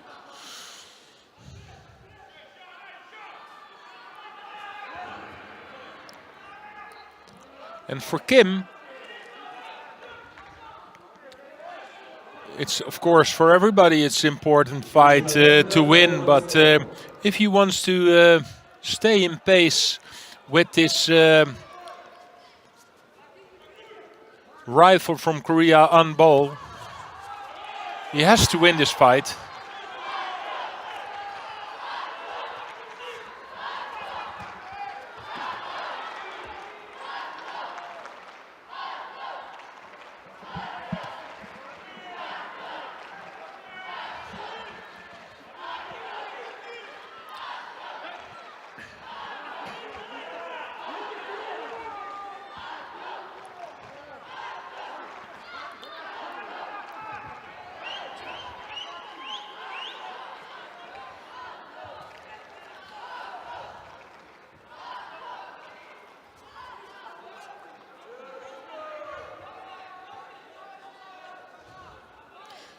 Well, if I was Surbabin, I'd just wait, because it's Kim also is not trying to grip.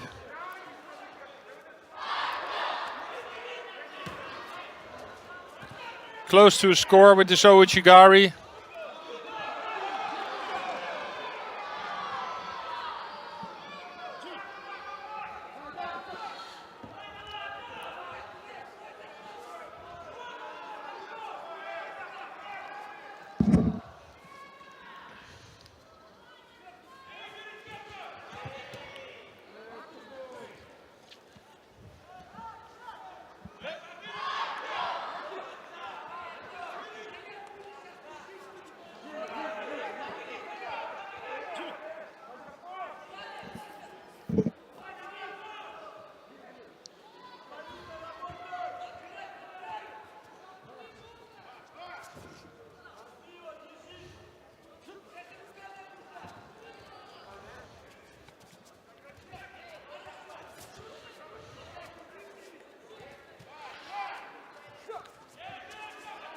Good shoulder attack, but now he has to... Well, it's just good enough.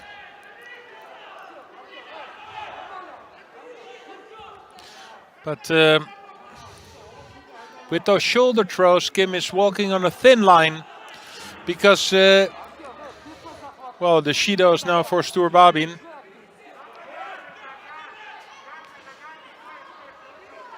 But one false attack, one false Seonaga attack, and it will cost him the match.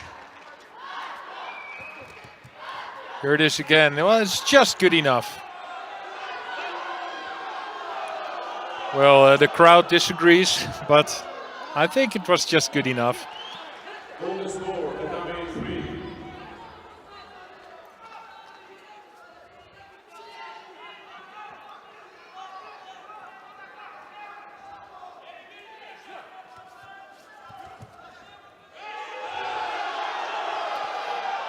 Well, we've seen this Ouchigari a few more times before, and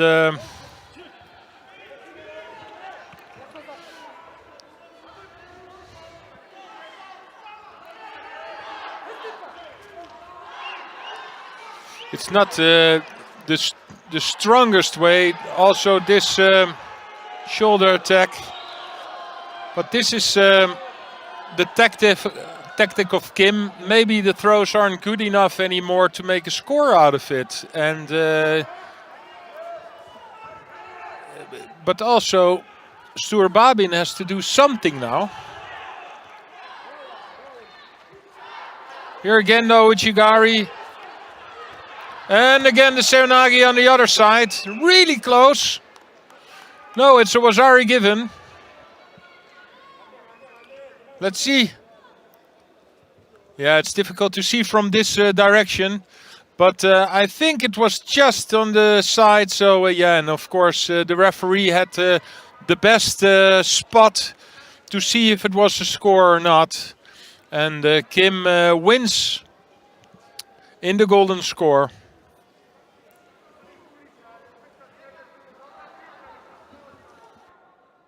Tatami 2, next contest, third round for men under 66 kilo.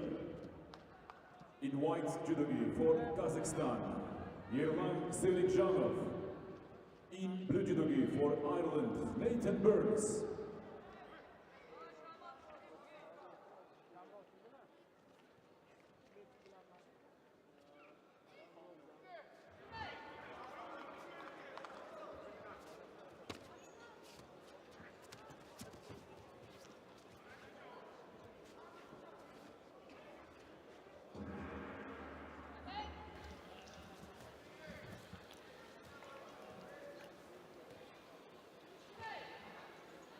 Golden score, Tatami 1.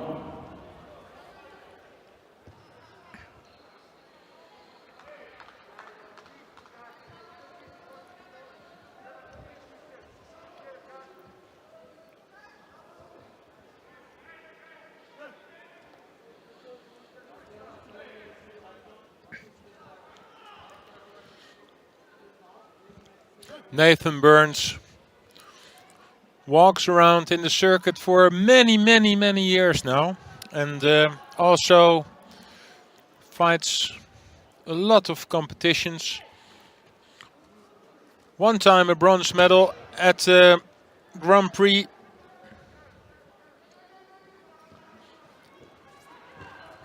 Now I think ranked number 45 or something, so it is difficult to get into the final block when you're not ranked.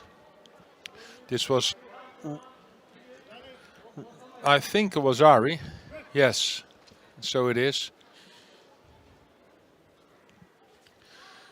Of course,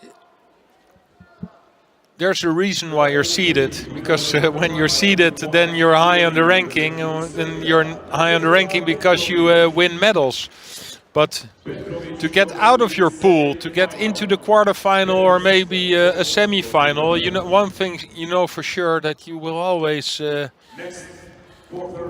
will be in a pool with one or maybe two seeded players. So it gets more and more difficult to get out of your pool. sometimes you still can have a little bit of luck in the draw, but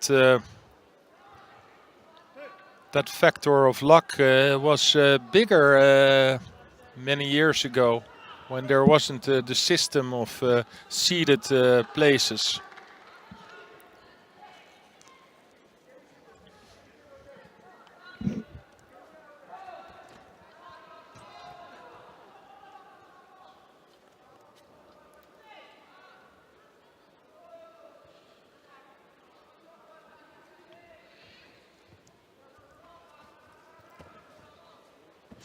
And with Seriksanov in round 3,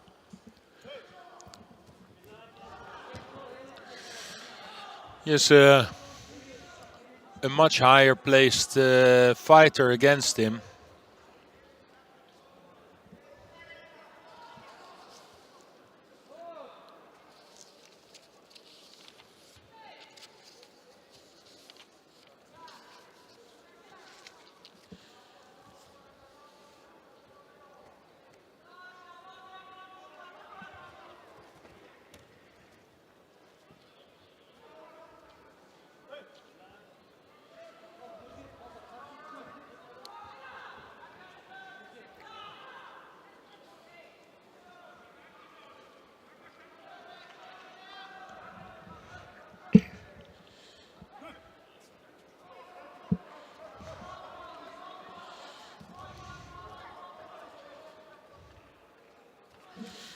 So for him, you know, he just won 2 fights, so he makes 3 good fights at a Grand Slam, but isn't that bad.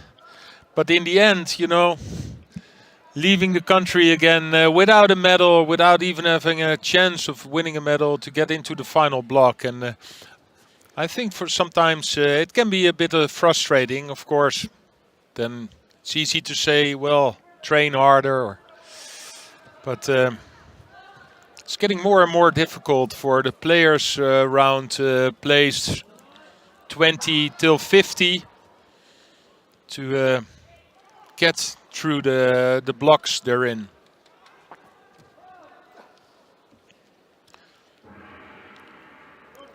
He tried everything, but in the end, well, yeah, you can see he really tried everything. But it wasn't just good enough. So we have Seriksanov from Kazakhstan, who will be fighting the quarterfinals later on.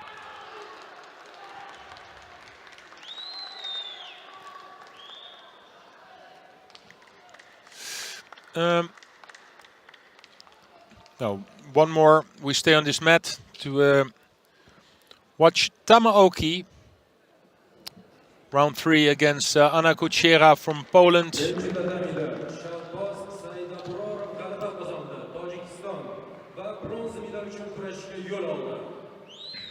Tatami 2, next contest, 3rd round for women under 57 kilo.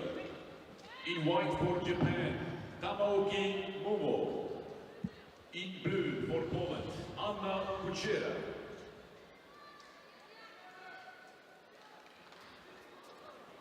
Tatami 1, semi-final, men under 60 kilo. Birinci tatamiga 60 kg boyunca vazn toifasida erkeklar taklif etiladi. Yarim final. Ol judogida Karamat Huseynov, Ozarbayjon. Ko'k judogida Yildoz Smetov, Qozog'iston. Well, let's make the twist to Tatami 1. And the reason why I do this is because this is the first semi-final. The semi-final, 60 kilo. Husainov from Azerbaijan against Smetov from Kazakhstan for a place in the final.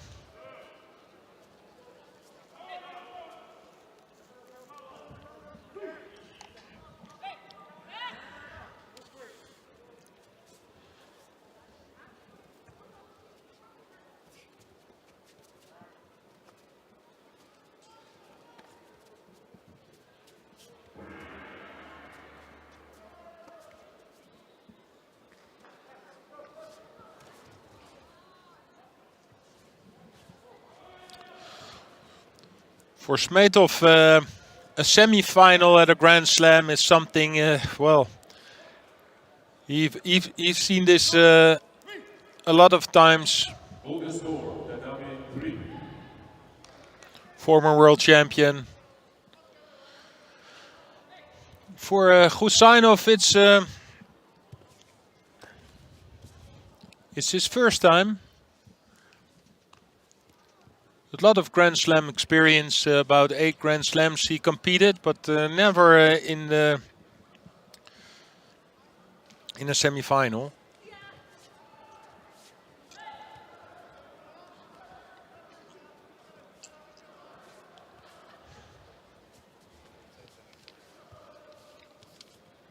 Tatami 3, winner of the quarterfinal in white for Mongolia, Pushpa Uramsesi.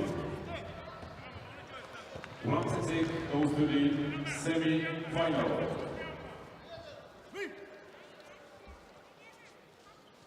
Next contest on Tatami 3 is quarterfinal for women under 48 kilo.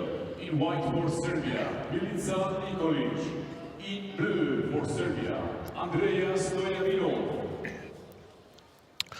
So, and this is what I said before, how difficult it is if you're not so highly ranked to come out of your pool and into the semi-final. But that's something Gusainov did.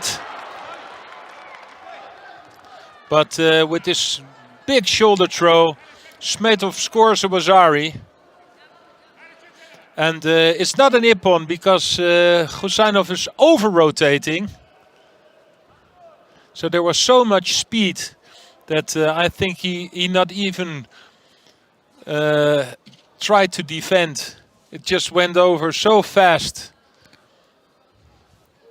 The beautiful Wazari by Smetov. And tries it again. But okay, for Gusainov it was possible because in his block Lutfilayev was fighting the silver medalist at the World Championships, but he lost. And then you have the chance.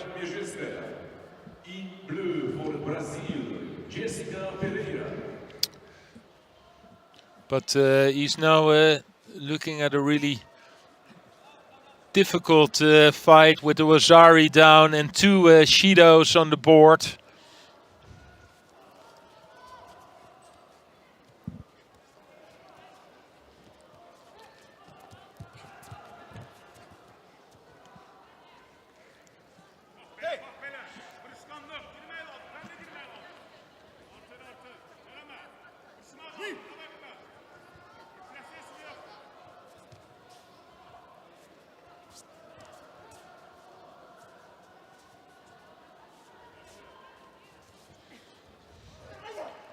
Of course, a more defensive posture by Smetov, because he knows, well, maybe into the hold down here. Yeah. Oh, but a beautiful turn from Gusainov. But of course, Smetov will fight on the ground for every second. It's 15 seconds on the clock.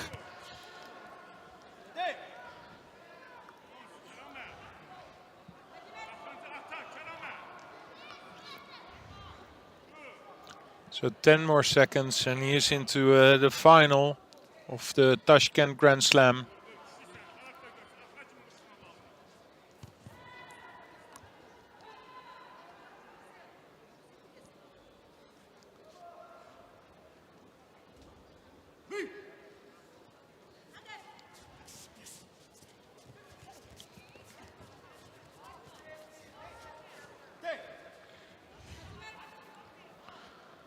Yeah, he knows, well, 1 Shido, that's not a problem. It's finished. Well, what can you say about it?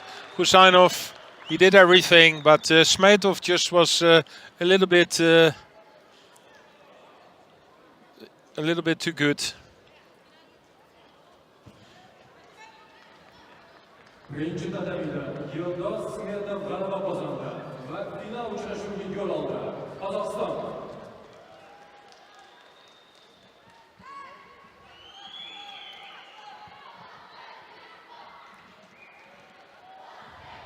Birinci tatamiga 66 kilogramgacha bo'lgan vazn toifasida erkaklar taklif qilinadi. Judogilar Ganbol Yerlin, Mongoliya. Ko'k judogilar Sardor Nurillayev, O'zbekiston. The repechage. In white for Mongolia, Gambold. And in blue for Uzbekistan, Nurillayev. In blue for Portugal, Maria Siderot.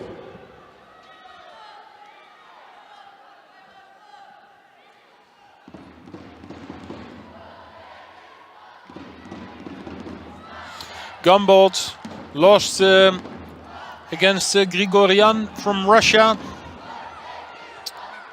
Nurillayev lost against Yondom Perenlai from Mongolia.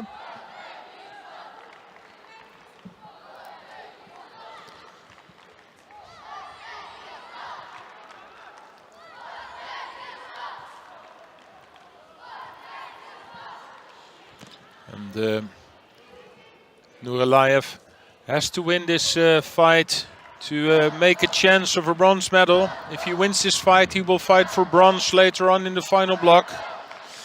And that would be nice, of course, for the home crowd here.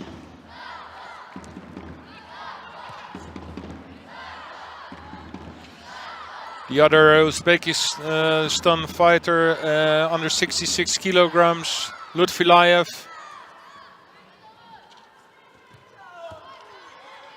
Or no, it's 60. I think Lutfilayev under 60 kilo was one of the big chances of a medal.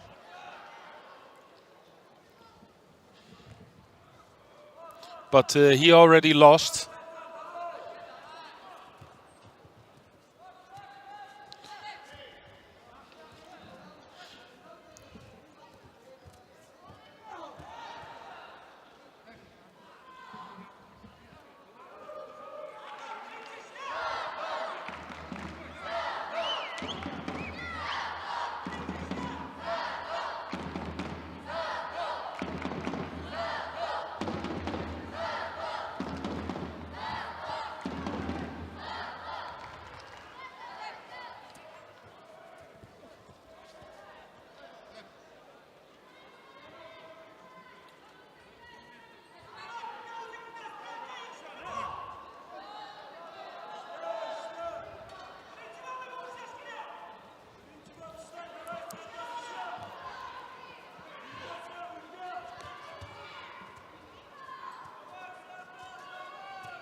Oh, this is a good score by Nurillayev. Wazari on the board.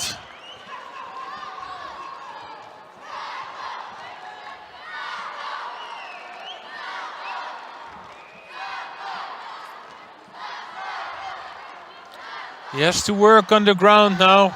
So 1 minute to go. Gambold is looking at the scoreboard and he sees the Wazari. He knows what he has to do.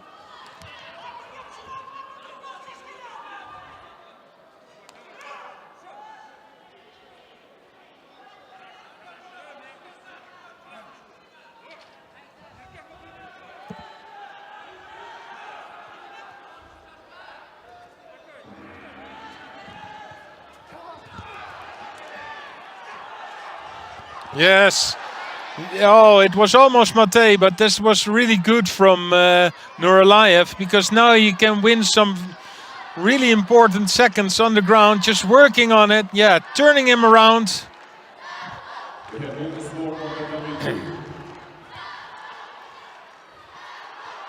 Goes for the arm lock. And this is good, you know. Look if he can manage to roll him over. But he also knows that the clock's still ticking. 15 seconds to go. But It's almost there, so the referee cannot call mate because it looks as really decent newaza. 8 seconds. He know he can pick up one more penalty. So for Gumboldt, there's in 8 seconds he maybe can try to make one big attack. But that will be very difficult. He takes his time. Here he comes, rushing in. And it's over. So we have Nurilayev from Uzbekistan into the final block. He will be fighting for a bronze medal later on.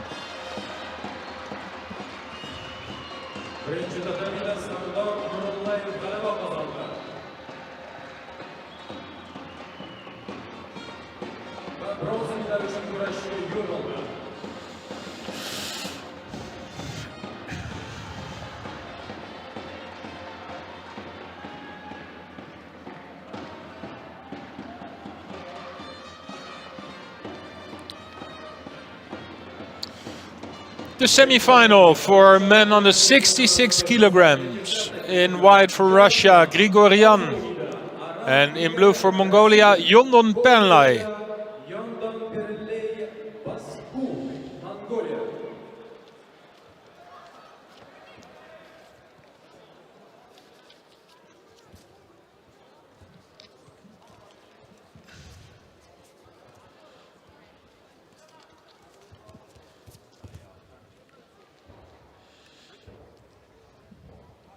Tatami 3, winner of the quarterfinal in white for Spain, Laura Martinez.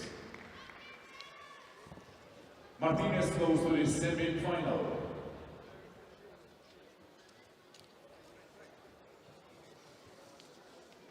Tatami 2, next contest, third round for women under 57 kilograms in white for Germany, Teresa Stoll.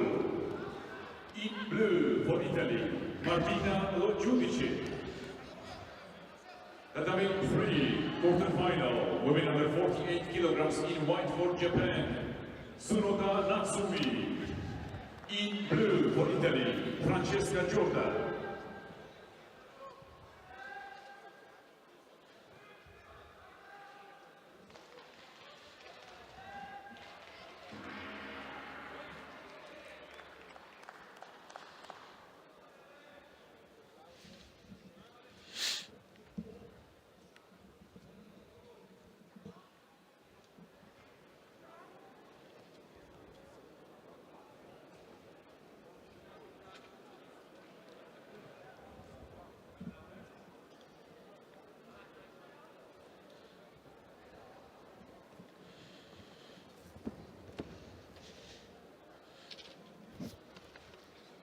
Next contest on Tatami 2, third round for women under 57 kilograms.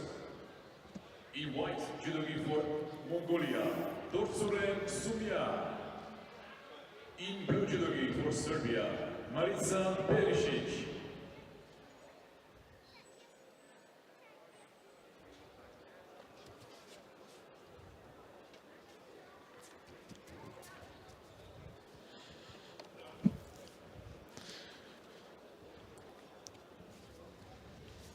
We have to wait a little bit for medical treatment of Grigoryan.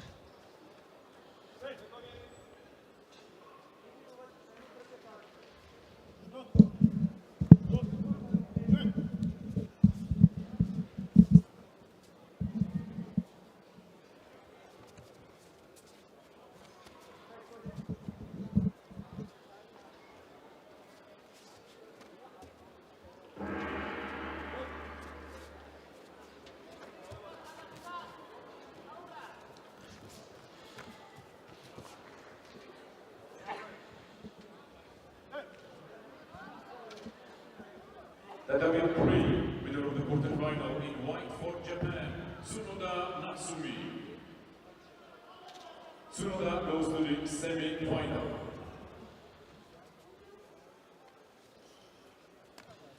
Next contest on Tatami 3 is repechage for women under 52 kilograms. In white for Republic of Korea, Park Da-sol. In blue for Switzerland, Fabien Bocher.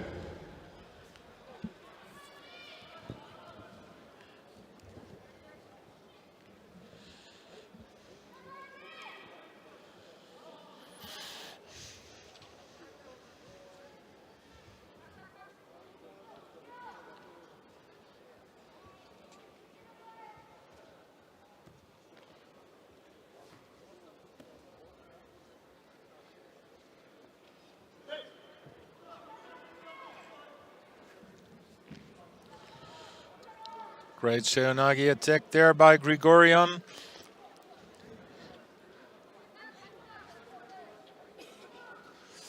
His left hand is really important. Yondam Perenlai, he wants one thing, that's the right hand on the back of his opponent.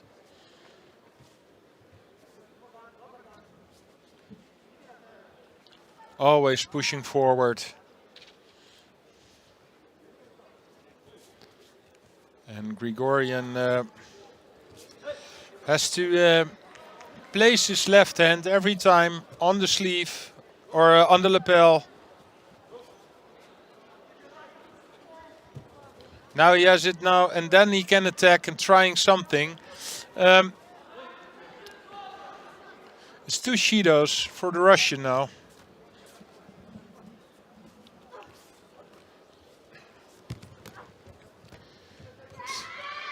In my opinion, it's Grigorian who tries to attack, tries to make a score. But it's, yeah, you see him nodding his head like, okay, what was that for a foot sweep without even having a grip. But the style of Yondam Perenlai, it's so harsh. It's so difficult all the time, pushing forwards, gripping, trying to get 2 hands on your back, like what I said before, the Mongolian wrestling style. It's not strange that Grigorian has to leave the tatami again with something, a bump on his head or things like that. Because it's something that easily happens with the style of Yondam Perenlai.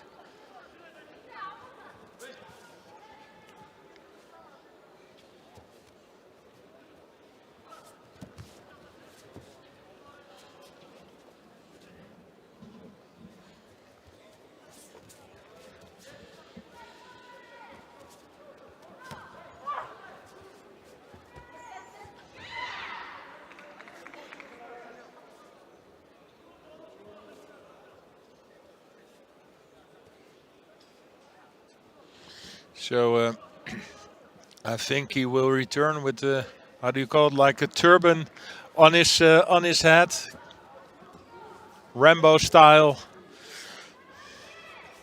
tape around his head to continue.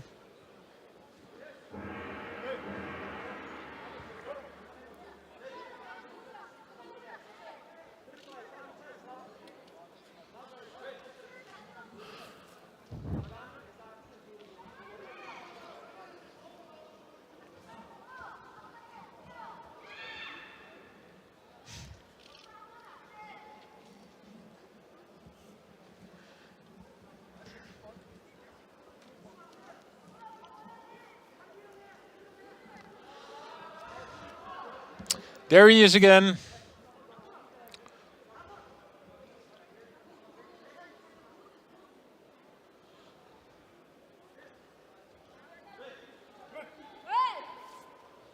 İkinci tatami'de Golden Score.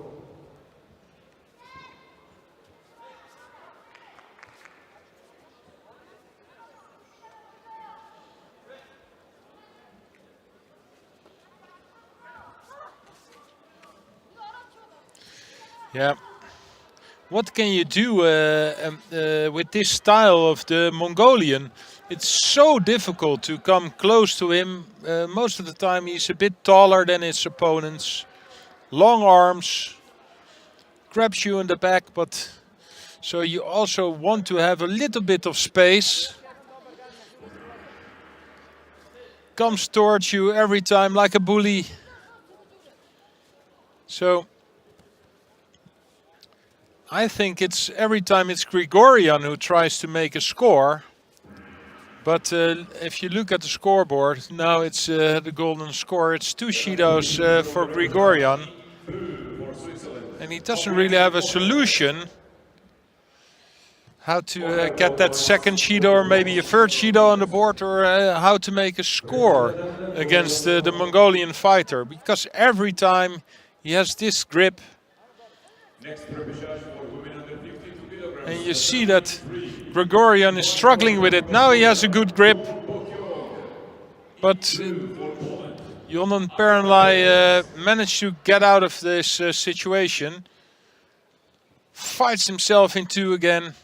So this is the only thing Grigorian can do. Just jumps on his back.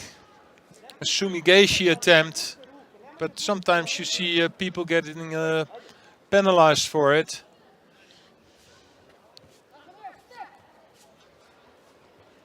And again, really difficult to fight this this Mongolian fighter.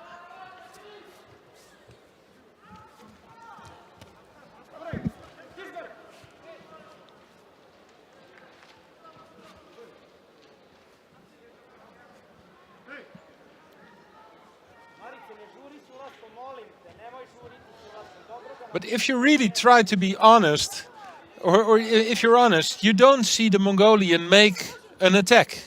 So it's every time it's Grigorian who at least tries to make an attack.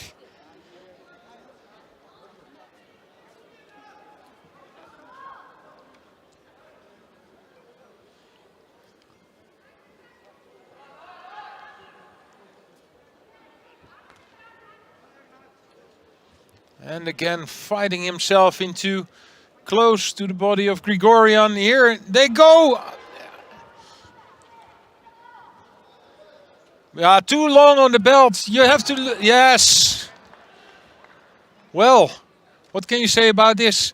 Grigorian was had the grip on the belt, I think way too long, so he had to do something. Tried to make a Uranage. Fell flat on his back, but it was not Jonan Perenlai who did something about it. Oh, this was so close.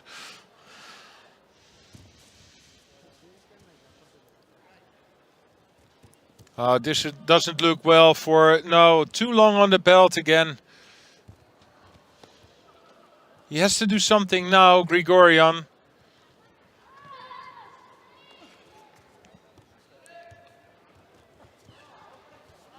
Will jump in with a Seonage maybe. Just goes on. Unbelievable. Like, you see this Jonan Perenlai, the Mongolian wrestling style. He can do this for ages, for sure. And Grigorian doesn't have a solution for it.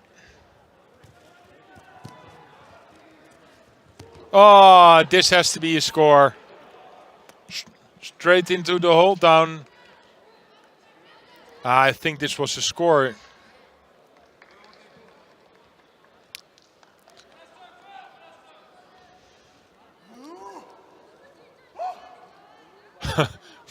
What a fight this was. I think it's finished. I don't see it. Yeah, there it is. There was Ari on the board.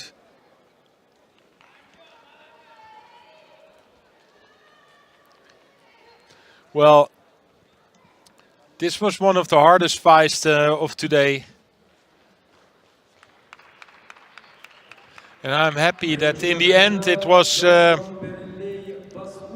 score that made the difference. I think Grigorian tried to make a score, the most of the 2 fighters. But the wrestling style of Jonan Perenlai, he didn't have a good solution for it. Really interesting fight it was. And it's Jonan Perenlai who won this fight.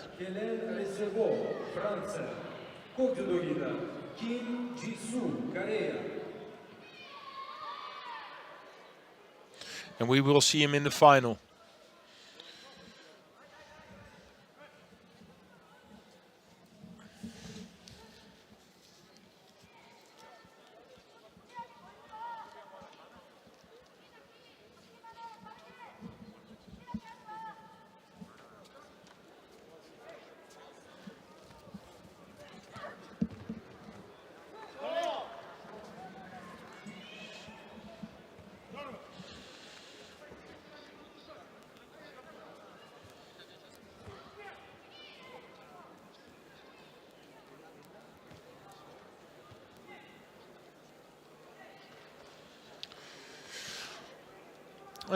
Can we make the change to tatami 2? Thank you. Where we just saw that Perisic won against Dorshuren, but now there the quarterfinal will start for men under 60 kilograms. In white, Nagayama. I told you before, he's the man to beat today against Magaitse from France. In white for Japan, Nagayama Ryuju. In blue for France, commentated.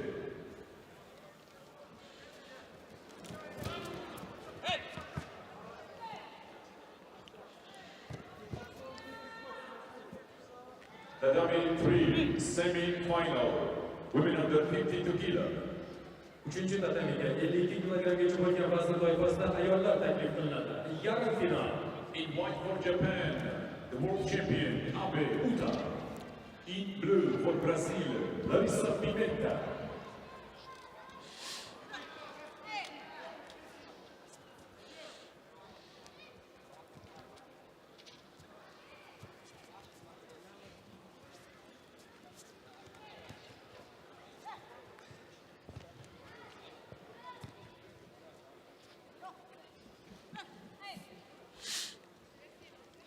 Yeah, we've seen this before today. Every time when people try to make Seonage against Magaitse, he tries to counter-attack them with this Sumigeshi. Scored with it before.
Birinchi tatamida Kim Ji-soo g'alaba qozondi. Koreya va bronza medal uchun kurashishga yo'l I think Magaitse has a good tactical plan. Controlling the right arm of Nagayama. You can see Nagayama really struggling with it. This is almost a score, I think. Just not enough on the side of Nagayama.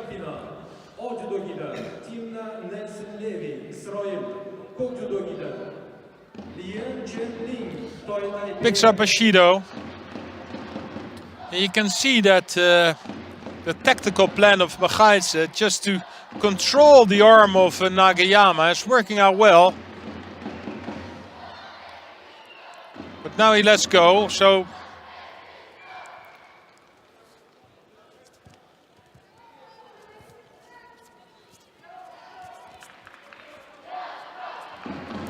Nagayama, another traditional Japanese judo player. He also loves to fight when the hands are on the back, the wrestling style. He doesn't have problems with that. Magaitse putting a lot of effort in it, but I think the plan was better when he was controlling the sleeve. Yeah, well, this was too easy, jumping on his knees. It's not that Nagayama did something, but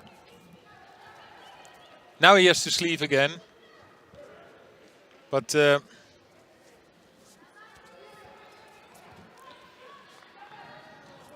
not with the same energy as the first 2 minutes.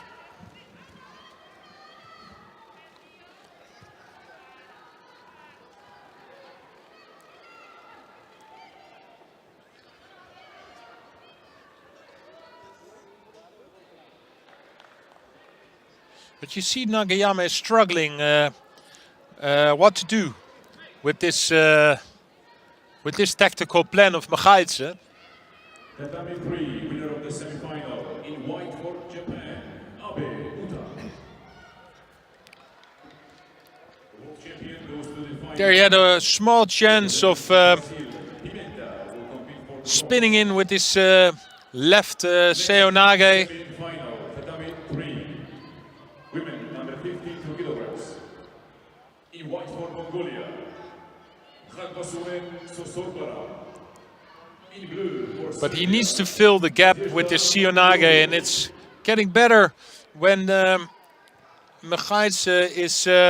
oh, but this is a counterattack for Wasari for sure.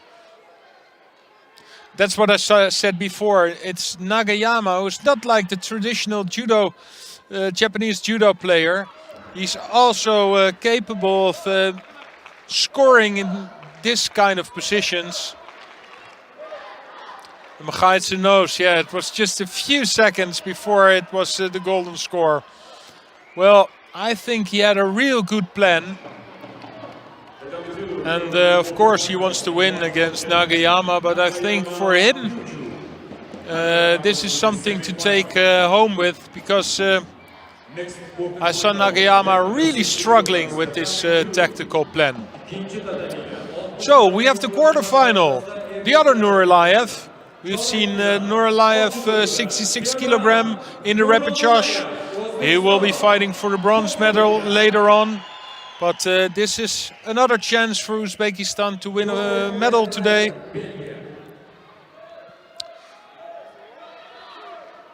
It's Nuralayev in the white against Verstraeten from Belgium in blue.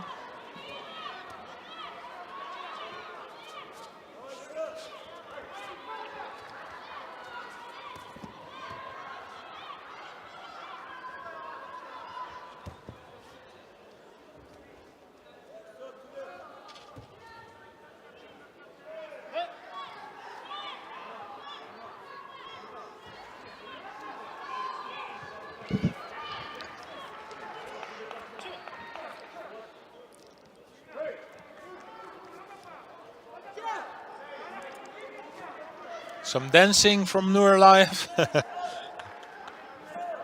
Looked like a TikTok move.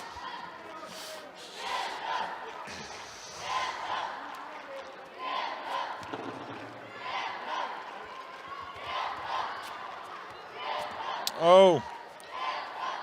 Trying to launch. Oh, this was great. Great stuff. That's a technique. Sometimes you do it in a randori, but you don't see it so often in a competition. The 360 turn.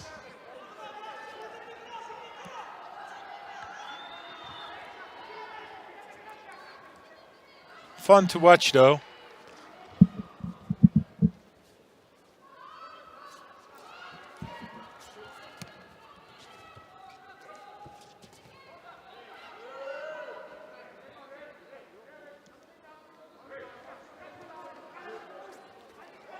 Let's see what Verstraeten can do on the ground.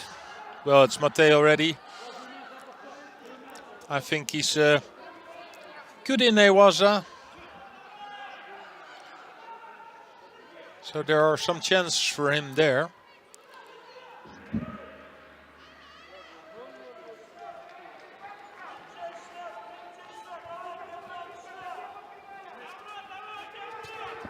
Oh, nice Kataguruma, yes. Wazari scored.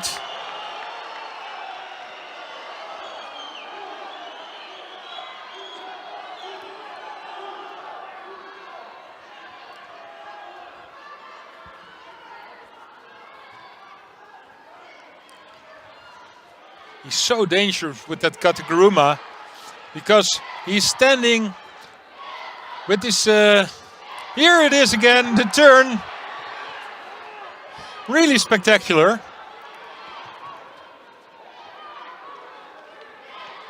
But he's standing really defensive against a right-handed player, and then jumps in with this Kataguruma on the right side.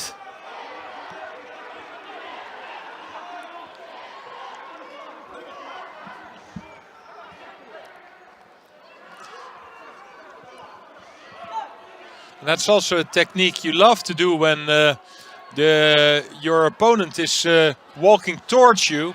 And that's what Verstraete has to do, of course, because he's a Wazari down.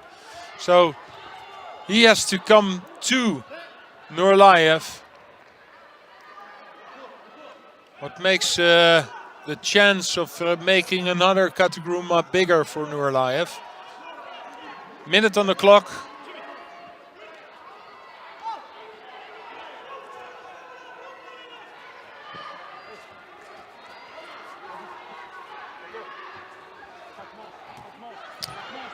Left to Chimada.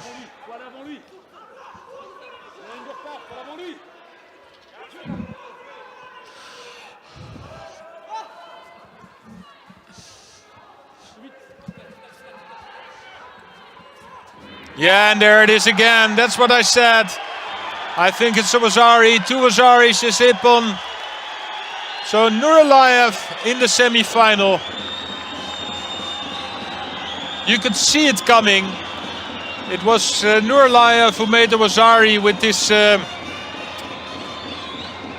Kataguruma, and Verstraete had to come to his opponent, and that only helps him doing it again. Here, this was the first one.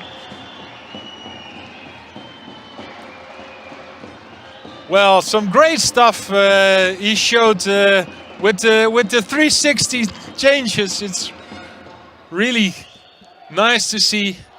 Here, this was the first Wazari, also the Kataguruma, and this is the second one on two sleeves. For women under 48 kilo in white for Italy, Francesca Milani. Great quarterfinal.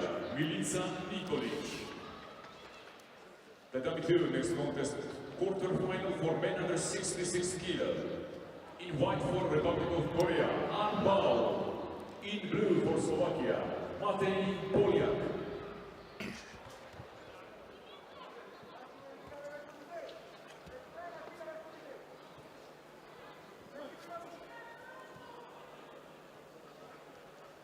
The preliminary contest on tatami 1 has finished. Ręce tatamina przeszła na moja zdjęcia.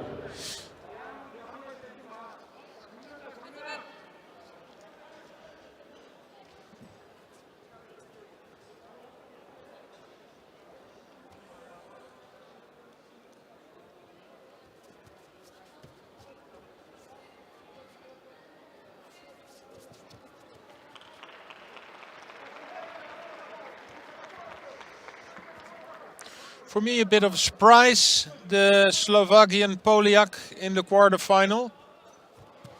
But he's doing an excellent job.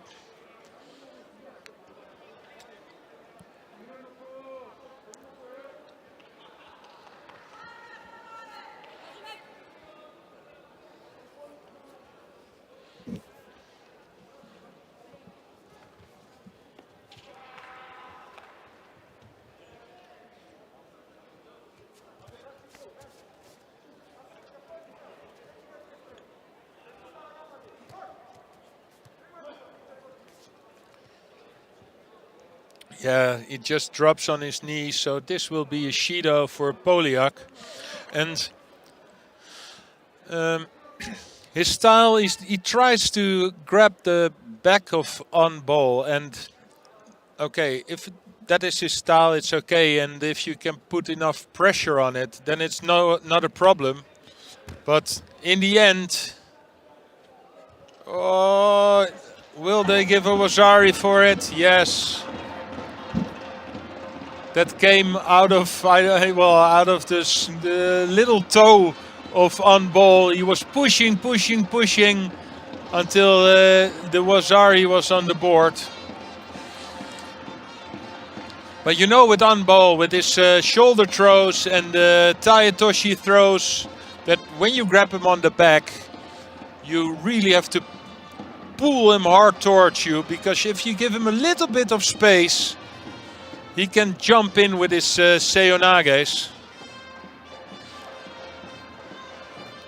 And there will always be one or two moments in the fight that this space will be there.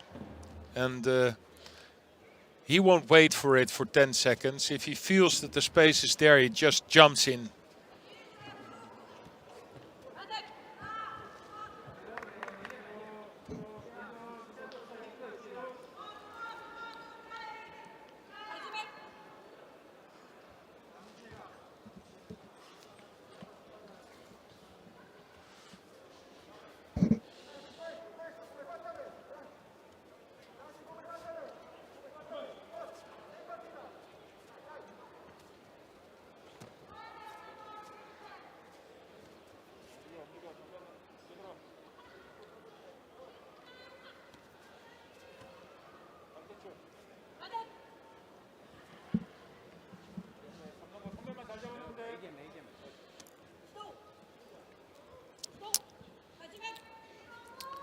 Okay, so a minute to go. So if Polyak wants to have a chance of winning this fight, he will have to take risk, and big risk.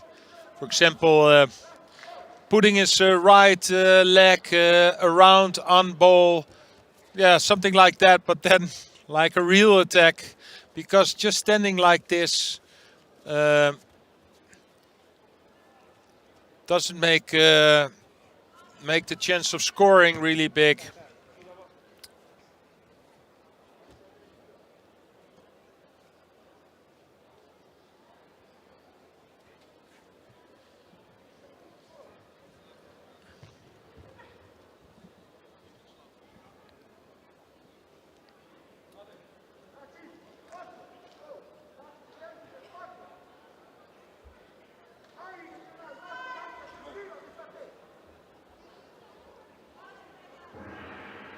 Well, this was a solid win by An to reach the semi-final. A good score. Jumped in and did not give up until Polyak fell on his side. First minute was a good minute by Polyak, but it's so difficult if that's your style, grabbing on the back, trying to fight yourself into your opponent. Then you know that it will be difficult against somebody with a good shoulder throw. And this will be interesting, because this is the next quarterfinal for men under 66 kilograms. And that's Kim Lim-won from Korea against Zerikstanov from Kazakhstan. Kim, the silver medalist at the World Championships in 2019, will fight his rival, his Korean rival, in the semi-final if he wins this fight. But it won't be an easy fight, because Zerikstanov showed some good spirit today.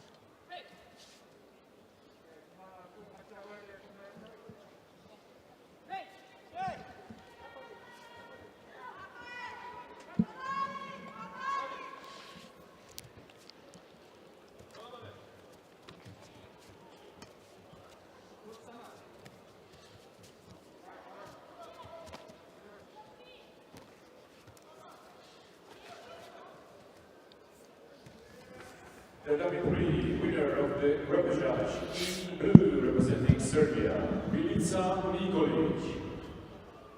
Nikolic qualifies for the bronze medal contest. Next repechage for women under 48 kilograms, the dummy 3. In white for Portugal, Maria Siderot. In blue for Italy, Francesca Giorda.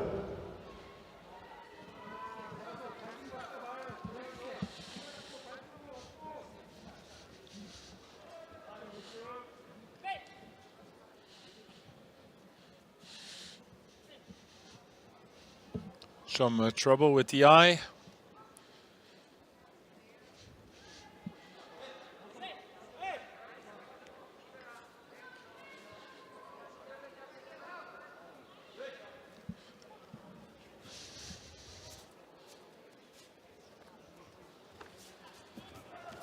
Oh, nice Ojigari, yes, straight on his back. Beautiful ippon. He was just waiting for Seresanov to get the arm on his back. Just waited for it, body-to-body contact, just turned in with Ojigari. And the drive was so good afterwards. Look, there was the end, the left arm of Seresanov on the back. He was waiting for this moment to make the Ojigari. And the left hand, then the other leg, the left leg with the gage. Look at the left leg, here the gage again, buff. Really nice ippon. So it's the Ojigari, and then with the other leg, just straight on his back. Beautiful ippon. Now the quarterfinal for women under 57 kilograms. In white for Japan, Tamaoki. She's fighting Pereira from Brazil. Tamaoki, the number 2 in Japan, the number 1, and I think the one who will fight in the Olympic Games is Yoshida.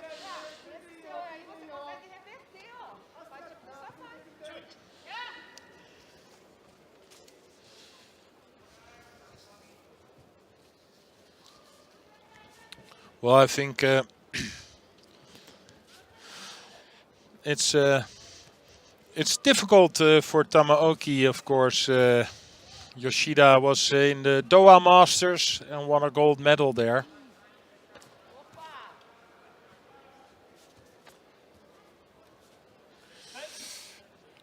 Well, the only thing you can do is just when they send you to a competition, you have to win. Oh, look, I think a contact lens. So, and the contact lens was in again, so that was just in time to see that she got a Shido from the referee. At least she could see this straight.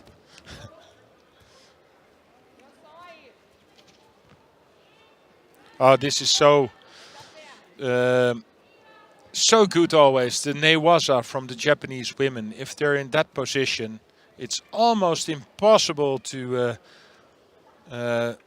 hold the leg. Look, it will be out. It will be out for sure. Oh, but maybe she can turn out Pereira. But look, she still has the arm wrapped around the neck of Pereira. And now it's over. This Newaza is so strong from the Japanese women. If they roll you over and you still have the leg in between your legs, then you're in a lot of problems because they're so flexible in their hips. They're so good in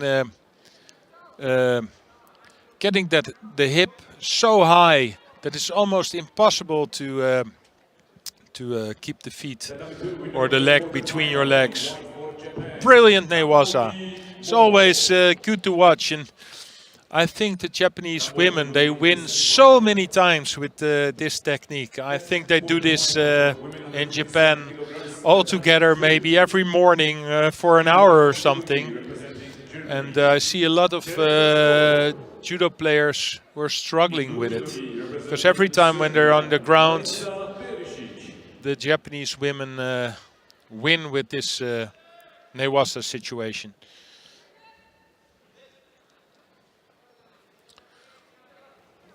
Next quarterfinal, Germany, Teresa Stoll, and from Serbia, Perisic.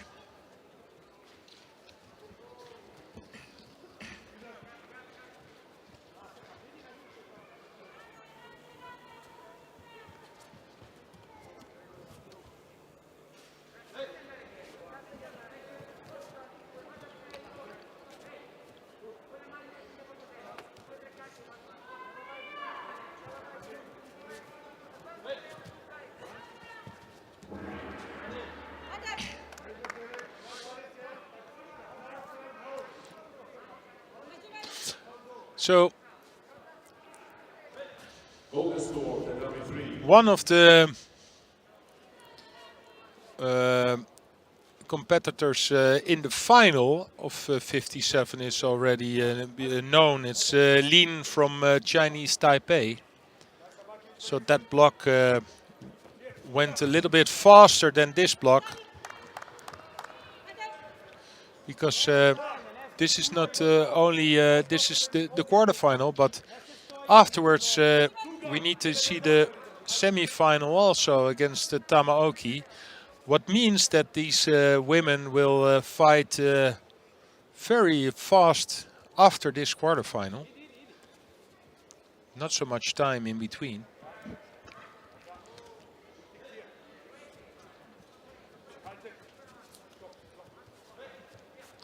It's Stoll who's really dominating with the right grip. Ozari on the board, every time controlling the sleeve, and then the right hand in the neck. And there it is again, the Osotogari. Close to a second score, but not enough control of the upper body.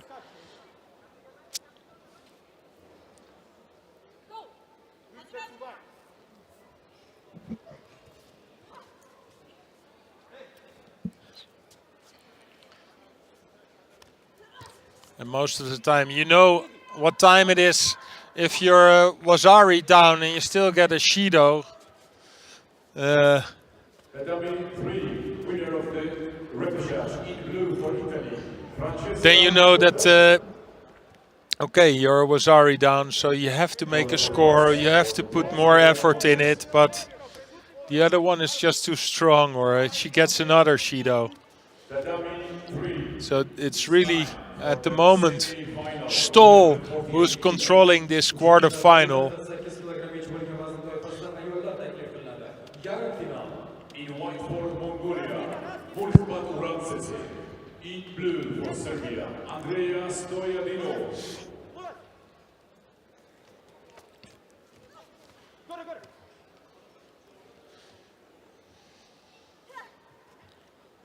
Perisic, well, she's really trying, but you can see Stoll is so much stronger in the body, in the gripping. The right hand in the neck, the left hand on the sleeve. Perisic doesn't know how to break the grip.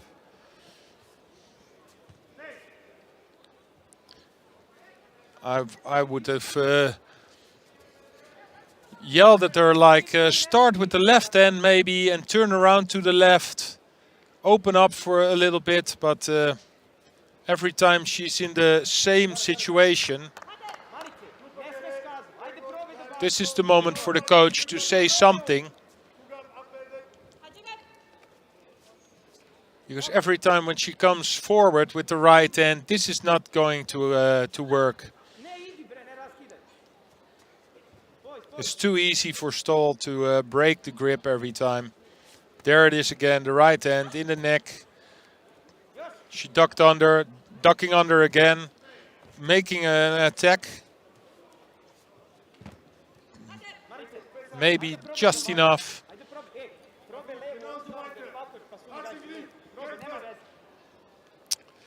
No, it's not. They gave her a third Shido for ducking under. Yeah, and that's what she did. Well, no doubt about who was the strongest fighter in this quarterfinal. And we will see her very soon against Tamaoki. Tatami 2, next contest is repechage, men under 60 kilo. In white judo for France, Lukan Geitze. In blue judo for Belgium. Can we make the change to the other side where the semi-final under 48 kilograms is almost halfway through. Mungbat in the white against Stojadinov from Serbia.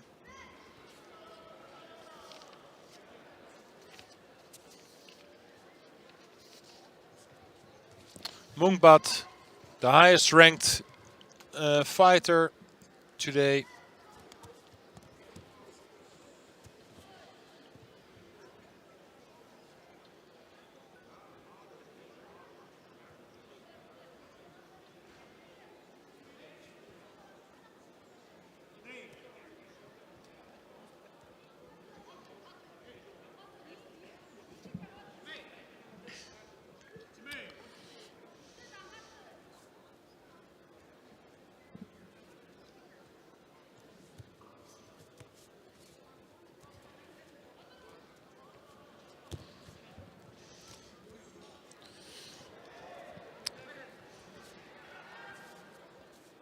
Mungbat had a good start of 2021 with a medal in Doha at the Masters, bronze medal.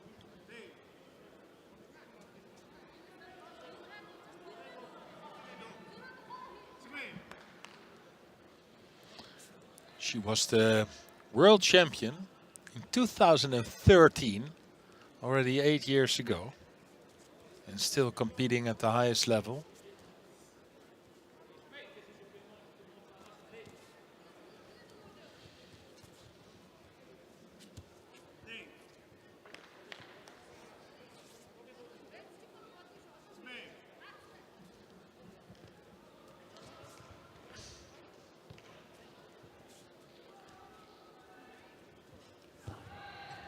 Stojadinov, she managed to get into the semi-final by beating her Serbian opponent Nikolic.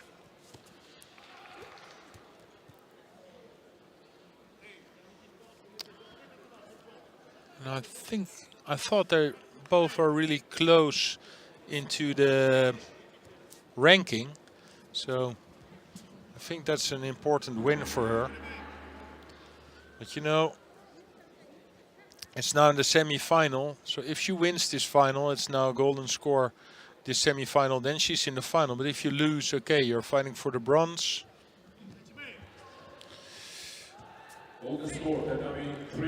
And Stojadinov is also in the repechage. So if she wins, she can fight for the bronze as well.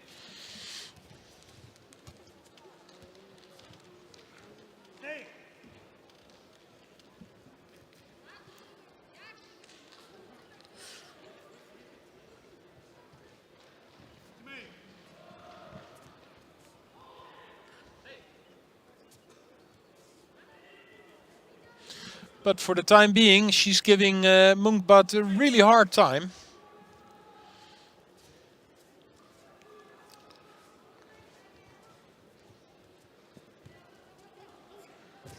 Oh!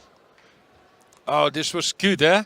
You saw Mungbat, she was trying to do the lift. The moment she felt, she just put her arm out.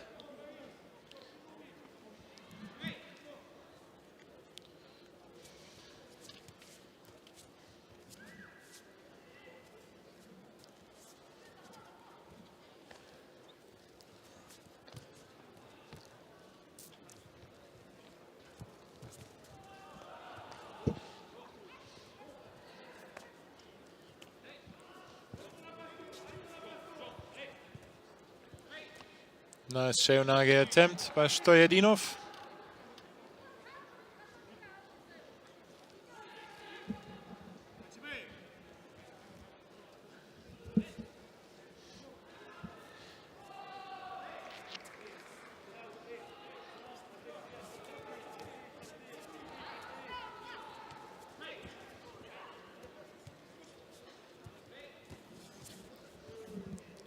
Well, this was not a good attempt.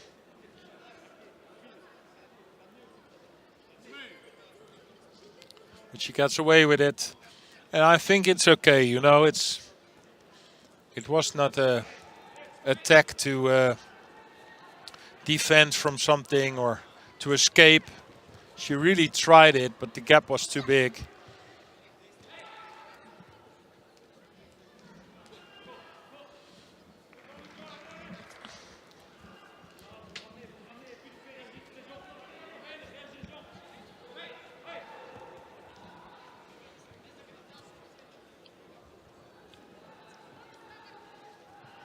Oh, some problems here for Stoyadinov.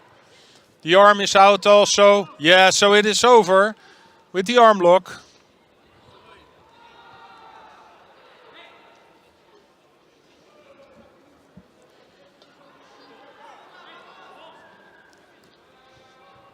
So we will see her later on for the bronze medal contest. But it's Munkbat into the final. Former world champion goes to the final. Stoyadinov of Serbia will compete for the bronze.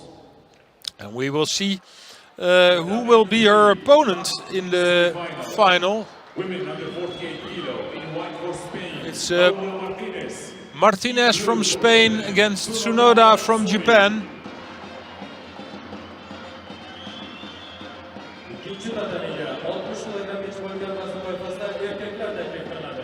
Yarım final, Judo'da Jahon chempionatining bronza medal sohibi Ruchu Nagayama, Yaponiya.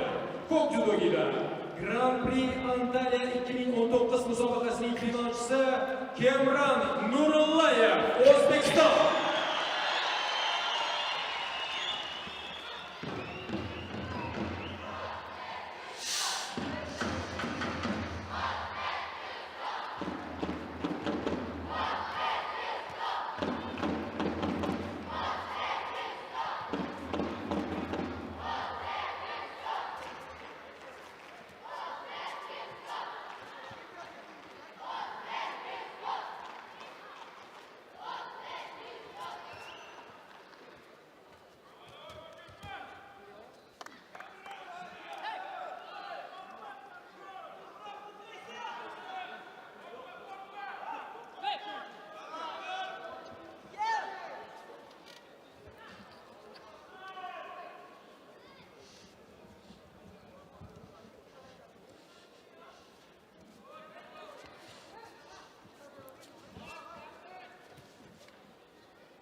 Tsunoda won the Grand Slam in Tel Aviv, the 48 kilo.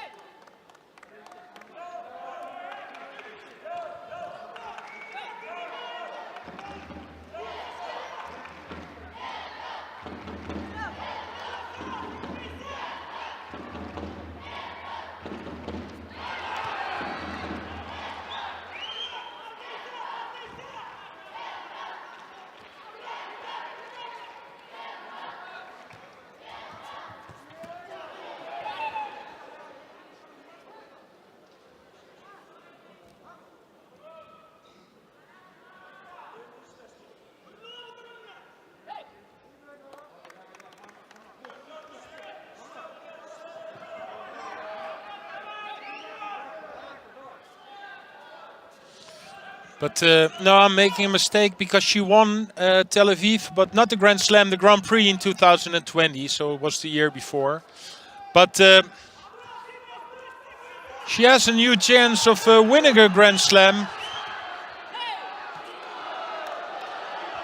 because she scores an ippon in the semi-final. That brings her into the final of the Grand Slam.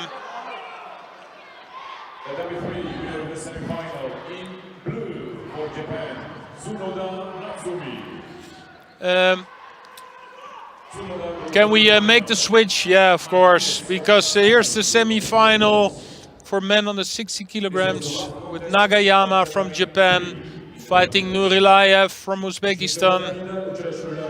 Nagayama Well, we were talking about the Japanese women, that they are so strong in the newaza with getting the leg out. But Nagayama shows us that it's also the men, the Japanese men, who are good in this technique. And it's all over. It's over for Nurlayev. He will fight for the bronze medal later on. But no final for Uzbekistan. It's Nagayama who will fight in the final.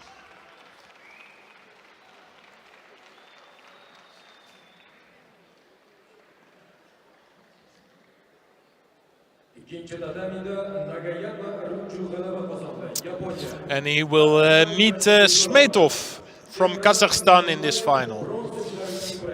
And I think for a lot of people that watched the draw, this is the final that they wanted to see, and maybe also the final that everybody expected. Nagayama against Smetov. Next contest, repechage, men under 66 kilo. In white for Slovakia, Matej Polyak. In blue for Kazakhstan, Yerlan Serjanov.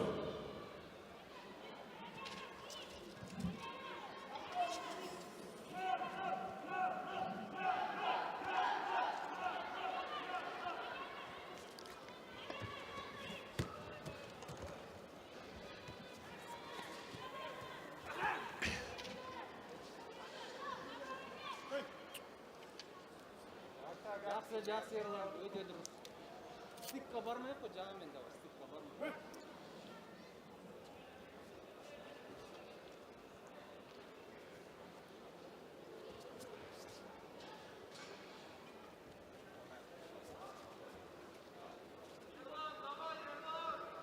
Осақтан ұстама.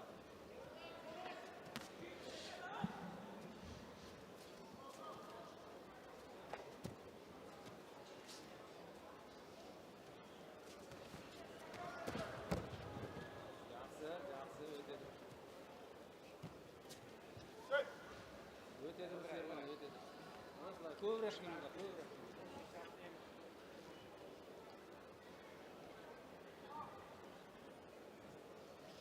Босама, босама.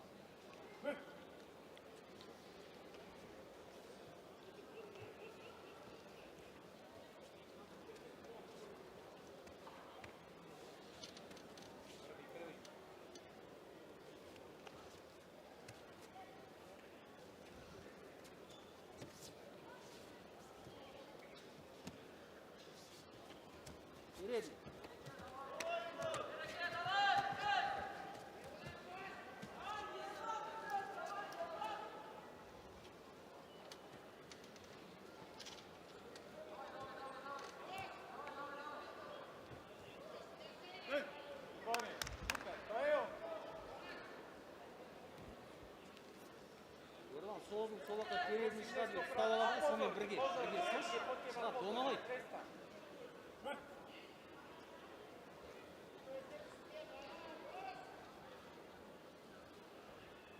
Осақтан соны.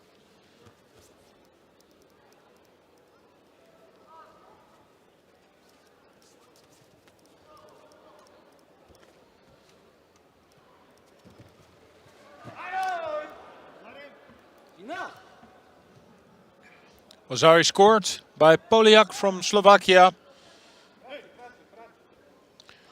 Спокойно, Ерлан, спокойно, давай. Финал, финал, финал, давай, давай, давай. Стеңетпейт, стеңетпейт. Финал, финал. Финал. Все, бор, атака. Кім жетесің, Ерлан?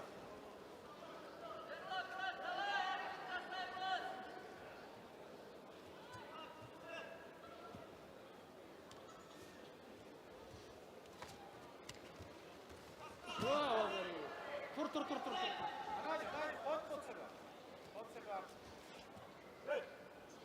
Финал, давай, тағыра. Бросок керек.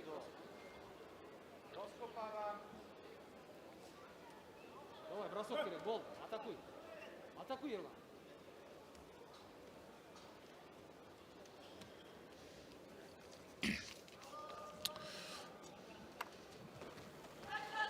Oh! That's a nice Wazari back. Didn't expect that. Sergey Sanov Ол тағы да жиналды, тағы бір back in the fight. тастайсың тағы. Сүйте кетті, вообще бір грамм сүйте.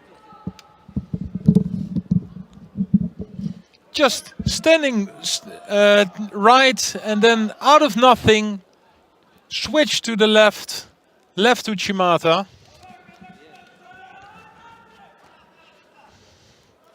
Well, that's something I really like, because now he's making a right to Shimata and he's making another Wazari. So, of course, sometimes you see people with a left and a right Seonage, or a right to Shimata and a left Seonage. But this man, Wazari down, but makes two Wazaris.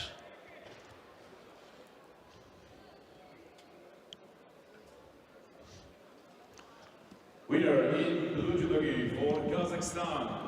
Yeah. Two really great throws. From the right stance, just switch for a 180 to a left to Shimada, and afterwards another Wazari on the right side. Good stuff. The semi-final. Well, this could be the Korean nationals. Anbol against Kim Lim-won. Representing Republic of Korea, Kim Lee-won. Anbol, former world champion, silver medalist at the Olympic Games in 2016. And Kim was the silver medalist at the World Championships in 2019. So, talking about high level.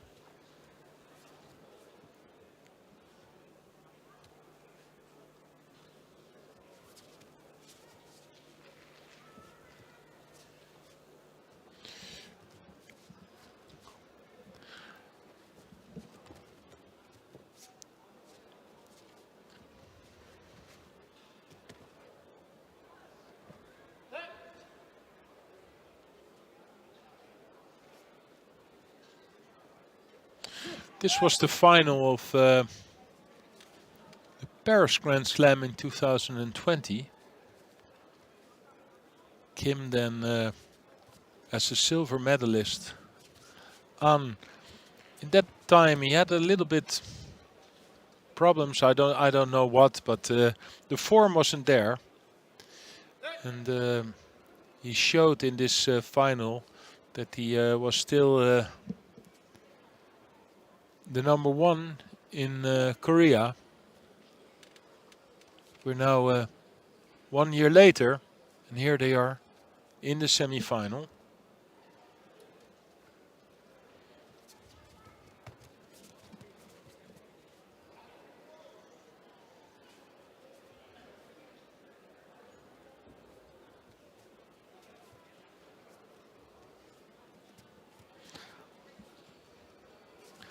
And already showed some really good stuff in 2021 by winning the Doha Masters.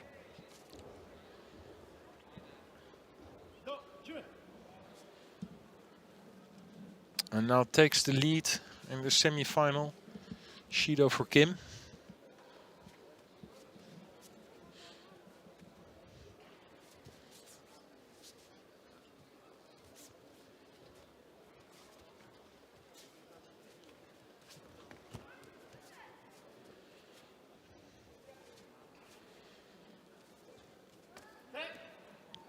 I'm controlling the sleeve, but I think, well, they both got a Judo. But he was controlling the sleeve, but not with attacking or anything. But it wasn't... Kim just didn't try to break the grip, or he was just standing there. So now it's two Judos on the board for him. And if he just continues with this gripping fight without attacking, then they will get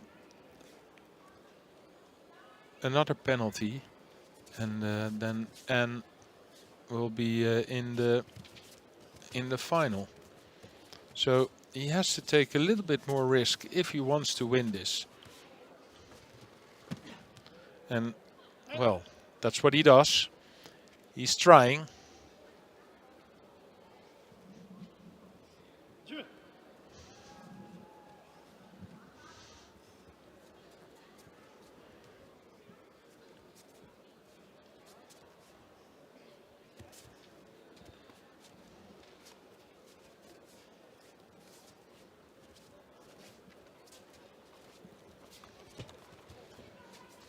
Trying to fight himself into the body of An, who's in a strange situation there in the corner, but managed to get out of this with this Sutami just enough.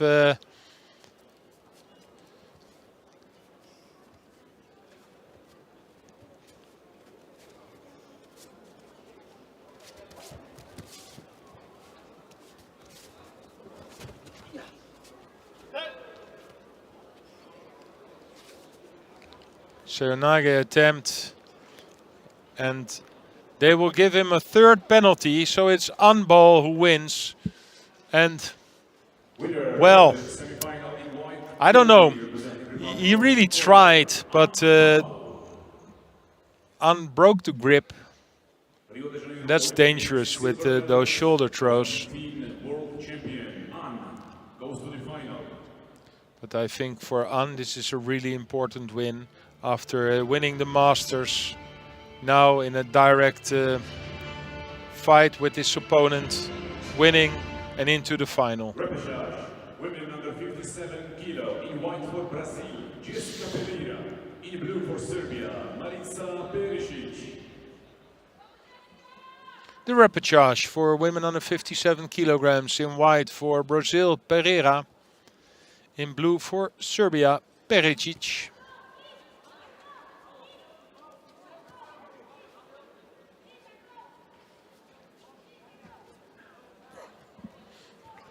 One more fight after this one, and that's the semi-final for women under 57 kilo against Tamaoki from Japan against Teresa Stoll from Germany.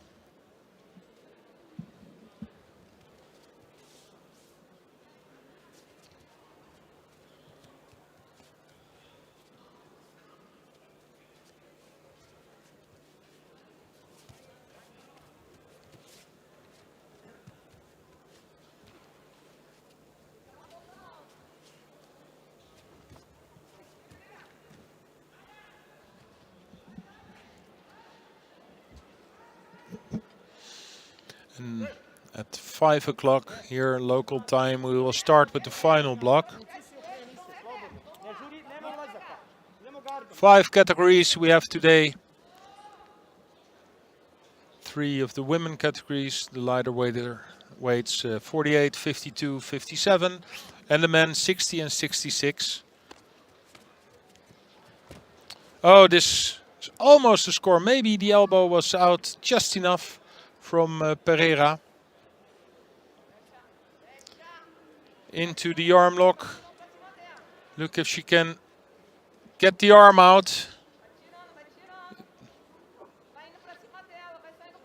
This looks good. I think it will happen, but with the leg in between it, maybe she can escape Pereira, and she can. The elbow was out. So she just escaped enough, could turn enough on her side. She picks up a Judo now. But that was really close.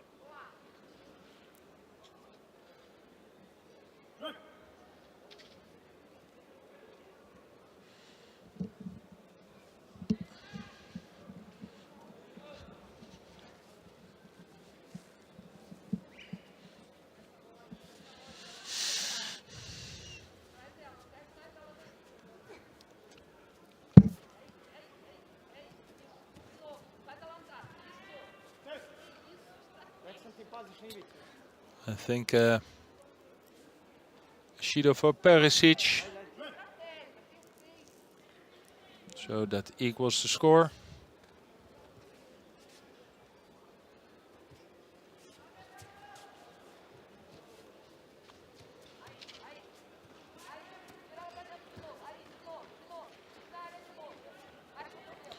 Perisic is struggling with a strong kumikata grip from Pereira.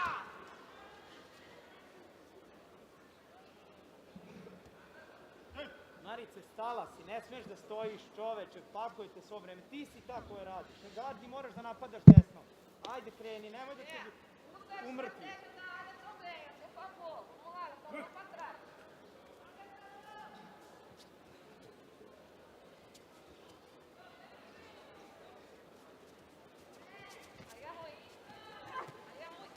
Oh, that's a good effort. But Pereira works herself into close to Perisic. I think the coach is saying something like, every time she does that, just launch your ouchigari. Let's see if she listens to the coach.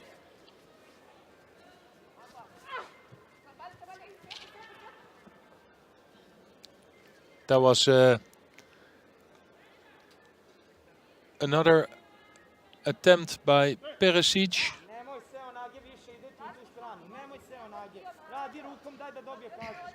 Because if she waits a little bit longer, then Pereira has the right grip. You can see that Pereira is a little bit stronger in the gripping.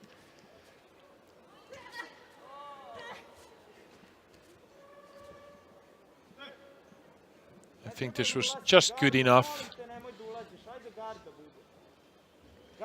Judo for Pereira. Because you can see that she's stronger in the gripping, stronger in the upper body, but she needs too much time. And every time when she has the right grip, Perisic just jumps under or does something. And Pereira needs to put a little bit more tempo in it. Golden score it is.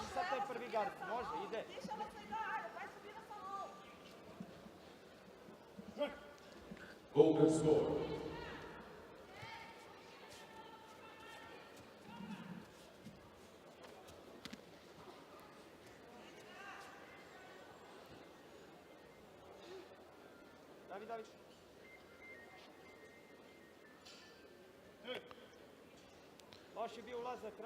Well, Pereira wants to show everybody that this was not under the chin.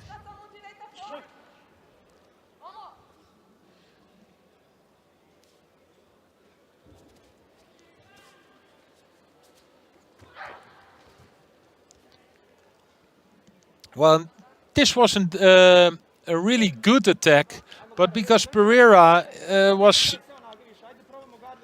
falling on her knees, something like that, you know, it looked a lot better than it was. And I think Pereira is close to getting another Judo now, because every time it's Perisic who makes the attacks.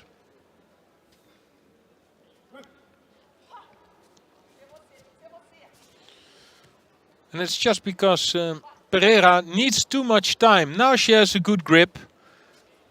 And now it's gone again.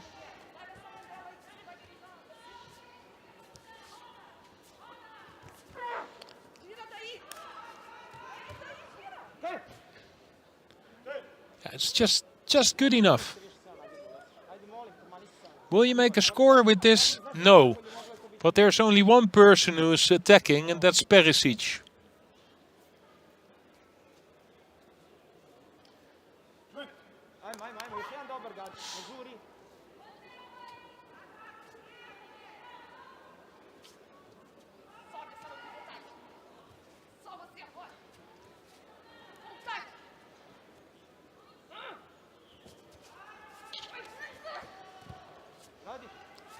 Every time it's just good enough.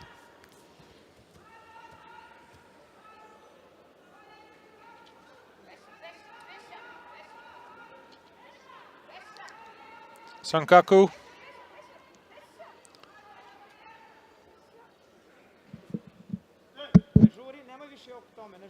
gardu, molim te, jedan dobar gard samo. Crkla.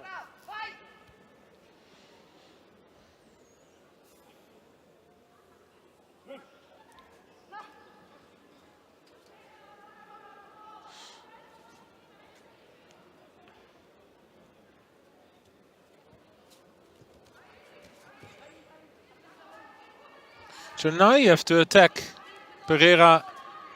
Now you have the right grip, what you want. And then she waits and waits and waits and waits. Giving Perisic the time to escape, to break the grip, to duck under.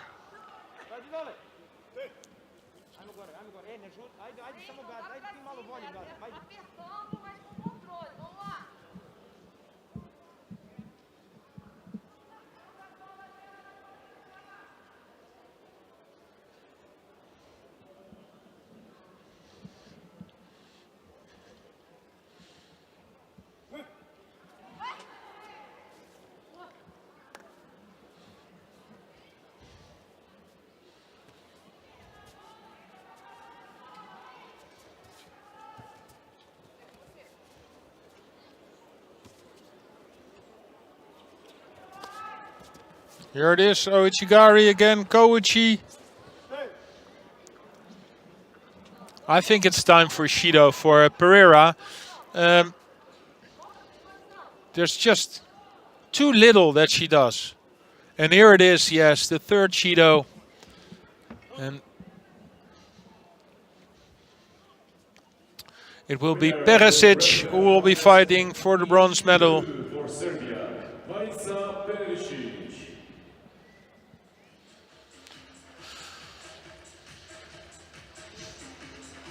So one more semi-final to go.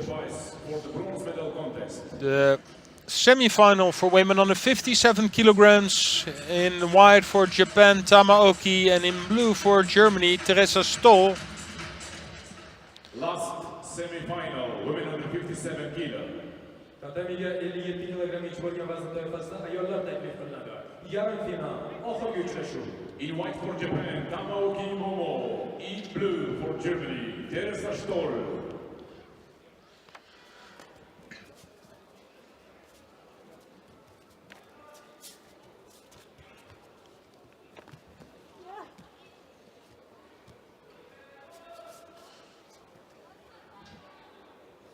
Strong start of Teresa Stoll. Strong grip.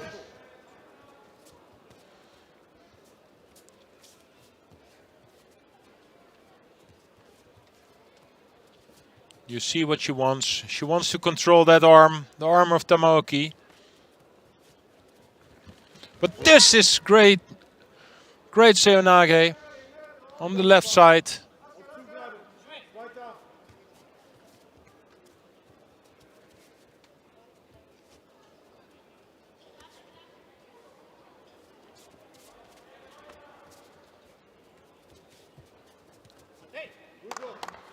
I think Shido for Tamaoki.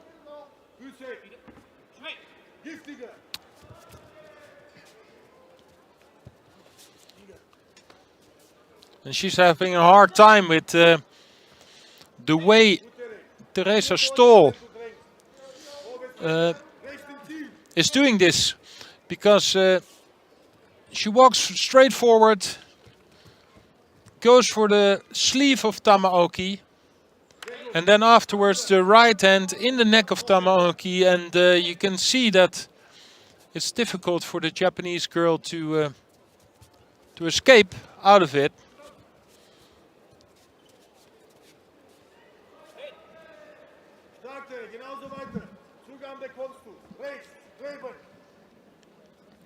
But it is always also a style of judo, this tactical plan. It costs a lot of energy.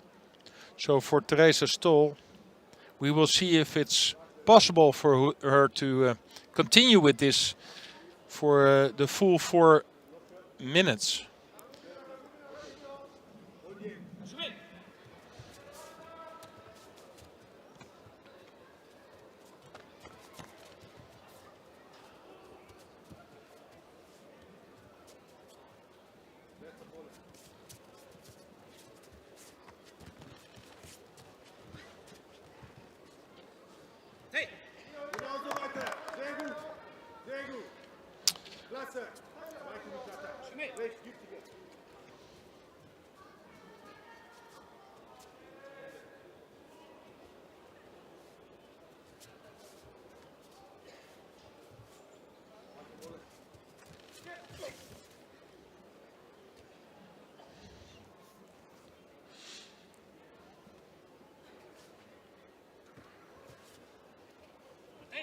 auf die Knie, die will dich fixen. Richtig packen und trau dich. Nicht loslassen. So it's all about one thing. That's the grip. The left hand of Stoll. She wants to have that sleeve of Tamaoki. If she has the sleeve, then it's really difficult for Tamaoki to do something. That's why Tamaoki now every time tries to make an attack out of the situation just before that. Gut, neutralisiert. Kleinigkeiten, lass nichts dazwischen kommen. Selber denken. Du kannst die werfen.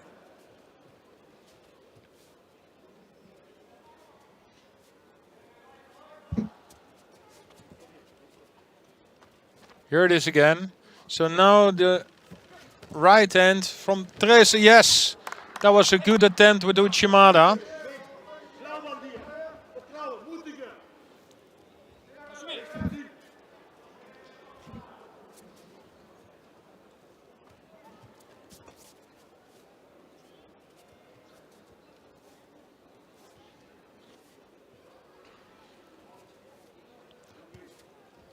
Just if I was the coach of Stoll, I would say, well, don't grab her.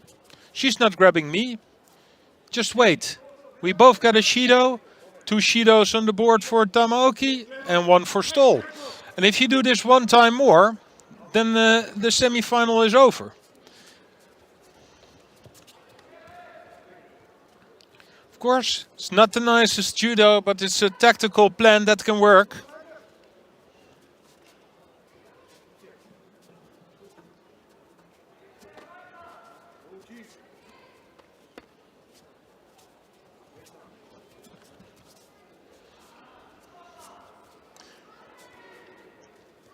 Tamaoki doesn't want to grip as the first person, because then she knows Stoll is strong enough to break that grip and she has the sleeve. So that's why she's waiting all the time.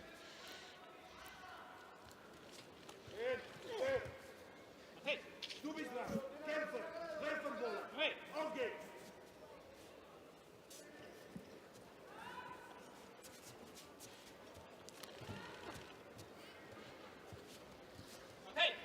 Sehr gut, Terry. Sehr gut. Rechts am Nacken, rechts am Nacken. Super.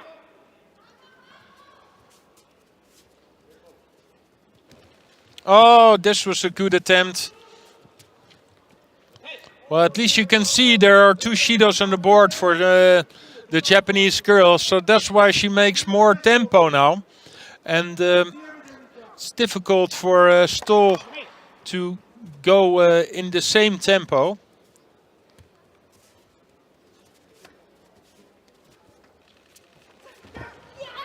There it is, it was Ari.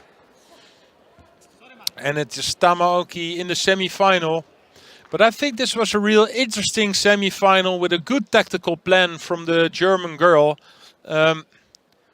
She managed to make it a really interesting semi-final. Tamaoki didn't have a solution for it, at least not for the first 4 or 5 minutes. But this was a good attempt. Nice Haragoshi Osotogari. Tamaoki goes to the final. Representing Germany, Stoll will compete for the bronze. This was the last contest in the preliminaries. We remind you the final block today starts at 5 p.m. So, we've seen some interesting stuff, and at 5 o'clock we will return with the final block. Some good finals we have, 60 kilogram, we have Nagayama against Smetov. Well, that was the final I wanted to see. I think the 2 best fighters today. 66 kilo, we have Anbo, who just beat his rival from Korea. He's fighting Yondon Pernlai from Mongolia. We have a bronze medal, possibly bronze medal for Uzbekistan here with Nuralayev in the bronze medal contest. The finals for women under 48 kilo. Munkbat, Mongolia, the highest ranked today. So it's really nice that she's in the final, and she's fighting Tsunoda from Japan. Minus 52. Of course, one of the stars of the judo, Abe Uta, in the final.